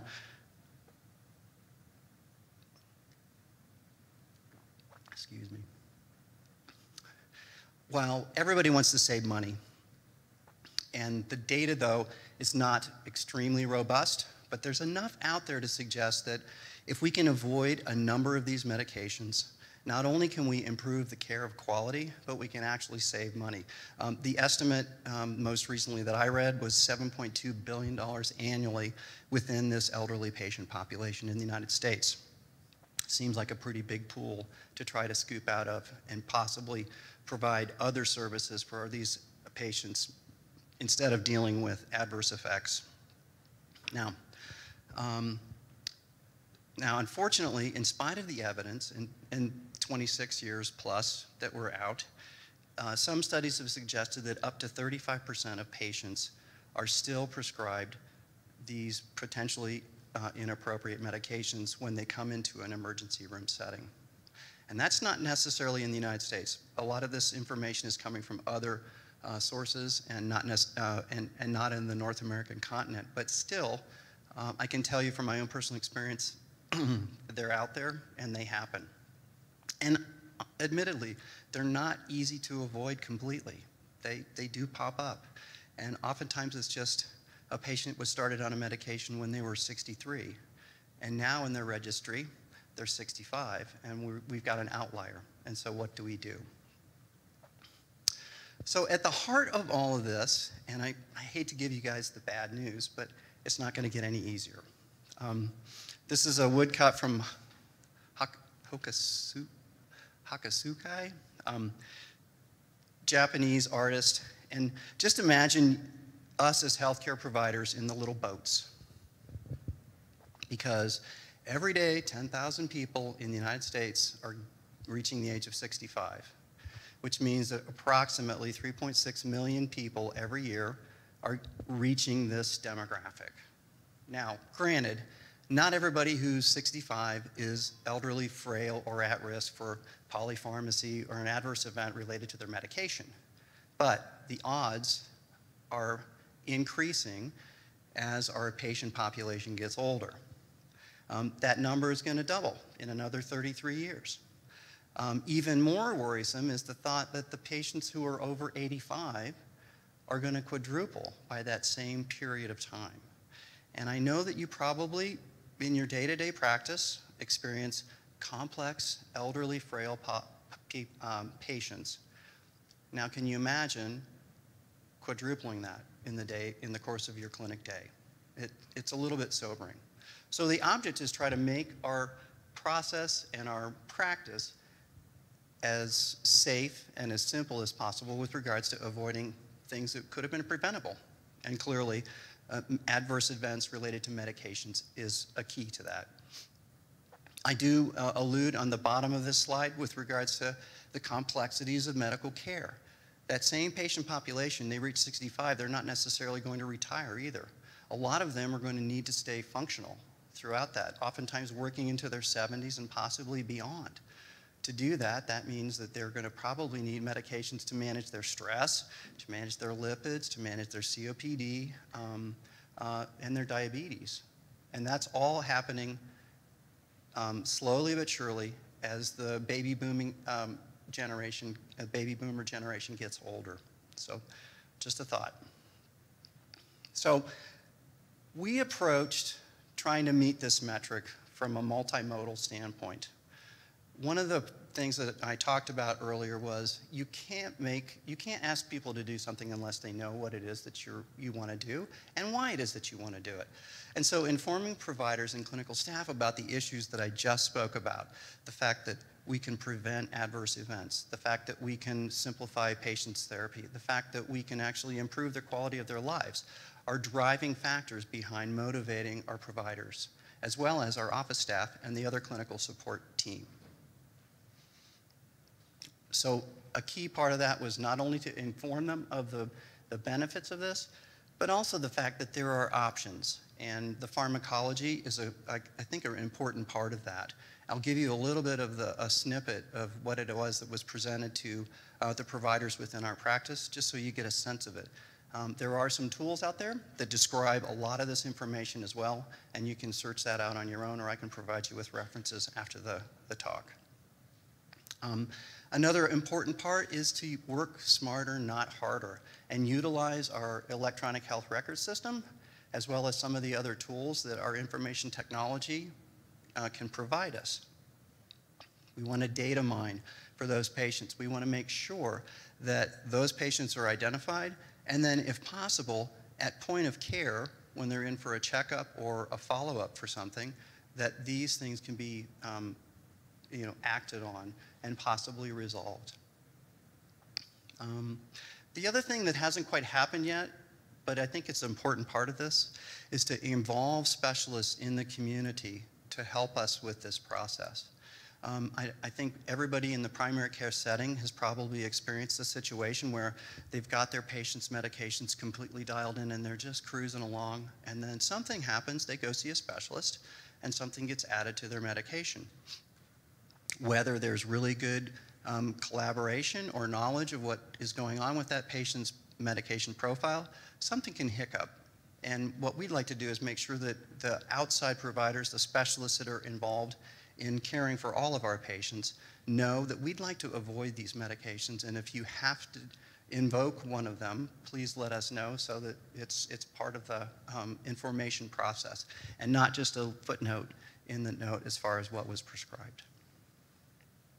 And then, of course, we want to do like a plan, do, check, and act cycle, and that is go back and see what worked. Let's find out how we're impacting our metrics, and then if we can identify things with regards to the workflow process, we'll act on that and improve the process. So here's 3 slides that come from the presentation that I gave to all of our providers in various meetings regarding these high-risk medications. Now, a lot of this, like I said, can be pulled off the internet in format summary and summarized appropriately for just reading, but a lot of times you need to talk through some of this and provide providers with the options that they need to make an alternative decision. One of the so we tried to identify 5 key medications, the top offenders, so to speak, with regards to our patients. That's still an evolving process, but I'll allude to a couple of them in these slides just so that you have an idea of what it is that we're talking about. So at the top is the tertiary tricyclic antidepressants. Now, this is kind of an antiquated medication, most notably amitriptyline, Everybody knows about it. It's used commonly, not only for depression, although that's kind of an arcane use for depression, but it's moved into the forefront with regards to treating neuropathic pain.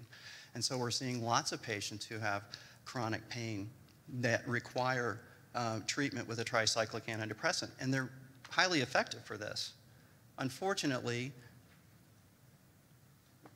the nature of the medication and the pharmacology of it crosses the blood-brain barrier and has an increased risk of anticholinergic side effects. Those side effects increase the risk of patients reporting sedation, drowsiness, fall risk, urinary retention, and so they're not what you'd call a clean medication to treat an indication. So the recommendation is, if we're using the antidepressant, the tricyclic for depression, move to something more like a SSRI or an SNRI. If we're using the medication for neuropathic pain, there's a simple change, and that is to move over to nortriptyline or dizipramine. And these medications are generally better tolerated. So it's not something that is, you can't use this medication. It's more, we'd like you to think about using an alternative medication that might be better tolerated by your patients.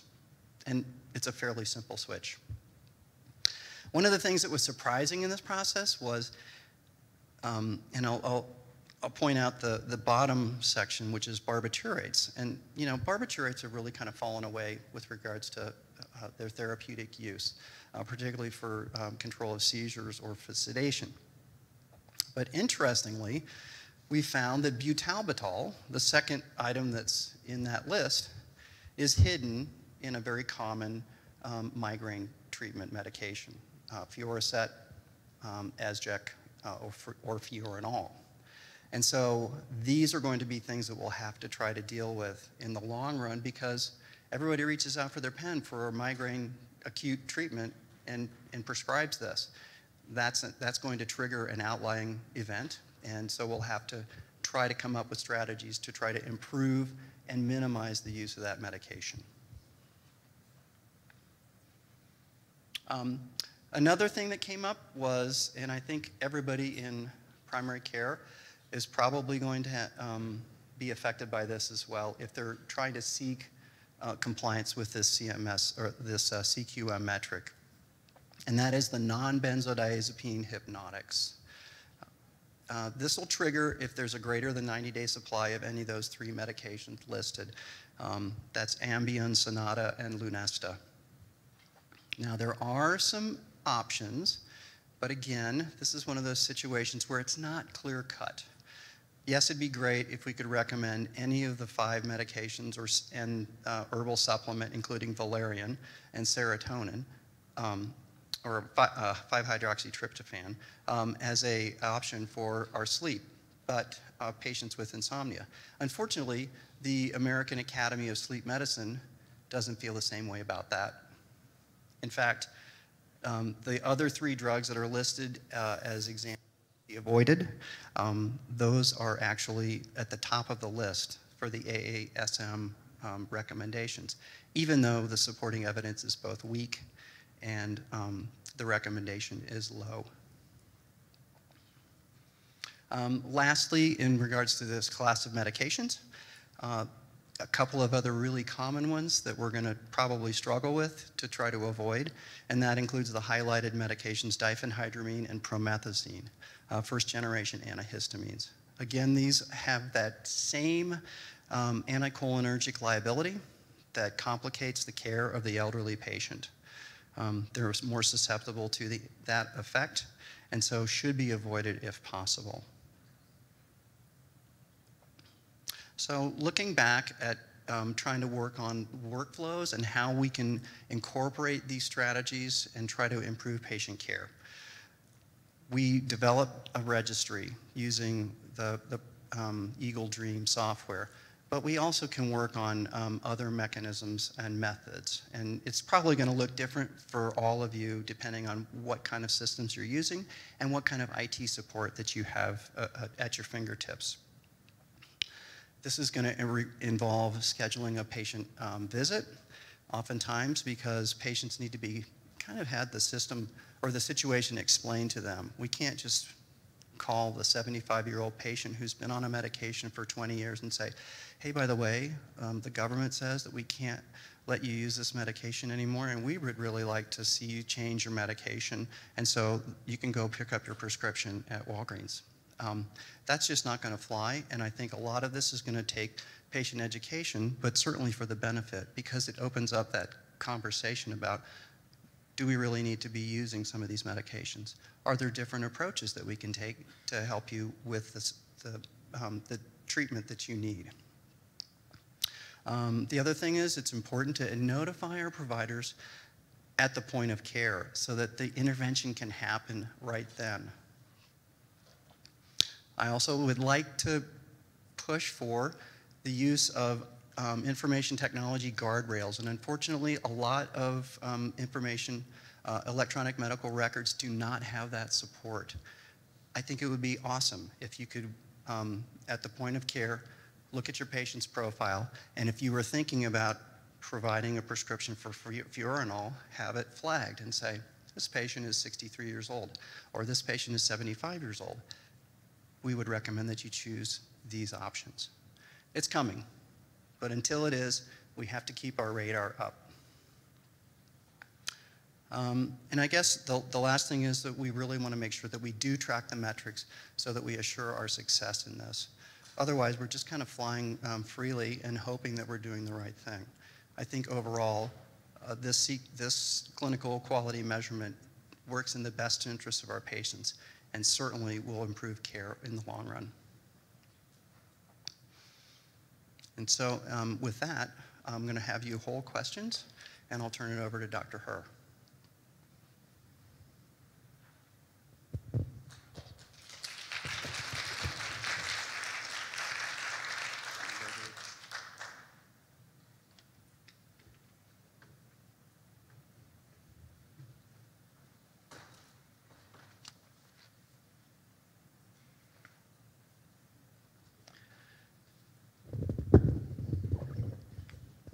Good afternoon. I'm David Herr. I'm a retired pediatrician, retired medical director from Rocky Mountain Health Plans, and currently the physician advisor to the practice transformation team at Rocky. We're going to talk this afternoon about another clinical quality measure, colorectal cancer screening. This is NQF number 0034, and it is described as the percentage of adults 50 to 75 years of age who had an appropriate screening for colorectal cancer. I'm going to be discussing this as it relates to the 2016 U.S. Preventive Services Task Force recommendation on colorectal cancer screening. Clinically, it's an important measure because it's estimated that there are about 134,000 persons diagnosed with colorectal cancer annually, and also estimated that last year there would be about 49,000 deaths from colorectal cancer. Moreover, the U.S. Preventive Services Task Force, as they looked at data and analytic modeling, we're really convinced that screening for colorectal cancer results in reduced mortality for the disease, anywhere from 20 to 24 averted deaths per 1,000 screenings for doing the colorectal cancer screening. In spite of that fact, that this seems to be an effective methodology and an effective effort, fully 1/3 of eligible adults in the United States have never been screened for colorectal cancer screening. And that fact really impressed the U.S. Preventive Services Task Force. And I'm going to get to this later, but it really caused them to change the whole emphasis of the way they're wording their recommendation for 2016 and going forward. So here are the recommendations. U.S. Preventive Services Task Force recommends screening for colorectal cancer starting at age 50 and continuing until 75. This is an A recommendation, meaning that there's strong evidence that there's a net benefit when you consider pros and cons about any of the screening techniques.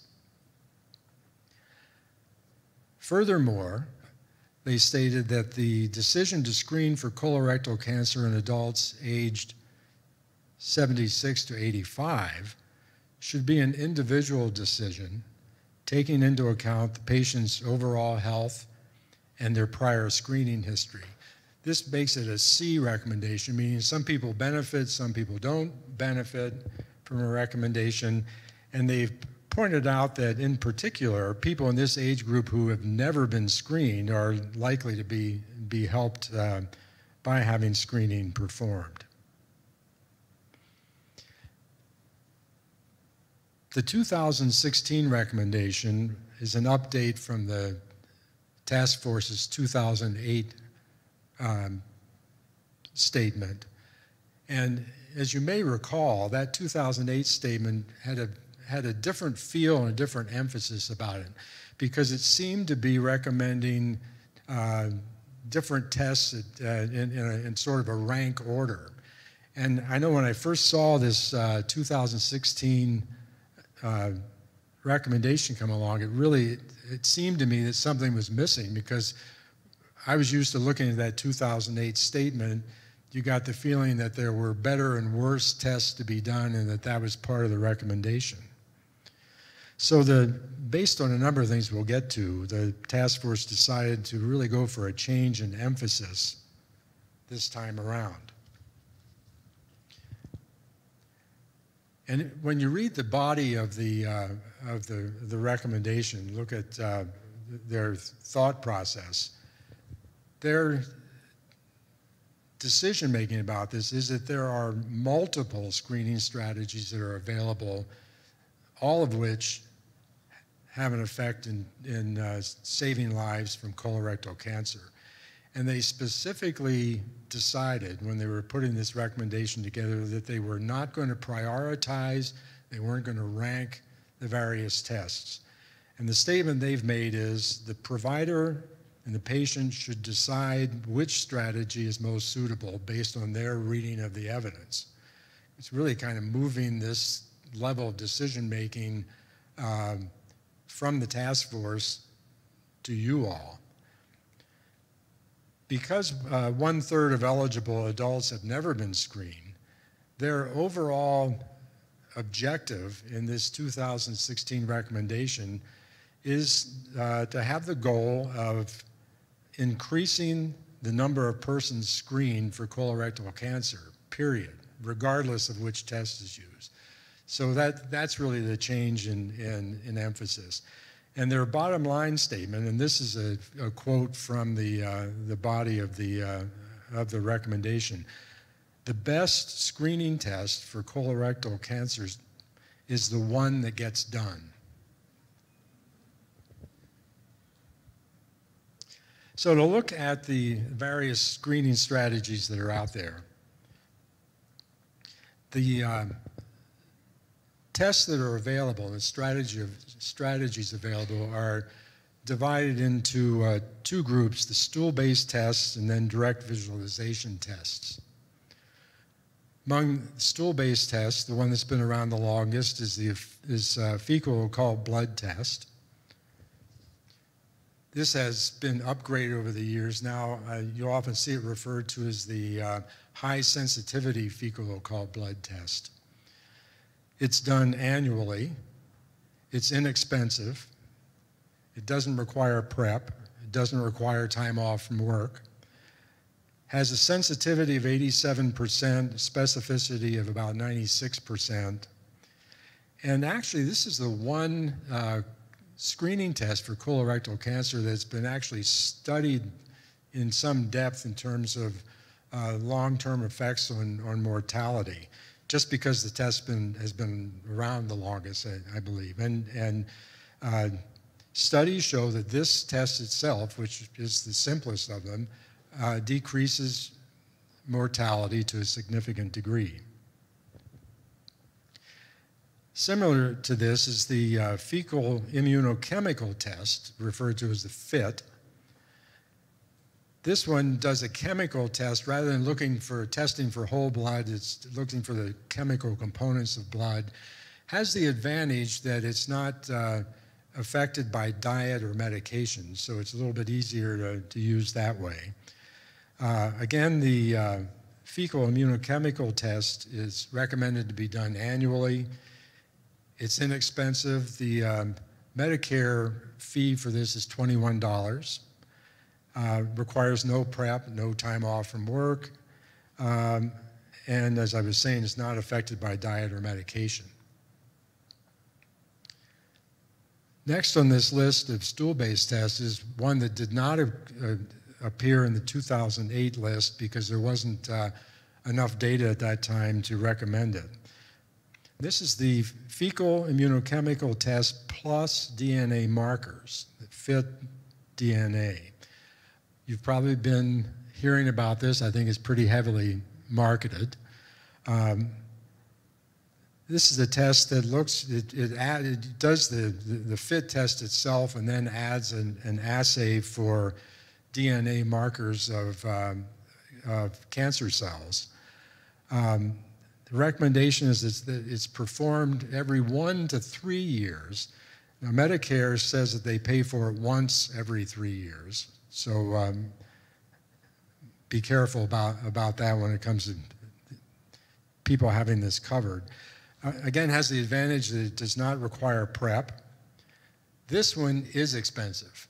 That number on the slide, $650 for the test, comes from the website of the company that's marketing this. The actual Medicare allowed for this is $493. So you've got that to contend with. Has a sensitivity of 92%, lower specificity of 84%, so it's going to lead to some more colonoscopies than the other tests. It has the, at least theoretical, maybe real advantage that by looking at the DNA markers, it allows for picking up on some high-grade adenomatous polyps that have not undergone degeneration to cancer cells. So maybe some earlier case finding that way. And as I said, it was not recommended in the 2008 statement because of lack of data at that time.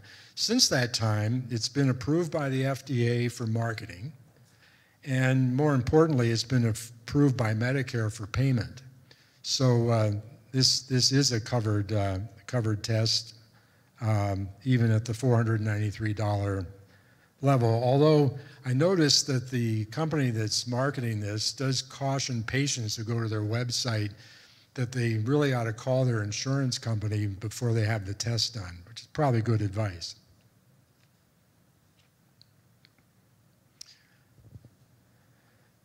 So direct visualization tests, colonoscopy, of course. Colonoscopy is recommended to be done every 10 years for screening. Obviously requires prep, time off from work, probably the day before, the day of, certainly the procedure. And here we run into some risk factors. Now, this hasn't been studied in depth, but the Nurse Health Study, which was a self-reported study, in that study there were 4 perforations and 8 major bleeds per 10,000 procedures. Not common, but real, and something to consider for people ought to know about when they decide to have the test done. Next on the visualization list is, again, something that's new in 2016 that wasn't there in 2008, CT colonography. This is done every 5 years, requires prep. You have to be thinking about radiation risk. And I think here there's a logistical kind of issue if you think about it. If somebody has CT colonography done and has a positive finding, they probably then need a colonoscopy. So when are you going to get that done? You're obviously not going to have it done same day with the same prep. So then you've got the patients who's got to be prepped all over again and rescheduled. So some difficulties there being able to pull that off. But it's on the list. I believe is being covered, and I believe it's on Medicare's coverage list. Then flexible sigmoidoscopy and the flexible sigmoidoscopy with the FIT test. These are on the list. We'll be looking at some of the estimated benefits from them later. The issue here is these are almost not available anymore in our country. Flexible sigmoidoscopy apparently accounts for less than 1% of the screening tests that are done. Just curious, anybody doing these in your office? Anybody know anybody in town that's doing them? And the comment was 5 years ago it was being done in Durango at Durango Family Medicine. And so anyway, it seems to be disappearing, but there's still some utilization of it.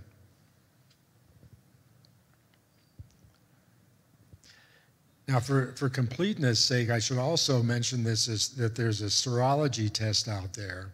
There's a blood test that's described in the body of the discussion from the U.S. Preventive Services Task Force, but they don't include it on their tables.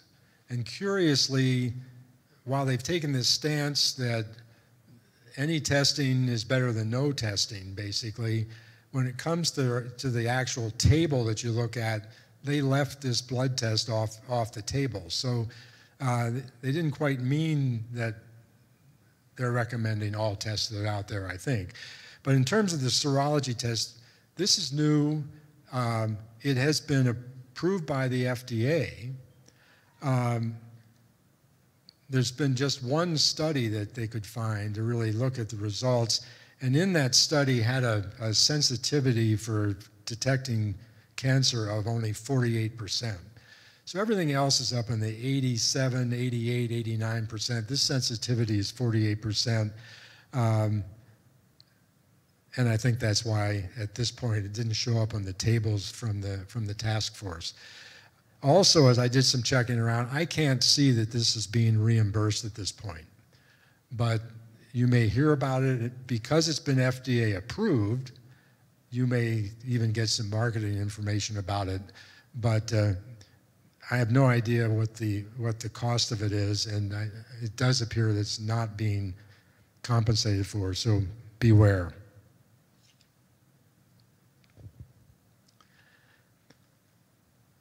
So looking at the benefits of the various screening strategies, there are no head-to-head comparisons looking at these different studies, different strategies. There have been no studies done to compare clinically one with another. And so what the U.S. Preventive Services Task Force relied on to do these comparisons was some analytic modeling that was done by the Cancer Intervention and Surveillance Network, CISNET.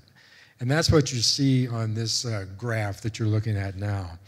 And what they did with this modeling is taking into account sensitivity, specificity, a variety of factors, and doing a modeling technique to try to compare the strategies that are out there. And they express this, if you look at the x-axis there on the graph, these are expressed in terms of life years gained per 1,000 people screened. So you make this estimate, you sort of detect the cancer in this person at age 65, and his or her their life expectancy was 82, and so that's 12 years gained, and you do the math on that. So that's where the analytic model comes in. And when you look at it this way, they have a range, low, middle, and high. But if you look at that first column on the graph, just looking at the mid-range for the analytic model, You start on the low side with flexible sigmoidoscopy resulting in 221 life years gained per 1,000 screen. The fit every third year, 226, fit every year, 244, CT colonography, 248, fit DNA done every year, 261 life years gain, and all that then compared to colonoscopy at 270. So there is this rank order, if you look at it that way, but the real point that that stuck with the task force was they all result in significant life years gain. And there's another graph, if you look at the AMA journal article that describes the recommendation, there's another graph that looks at cancer deaths averted per 1,000 screenings done. And that ranges anywhere from 20 cancer deaths averted for flexible sigmoidoscopy to 24 cancer deaths avoided for colonoscopy. So the task force is saying that's where they come down to this decision, look, do something. All of these that are on the table are better than nothing. Now, tied in with this, in terms of the decision making, is some information we have about adherence to the testing. If you look at adherence studies for fecal occult blood testing, adherence rates are 47%.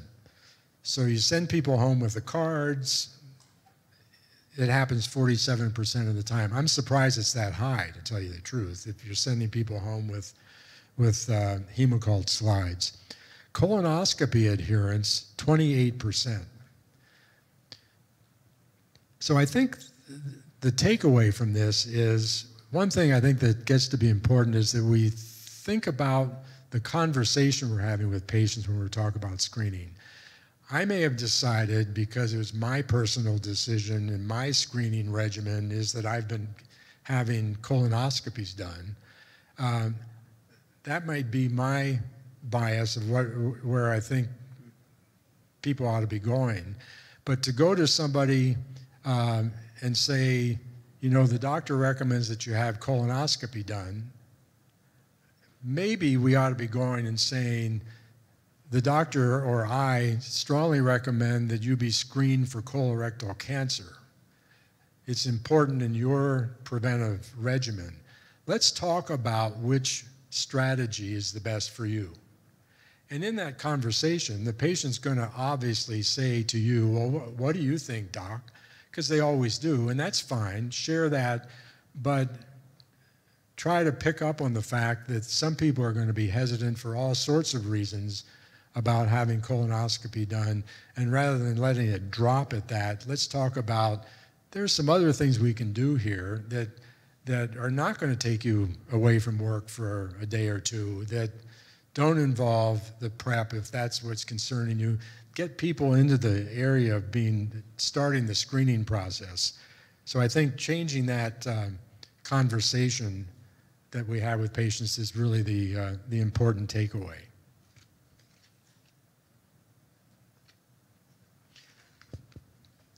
I wanted to talk a little bit about the measurement itself before we go to questions. And the question is then, if you're trying to keep track of your own practice in terms of how you're doing with screening, how is your dashboard likely to function?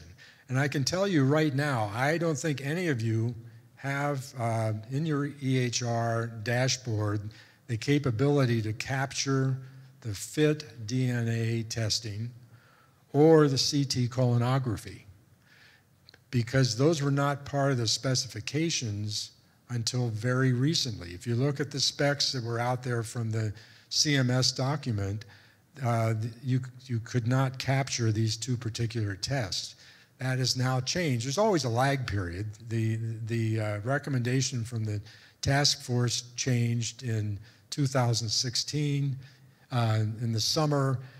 about a month or so ago, the CMS specifications for 2018 reporting came out, and in those new specs, and this is the steward for this particular measure is NCQA. In the specs that they've listed for 2018, they include the FIT DNA testing and they include CT colonography. So it's coming, as you know, talking about having conversations with people, this is going to call for a conversation with your vendor because you need to find out if you're going to go with that strategy in your practice to do FIT DNA testing, for instance, which upgrade is that going to be in and when are we going to be able to capture it so we can actually find the data in our practice. So we'll pause at this point and see if there are questions about colorectal cancer screening, questions about high-risk drugs in the elderly.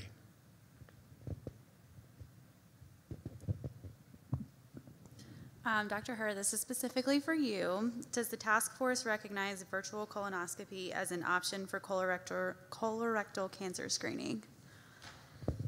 Say that one more time. Does the task force recognize virtual colonoscopy as an option for colorectal cancer screening?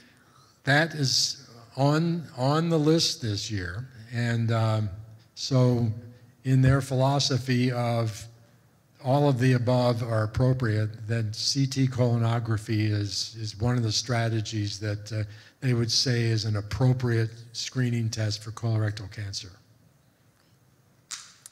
Thank you. And then we have one more from the chat, and this is kind of a more general question, not specific to any one CQM. Do you have any suggestions on strategies that can be used to develop standardized approaches for meeting ECQMs, specifically if providers have differing opinions on how to meet the measure? Well, I think that's a good general topic, and it gets to be what do you do in your practice in general with any kind of recommendation or guideline. Even though there's difficult issues within a practice of differences among the providers in terms of how to meet various guidelines, I think it's important to go through the brain damage and the pain to get to one philosophy for your practice. Not just so that the various providers are saying the same thing to patients, but so that the rest of the staff, if you're going to have a team approach to care, the rest of the staff within the office need to know what the philosophy is. I hear this all the time from family and friends. They're hearing one recommendation for care from the physician, and somebody at the front desk on the way out says, yeah, but my aunt didn't think she should do it that way. And what they remember is that casual comment that they heard from somebody else in the office. So I think as difficult as it is, it's worth going through the negotiations to come up with some kind of approach. Even if your decision in the practice is we're not going to go exactly with the U.S. Preventive Services Task Force for whatever reason, we've decided in our practice to follow the recommendations of the GI docs, which I'll tell you are different. Still, make that decision, let people know where the decision came from, and see if we can get everybody in the practice on the same page. I'll get off my soapbox. Dr. Herb, we've talked about this a little bit before, but do you have any recommendations on, let's say I have 4 providers and I'm trying to get them to agree on the same decision. Can be very difficult at times. Do you have any recommendations for how to work with providers to get them to agree on one recommendation? I don't know any shortcuts. I think it just, I think having discussions about, people get into positions based on their particular take on how they read the scientific literature, and I can understand that. But I think we need to go sort of beyond that to how can we be effective as a team and not end up confusing our patients? And so I think if we can have that kind of conversation, it might be able to help us to move in that direction. And if the practice can't get there, I think being transparent and having information out that we do have these 2 points of view, here's one, here's the other, maybe that will lead to some productive shared decision making with the patients when they come in. Do we have any questions from the audience? This is a great time. If you have any questions for a pharmacist or for a physician, you have 2 captive available here for your questions.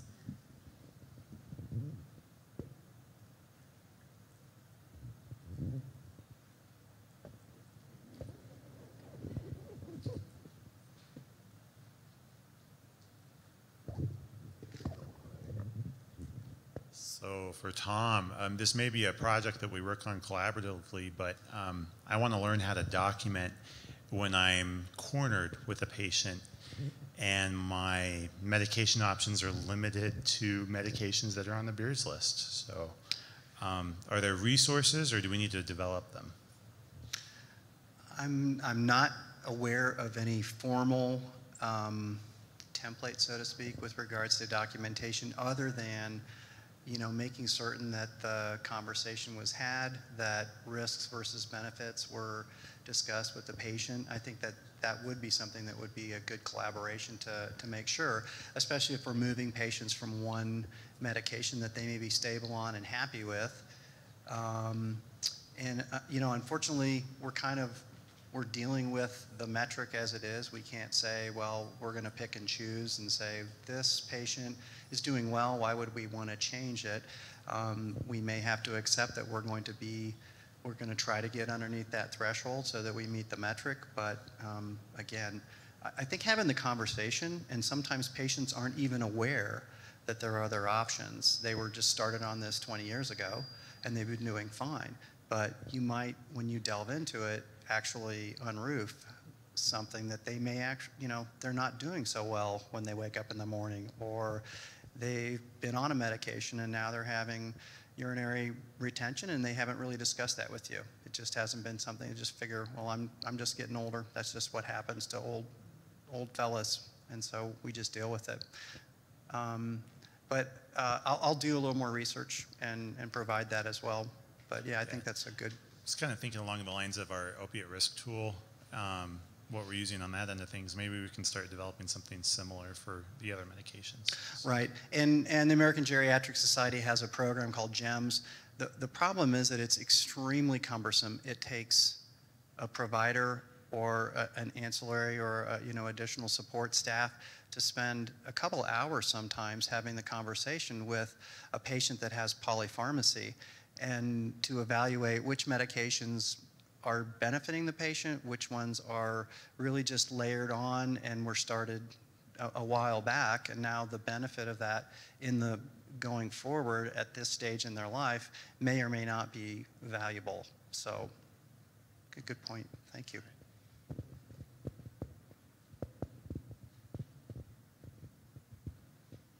I think one of the important things to remember too in geriatric medications is that less is always more. So whenever you can.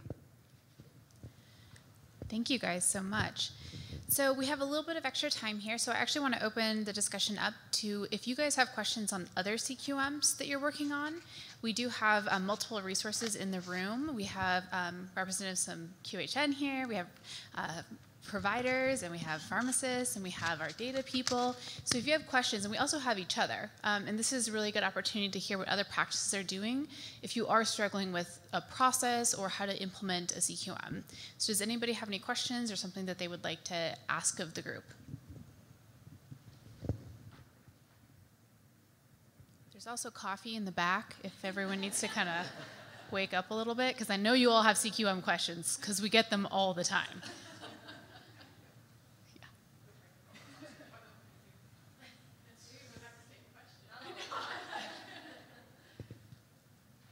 Everybody getting P80 on diabetes eye exams? That's what I'd like to know.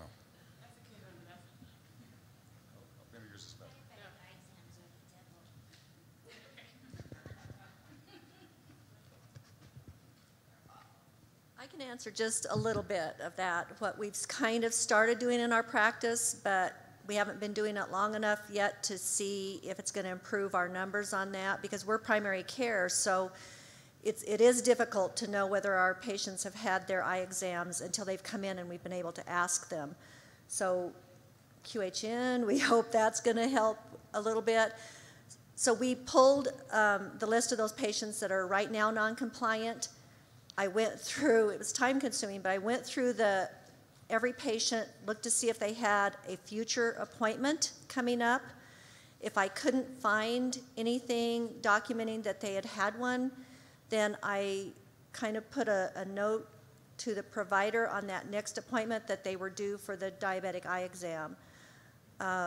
Short of getting on the phone and calling on those patients, trying to find out if they've got an appointment for an eye exam or they've had one done, I thought this might be the best way for now to see if we can get them compliant. But it is going to be a struggle, I think, with that one until we get our patients a little bit more acclimated to getting that information to us. So I don't.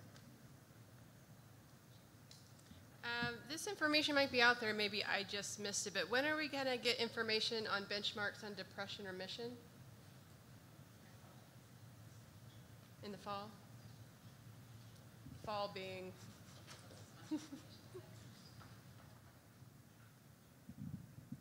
That is a great question, Chris. We'll see if we can get some clarification. Yeah. And that's all that's out there right now. As soon as we know more, we'll post it.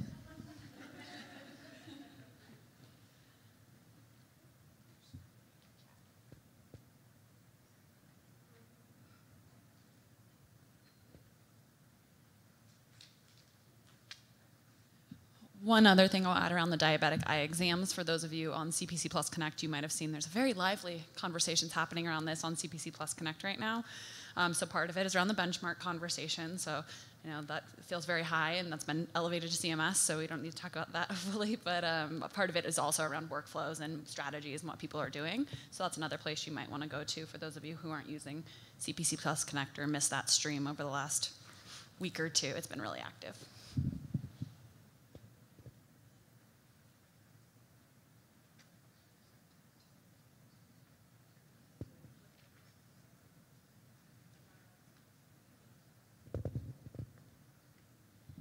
One other strategy that I wanted to share on the eye exams was around care compacts with your local ophthalmologist. If you know, I recognize everyone's in different areas and has different constraints, but especially if you're in an area that has just one or two, or that you refer most of your patients to one or two, depending on payer, that might be a strategy that you can work on. Because I think a lot of times our specialist partners don't understand why these things are important to you. And we've heard from specialists before that they had no clue that you guys needed this information like you do.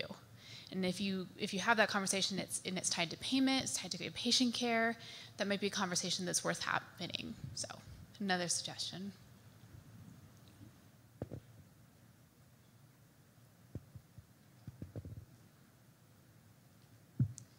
We have another question from the chat from Caitlin Hockenberry. She's just looking for strategies, suggestions on working with specialists and receiving tests from specialists other than care compacts to get those results back to primary care. Thank you, Britta, though.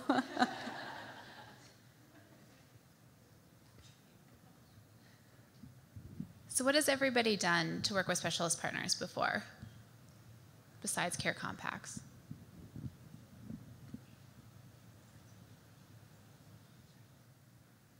I know some of you have worked with the HIE to get some data, especially. I know Western Slope, QHN for a lot of people, and then Kilrio for other of our partners. Is there any other strategies that people have used? And I think it's worth pointing out that some practices are within a system, that they're closer to their specialist partners in some ways, but it can make it more difficult in other ways. So I think any suggestions from independent practices or practices that are in systems would be welcome.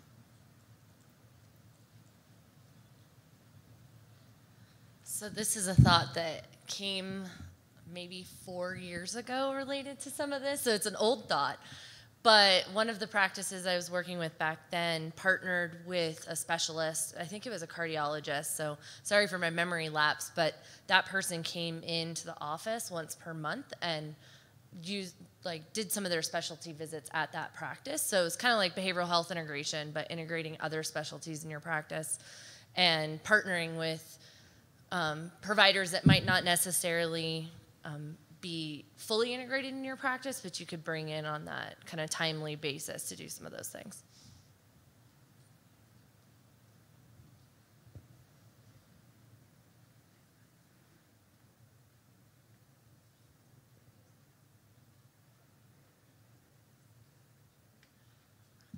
I've also heard some practices doing kind of the anti-referral, so letting their patients know if they're not getting information back from specialists and not recommending those specialists anymore. So that's another manipulative way to do it. But it can be really effective. And I have another coach I work with in a different system who used to work in an optometrist's office and said that sort of happened to their practice, that all of a sudden they weren't seeing as many patients coming through, and they reached out and said, why aren't you referring to us? And they're like, you never get us what we need. And they're like, well, if you came to us and told us that, we might have. So that might be another strategy as well. But that's, of course, more effective if you have kind of a limited set. I know a lot of our practices are in areas where your patients are going to maybe 100 different offices. But that's another option.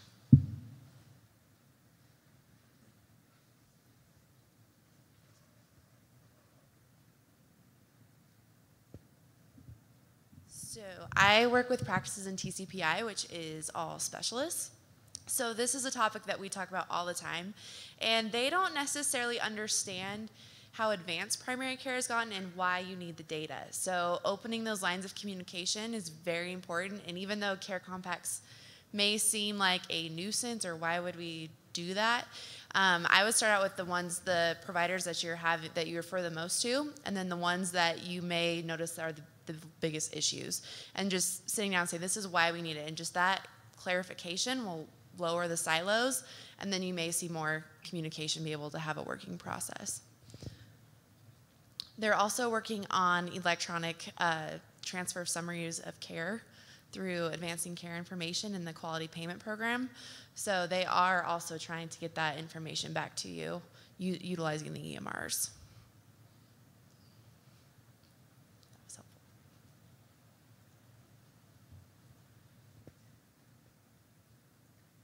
There's only one thing that I would suggest if you are doing care compacts is that you try to work with those specialists on what tests need to be done prior to your patient going to their office. If you can get that work up ahead of time, it's just going to save not only the specialist more time, but your patient as well. If those tests can be run before they go to that specialist, they would be able to probably cut down on the number of visits that patient has to have, and why not do the workup yourself? That way you're more in the loop of what's going to go on with that patient before they even walk in the door with that specialist. So that's kind of what we're working on now with our care compact with the gastroenterology office, is if we're sending the patients over for Hep C or for IBS or whatever the case may be, that they kind of give us guidelines on what they would want that patient to have done as far as a workup first before you even make that first appointment. So include that in your care compacts if you can.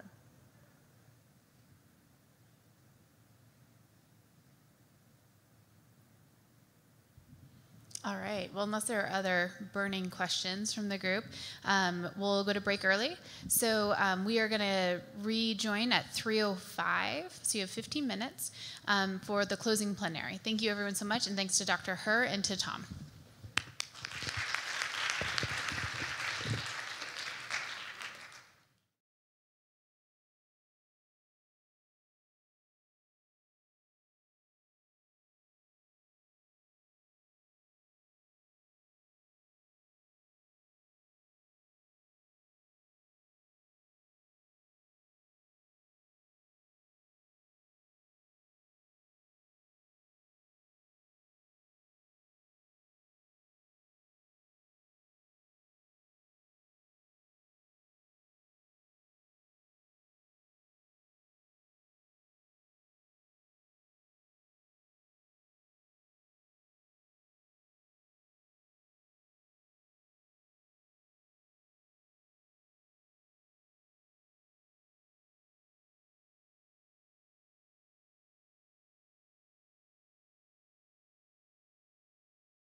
With our closing session for the day.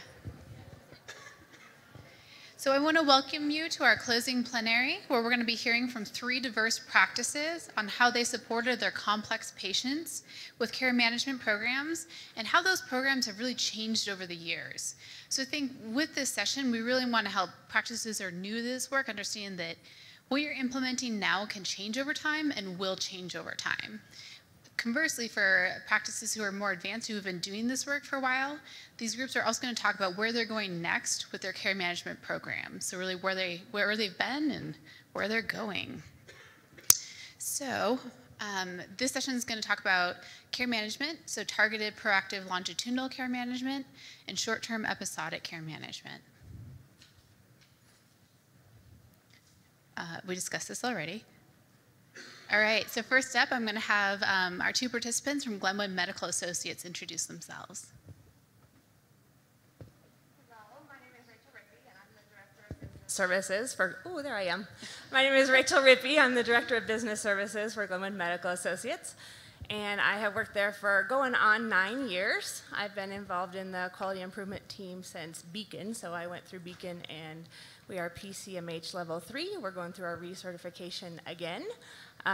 Right now, at the same time, we're doing CPC Plus, and we are Track 1, and we are a CPC Classic practice. We have a multi-specialty group, including family practice, internal medicine, dermatology, GI, and GYN, as well as PT, a full-service lab, echo, and about 13,000 patient active lives.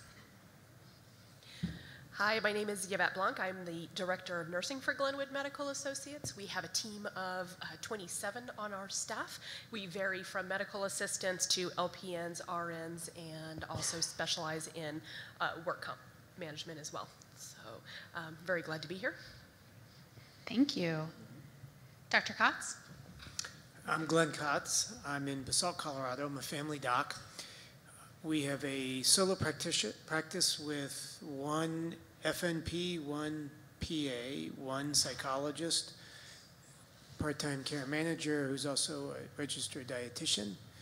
And I want to make a very, very important statement about my staff, who's the best staff in the country, and many of them are here, and I want to thank them because I couldn't do anything without them.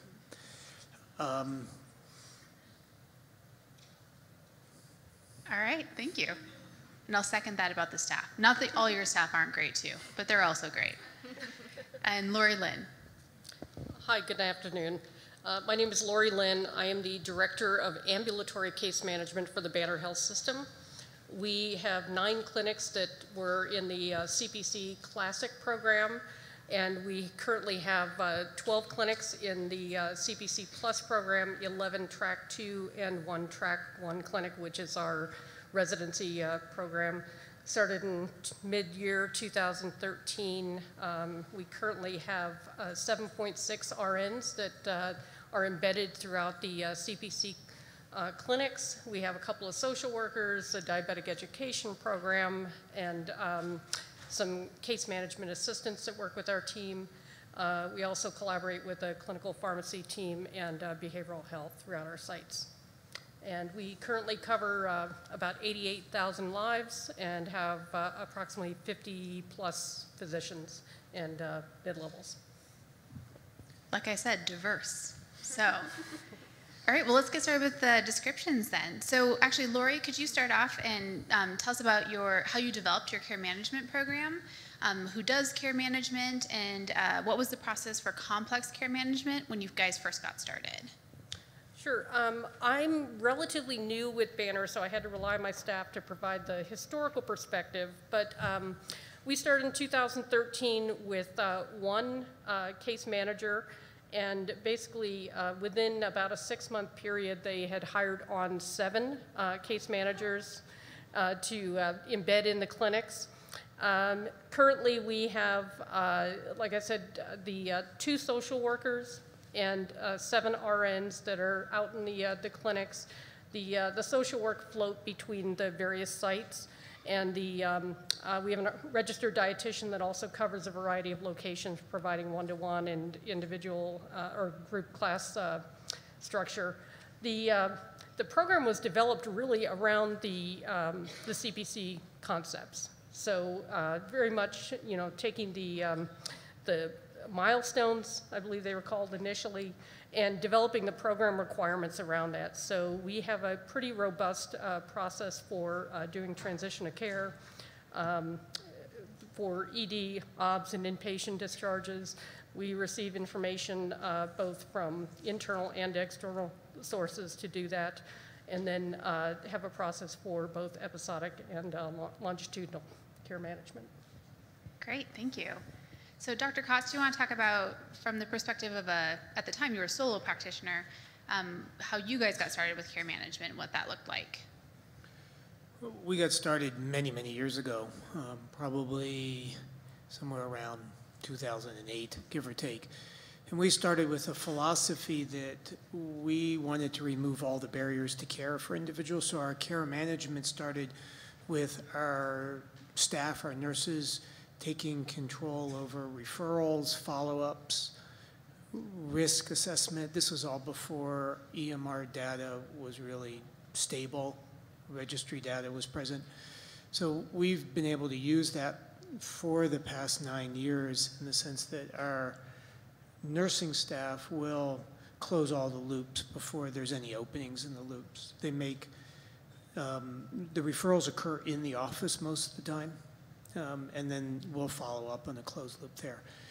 As we've evolved into using population care for proactive care as well as point of entry care, we have a care manager that will look at the data and identify gaps in care, like most of everybody.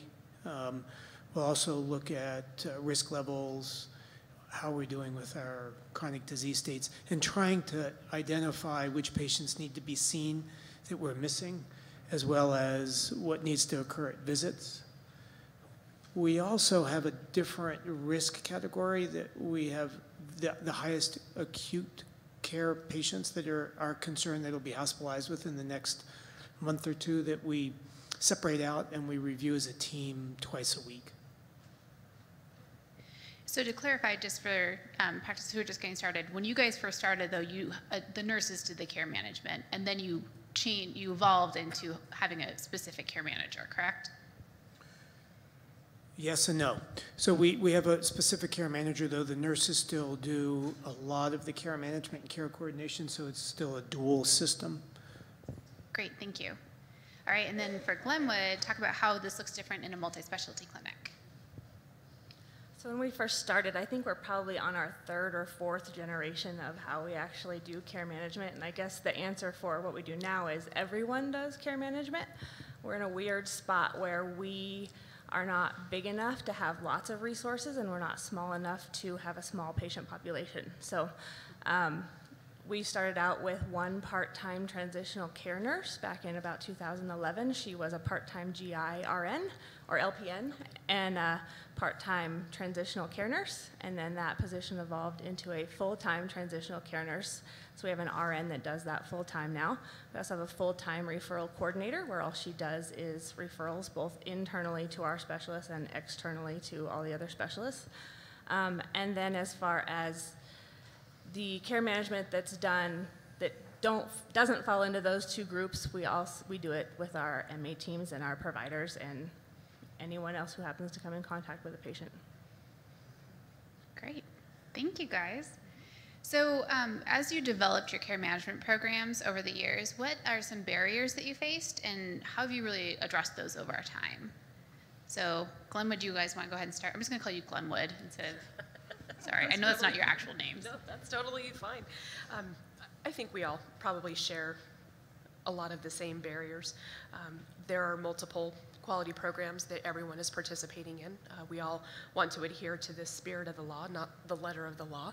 So I think those barriers we really feel those barriers when it comes to limited time, limited resources, limited access to specialists, to behavioral health. But what we don't have a barrier in is creativity and the desire to really have premium and optimal patient outcomes. So when you're looking at barriers, it's really just a creative solution that you haven't found yet. So, but I think we all share those similar barriers, whether we're from Eastern Slope, Western Slope. It's finding the right resources, but you really need to take the time and set your priorities to get around those barriers. So when you find the right priority and you find the right spirit of where your physicians and your care teams are passionate, those barriers disintegrate pretty quickly, is what we found. Great, thank you. Lori? I think the feedback I received from our staff on the initial phases of implementing case management were around provider engagement and staff engagement, and not understanding in a primary care setting what care coordination and case management looked like, and the benefits of that. One of my case managers said they had feedback initially that one of the providers didn't get paid to talk to me. And it's because they didn't understand the value and what the program offered. So this was an opportunity for case management to be able to share where they can be of value to the team. And I think it's a totally different view nowadays. It's just embedded in our culture, and if anything, our providers are maybe overly engaged, and we have to kind of narrow our focus so that we're hopefully managing the most patients that will benefit clinically from case management services. So that was one challenge. And then, part of our system with Banner is that we're a very large system. Here in Colorado, it's small in scope to Banner in Arizona, which we're a part of. So IT is a very large challenge for our team, because as we work with, we have Cerner, and as we look for data sources within Cerner, we're constantly challenged with getting the resources we need to obtain the information that's important to our team versus what's important to the much larger Banner down in Arizona, and ensuring that there's alignment wherever we can, and then also that they understand the needs of our programs here. Because oftentimes, somebody might be tinkering with Cerner down in Arizona and not understand the impact upon our team with retrieving data and vice versa. So IT challenges are probably the biggest thing that we face currently. Great, thank you. So, and I think a lot of other practices have talked about, what you said about the providers didn't understand the value the care managers could provide. Do you know, when you talked to your team, did they provide any insight on how they got engagement over time? One of the biggest things that Banner took a lot of time and effort was once the case manager was embedded in the clinic, it was the rounding. And not just kind of staying in a little office and waiting for everybody to come to them. It was going out and proactively identifying patients where they had an opportunity to engage, and getting those initial contacts and communication. That really is what kind of built the program. And then we've refined it as we've gone along with identifying, we want to look at high-risk patients. Social work can provide these services, and RN can provide these services, et cetera, and hashing that out. But just getting out there, being visible, being engaged every day with that rounding is what kind of really helped set the stage. Great, thank you for sharing that. Dr. Kotz, what kind of barriers did your team face, and how have you addressed them? For a moment, I'm going to try to get everybody's attention. I am the only male in an office of 14 females. The conversation topic is frequently my autistic ability to read faces and interact with people appropriately. I'm not sure I ever understood it until I'm sitting up here and trying to read everybody's faces that are absolutely blank. Now I'm truly understanding what maybe the rest of my staff is when they look at me. I'm going to ask a couple questions as we, before we get too far into the weeds here, and maybe you guys can respond by either shaking your head yes, maybe with a smile, and no, maybe with a frown. When we talk about care management, does everybody understand proactive identification of care management needs? Keep shaking, I'm not seeing. Okay. How about point of care? Not so many. I'm not seeing no's, but no, maybe one no with a smile, though. So care management, there's two ways to look at identifying gaps of care. One is a registry, where we're looking at full population data to see how we're doing. That's what the reports we get from CPC or SIM. And then also we can identify gaps in care at time of visit. So we can kind of do both, and it works best if we're trying to engage both. So point of care would be saying, all right, Jane Doe's coming in, and I'm going to look through her chart real quickly, and she needs a hemoglobin A1C. She's here for a cold, but she needs a hemoglobin A1C. Or Jane Doe's coming in, and she needs a colonoscopy. And we can tell her about that right now. Now, a lot of times that's hard to do because we're too busy and thinking about other things. So it depends on our either support staff, our team, or our EMR that can do that, as opposed to the registry getting proactive data, which occurs at a different time frame. Are we talking the same language now, everybody? Good? So our care management has been an ongoing process in the sense that we do it continuously all day long. We do it in registry data. We also do it in point of care. We are trying to move to identifying engagement of the patient. So we have a lot of different languages and words that we use. One of them is social demographic barriers. One of them may be activation of a patient, or what is how involved in their care, what's their self-management. In essence, what we are talking about in our office is the engagement of the patient, and we find that about 2/3 are either not engaged or partially engaged, and 1/3 are engaged. So in our care management process currently, we're trying to engage the patients. We're trying to engage the patients in a number of different ways, including the use of the care manager for care manager visits. And I think the biggest barrier that we came across right away was patients don't want to stay that long in the office. They don't want to pay extra co-pays. They don't want to spend extra time in the office when they're with us for some other problem. So engaging them in the care manager encounter is difficult.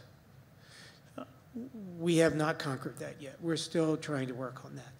We are focused on engaging the patient through language. So my big pet peeve is identifying somebody that says, I have a social demographic barrier.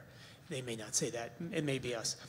And trying to deal with that social demographic barrier, which is really more of an engagement barrier, because we can have the same barriers, exact same barriers, in somebody that is not homeless or has enough money. They may be living in a mansion and have a stable family, though they're still not engaged with any of their health the same way that somebody that's homeless is. So our care management system is focused on engagement of patients, and then try to ask, why are they not taking care of themselves? How can we help? Thank you. So let's talk about some keys to success. Because this is one of the things that I think, Rachel or Yvette, I can't remember which one of you said it, but, we all face a lot of the same barriers of time and, resources and all these different things. What have been some of the keys to success for you guys in overcoming those barriers? Part of what I oversee as the Director of Business Services is all the IT. So anything that plugs into a wall is pretty much in my domain. And it's amazing how much a phone system can impact patient care, or your EMR, of course.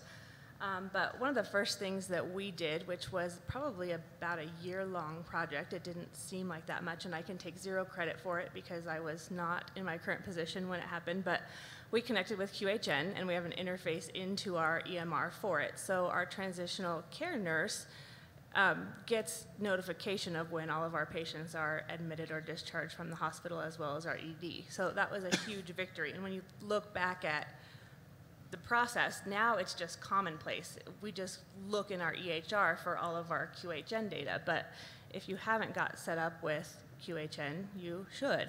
And now we are exporting our lab results and soon to be exporting some more stuff to QHN. But little IT things like that that can make your life so much easier. If you can get all of your forms in one place, all your clicky boxes in one place, it just makes your life so much easier. So from my point of view on the admin side, little victories like that you can ease the frustration of your providers, just that little bit can be huge victories. And when you look back 4 or 5 years later and go, oh, right, we used to have to do that. I can't believe it. They can be major victories just for frustrations. And I'll just add for our partners or our other practices on the east side of the divide, Korea can do the same thing. So. I couldn't echo more greatly what Rachel just said. Having the data that you need to help your patients is just critical, and especially communication from one facility to another, or communication from one practice to another is so very helpful. As a patient-centered medical home practice, I mean, we can't overstate that simplicity, but I think one of our other big keys that I look back and see is a real change or a real shift in our culture so that we're including the entire care team under one roof. Quality becomes a language that the entire company speaks. It's not relegated just to the physician and his medical assistant or their nurse. It starts at the front desk. It starts with patient financial services. It goes completely throughout the entire clinic. Everyone realizes that quality is everyone's responsibility. So I think that's been one of our biggest keys, is that slight shift in culture. One of the things I like that you guys have talked about is your schedulers sit with the clinical team. So they're not separate. They don't sit out front. They actually sit with the nurses or the MAs so that they're actually all together when patient calls or there's scheduling that needs to be made. That helps facilitate that patient need who is calling into a clinic and they need to be seen urgently. Our schedulers are so fantastic that they can put a pause into a practice and they have the knowledge and the experience to stop that practice in its tracks. If they have a patient who's in trouble and we can get them into the clinic to be seen instead of just referring them to the emergency room, and it's been fantastic. We really are very proud of that outcome. Great, thank you guys. Lori, what about you? I think some of our keys to success have been around communication in particular, because these are huge programs with many, many requirements, and it's easy to get overwhelmed with the number of tasks and things that you need to implement and change. So communicating frequently with your teams, ensuring they understand the why behind what you're doing, being sensitive to how you implement things with the impact across the team. So case management can't just implement something without communicating with the providers so that they know about that change, or even modifications in the EMR to capture data, ensuring that people know about those changes and aren't hit randomly with them or significantly changing workflows without having communicated that and the rationale behind it. And then another key, I think, to the success is not trying to tackle everything all at once, but to focus on various aspects and communicate the small wins. That's what's going to drive the engagement of your staff and want them to continue in the process. So communication and recognition of the good work you're doing every day. Great, thank you. Dr. Kotz, I know you've mentioned your staff before as being a key part of the success you guys have had. Anything else? Okay, guys, it's the mail again. I need more feedback. So that means I get it or not, okay? So I know if you guys are understanding what I'm saying. To start with, to reiterate the idea of the bilateral interface in the HIE, for everybody to understand, our system is fully turned on. That means if there's a provider that is hooked up to the HIE, I get every single piece of information. That's a little bit overwhelming. I'm not sure I like it, though I know exactly what's going on with everybody. As a result of that, we've had great success in TCMs. So TCMs for inpatients as well as ER. We have a TCM on every single patient that's in the ER or the hospital, and every single patient is called.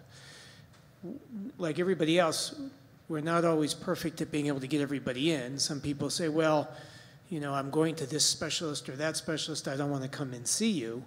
Though everybody is called and we know what medicines were changed and we're involved with their care. And that has essentially nothing to do with me. That is completely the team. They're able to see all those data. We have staff members that are looking at the ER and admits only. So they do that. Great. You want more? Is it? So actually, I think what I'd like to hear about from you guys next is, and we're going to skip present state because it sounds like you guys have kind of described where you're at now. But what are your next steps? You know, really, what do you envision being next for your team, for your care management program? Because I think we just started CPC Plus, and where do you see the future going for your care management? We joke on our quality team quite a bit about how we're going to hire a magical unicorn, which would be, you know, the 10 care managers that we need and where we're going to get the funding for it, and it's just going to be beautiful. And our CEO, Henry, who was supposed to be here and couldn't be here, often says, no, we're not hiring a magical unicorn. What are we doing instead? Try again. So our next steps that we're going to take is we're going to start training everyone else.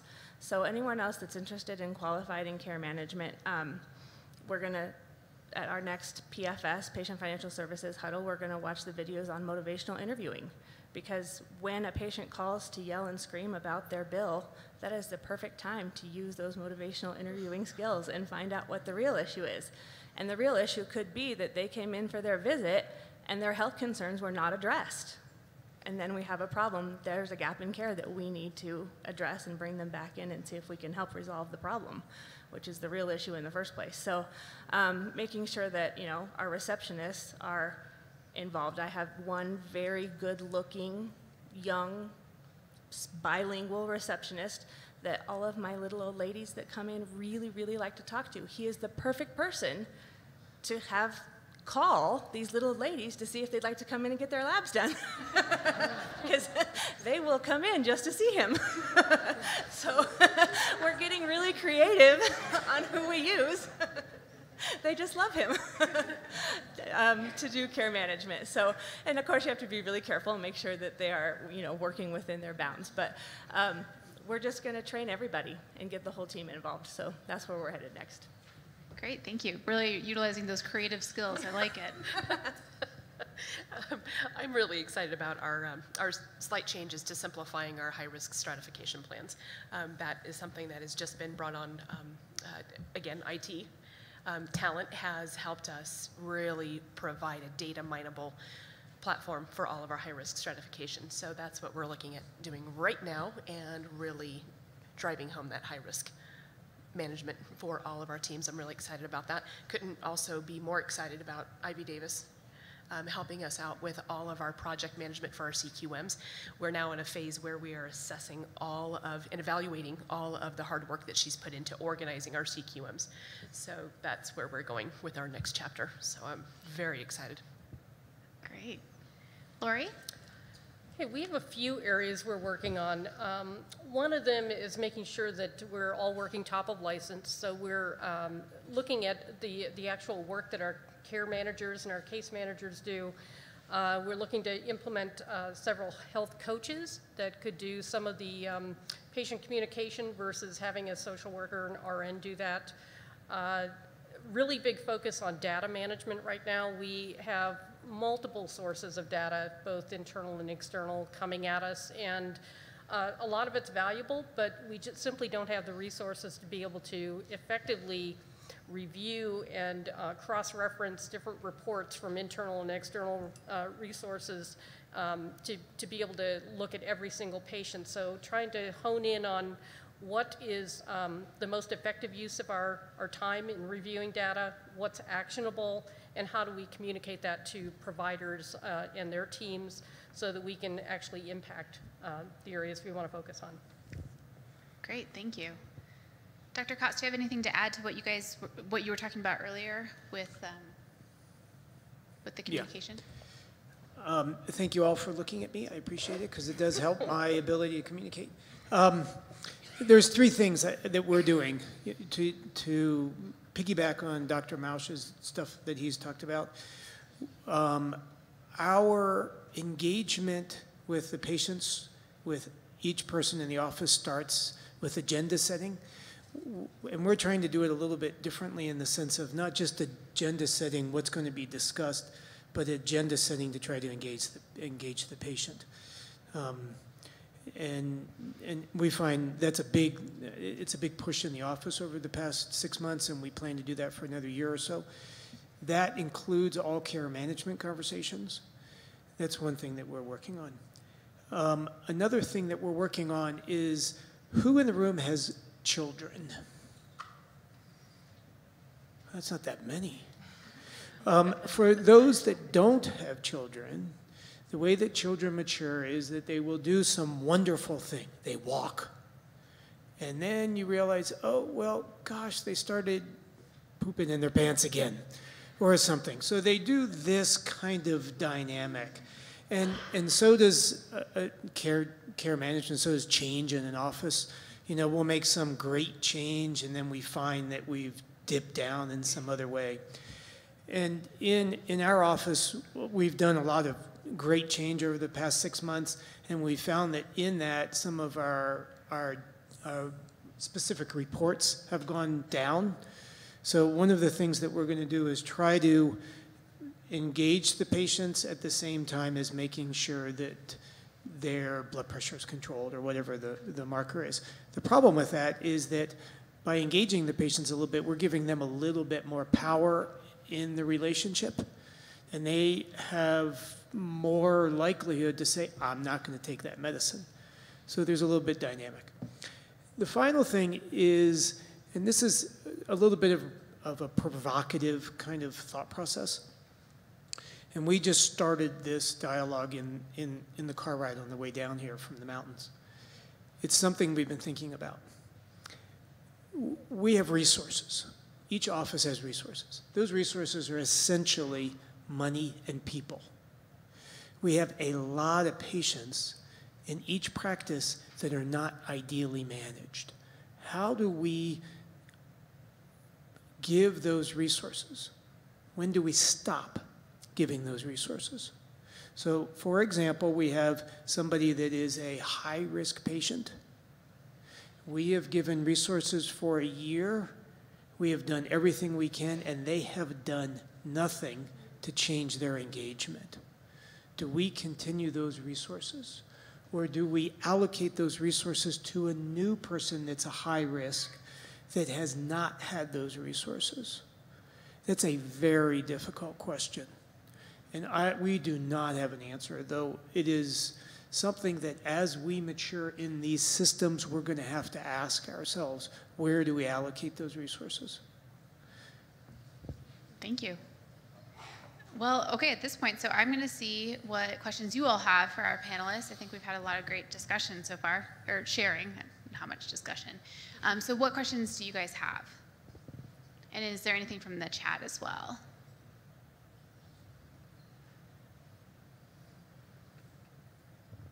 So there was a question on the chat that's kind of related more to episodic care management. And I won't read the whole thing, but really just summing it up. So there are hospitals in this large system that obviously the practices are getting ED discharge notifications from in a timely manner. And then there are those in outlying counties that they don't really work with that often, that they are not receiving timely discharge information. So kind of related to care management, what strategies do you suggest to kind of ease that communication flow from those hospitals that are not communicating in a timely manner so that you can follow up with your patients? I think we have, we're very fortunate, of course, with our efforts from QHN. So fortunately, we can say we don't typically have this issue. However, we didn't always have QHN. So that required having boots on the ground to interface with our local hospital's case management and to make a contact with them every morning at a set time, and you identify the individual who is going to help your outpatient primary care succeed and that episodic management with the ED. You find the individual face-to-face, and you have that face-to-face contact, and you agree on a time where you will go through your patient rosters and your patient lists and your rounds and find out who of your patient population were there. It's grueling, but it can be done. And but I would never shy away from the technology that will help those practices get it done, because it's laborious if you don't have the technology. Thank you. Lori or Dr. Kotz, do you have any suggestions? I think the way we're set up, Banner has a fairly good sized footprint, so we're able to internally get a lot of that data, but we also have access to some of our competitors' systems like Epic, so we can log in and get the discharge reports for our patients from there. And then we try to engage the other community resources so that we have a relationship, and we provide our case manager contacts, and we take theirs as well to open the lines of communication. I think there's still gaps, so something to work on in the future. But I think we probably hit about 96, 97% of our patients as far as capturing those discharges. But the 3%, they may be people that we need to track down. I would have them reach out to either QHN or Carrillo and see if those hospitals are on an EMR and on that system, and then ask them to be the mediator to go to the hospital to see if they can get that data in. So it sounds like the general consensus is use the technology and resources that you have available to kind of address that issue. Oh, and one more point.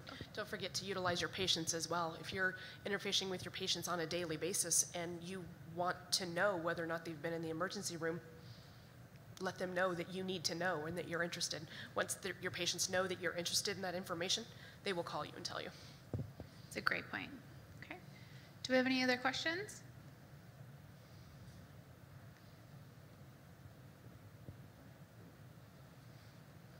I appreciate that you mentioned that we're all kind of following the letter of the law. Could any of you speak to how you're following that letter of the law with respect to care plan requirements? And who does it, who in the office does it, how do you keep it, how do you update it? It seems to be a challenge that I wish I would have known or have had advice on early on back in CPC Classic. Get out of our head. To talk about this, Britta? I'm like, okay, none of you talk. No, go ahead. This was a heated debate in our last QI meeting. So with CPC Classic, we spent probably 6 or 8 months in our practice and lots of money. And I'm the director of business services, so I deal with all the money, so I get really emotional about it. Coming up with disease-specific care plans. And so it was really labor-intensive, and board meetings and doctors arguing with each other about what should be on them. And we finally came up with them, and they were perfect, and our doctors were using them. And then now we're using patient-specific care plans, right? So it all changed. And so, yeah, it is frustrating, because now we're going to have to go back to the same drawing board, and I'm going to have to go back to those same providers and say, we're changing the plan, and there's research that says that this is what's best for you and for your patient, and convincing them. So, yeah, it is frustrating. We did get notification, we're on Greenway Energy, that they are actually adding a whole care plan section to our EMR in about 3 months, so that's going to help us, and from what we have previewed, it will be pretty nice. There'll be parts that are available that the patient can see on a printed version, and part that only the provider can see. So we're crossing our fingers and hoping that that works, that it'll be templated already for us. But do you have a particular challenge with your care plan teams that we could help address, or? Who was doing it, how do you keep it updated? We have EMR issues, they're not the same EMR you are. Sure. So the feedback was that just wondering who does the care plan, who updates it, that their issues are more around the EHR they're on, and so just wondering the process of how that care plans are done. Yeah. We had about 15 chronic condition specific ones that our doctors all agreed on, but it took about a year for them to. So your providers are filling them out? Yes. The providers are filling them out. Mm-hmm. And they were templated in our EMR, and we kind of had to design it ourselves because it wasn't in there. Okay. Dr. Kotz, it looks like you have a comment you want to make. I'm a big person on language, so I'm not sure what we're talking about, treatment plan or care plan, or how do we define a treatment plan, how do we define a care plan? In my world, a treatment plan is provider-centric. So when I'm listening to you, I'm not sure if this is what it is. If we have diabetes, we know that we want to use metformin. If it's a type 2, we want to use metformin first. We want them to lose weight, but there's a treatment plan that's provider-centric. Then the care plan becomes patient-centric. And those are different dynamics. And the care plan, both Rocky and Health Teamworks have outlines of different care plans that include patient-specific goals, who their support systems are, do they know what their medicines are, what their diseases are, et cetera, et cetera. And the care plan is patient-centric, the treatment plan is provider-centric, and I think I'm just trying to make sure we understand. And I'm assuming you're talking about the care plan being patient-centric.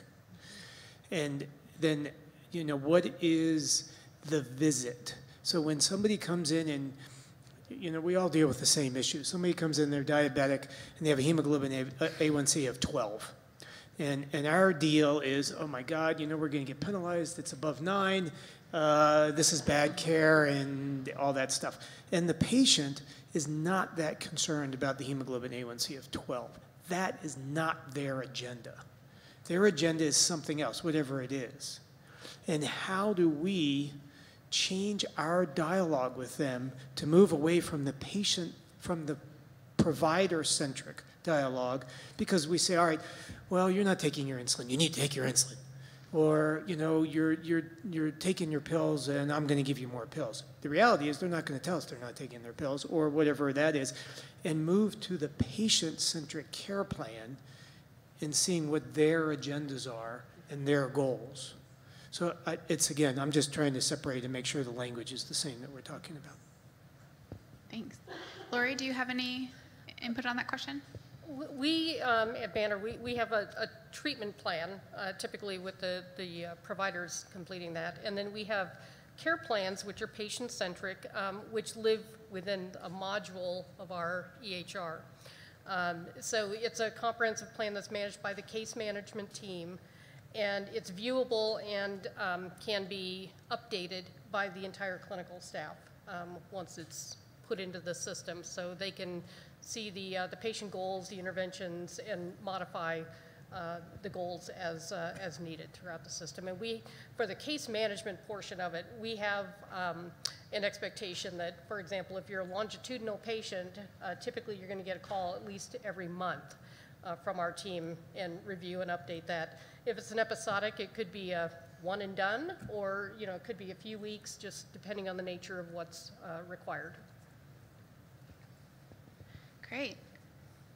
All right, unless there are any other questions. Yes, we do have a question from the chat. One more question from the chat. How are teams incorporating clinical pharmacists into their care management teams, and where do you see their skills most needed? Is anyone incorporating a clinical pharmacist on your team? Lori. They don't report through my team, but we have clinical pharmacists embedded throughout our clinics as well. I believe that they cover about half of our sites right now, and then in person, and then they'll do referral for the others. Most of it is around a few different diseases, so they'll do diabetes, hyperlipidemia, hypertension. They work off of standing protocols. So it's really helped to alleviate some of the time that's required on the provider end. They have standing protocols so they can change and modify medications, which is very helpful. And then they'll do MedRec for complex patients. They'll do referrals for patients that have specific needs. It's really a very valued program within our system. Great. And so are those pharmacists assigned to specific teams, or did they float like your social workers do? They float, so they have designated schedules at different clinics, and then some, because of space issues, they can't actually go on site, so we'll do a referral to them, and they'll do a telephonic, or they'll arrange to do a one-to-one with the patient. Great. Thank you. All right. Well, with that, I'd like to thank our panelists for sharing with us.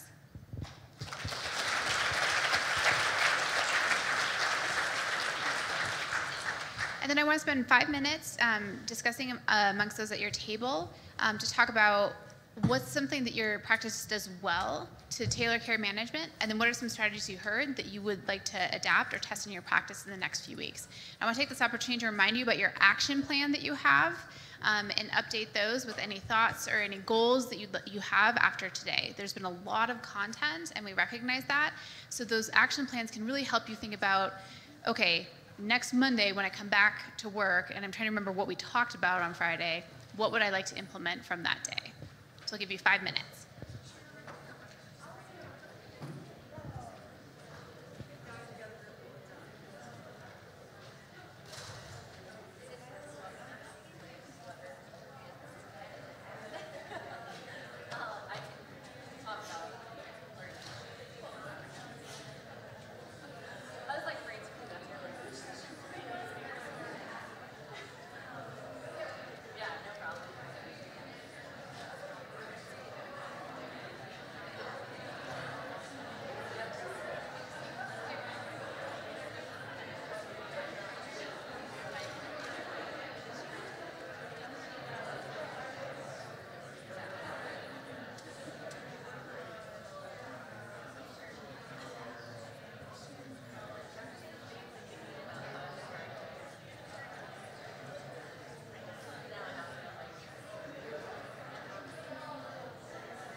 All right, everyone. So really want to thank you for attending today. Before you all head out, I have an update on the next Learning Collaborative, our learning session, which will be August 25th down in the Denver area. So Emily's going to talk a little bit about where they're at.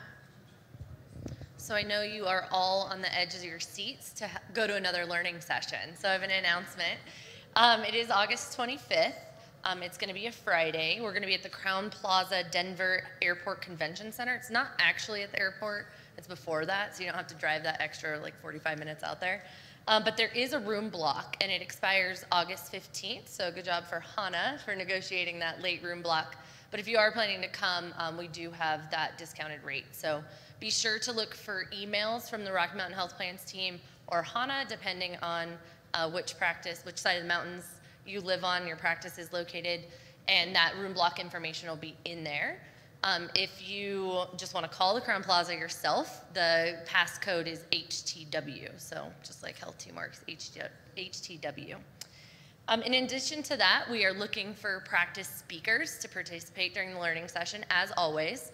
Our plenary sessions are going to be on social determinants of health, so we have follow-up breakout sessions where practices are going to speak about that. So we're looking for speakers on self-management support, patient and family advisory councils that are really using those social determinants of health to determine how they support their practices.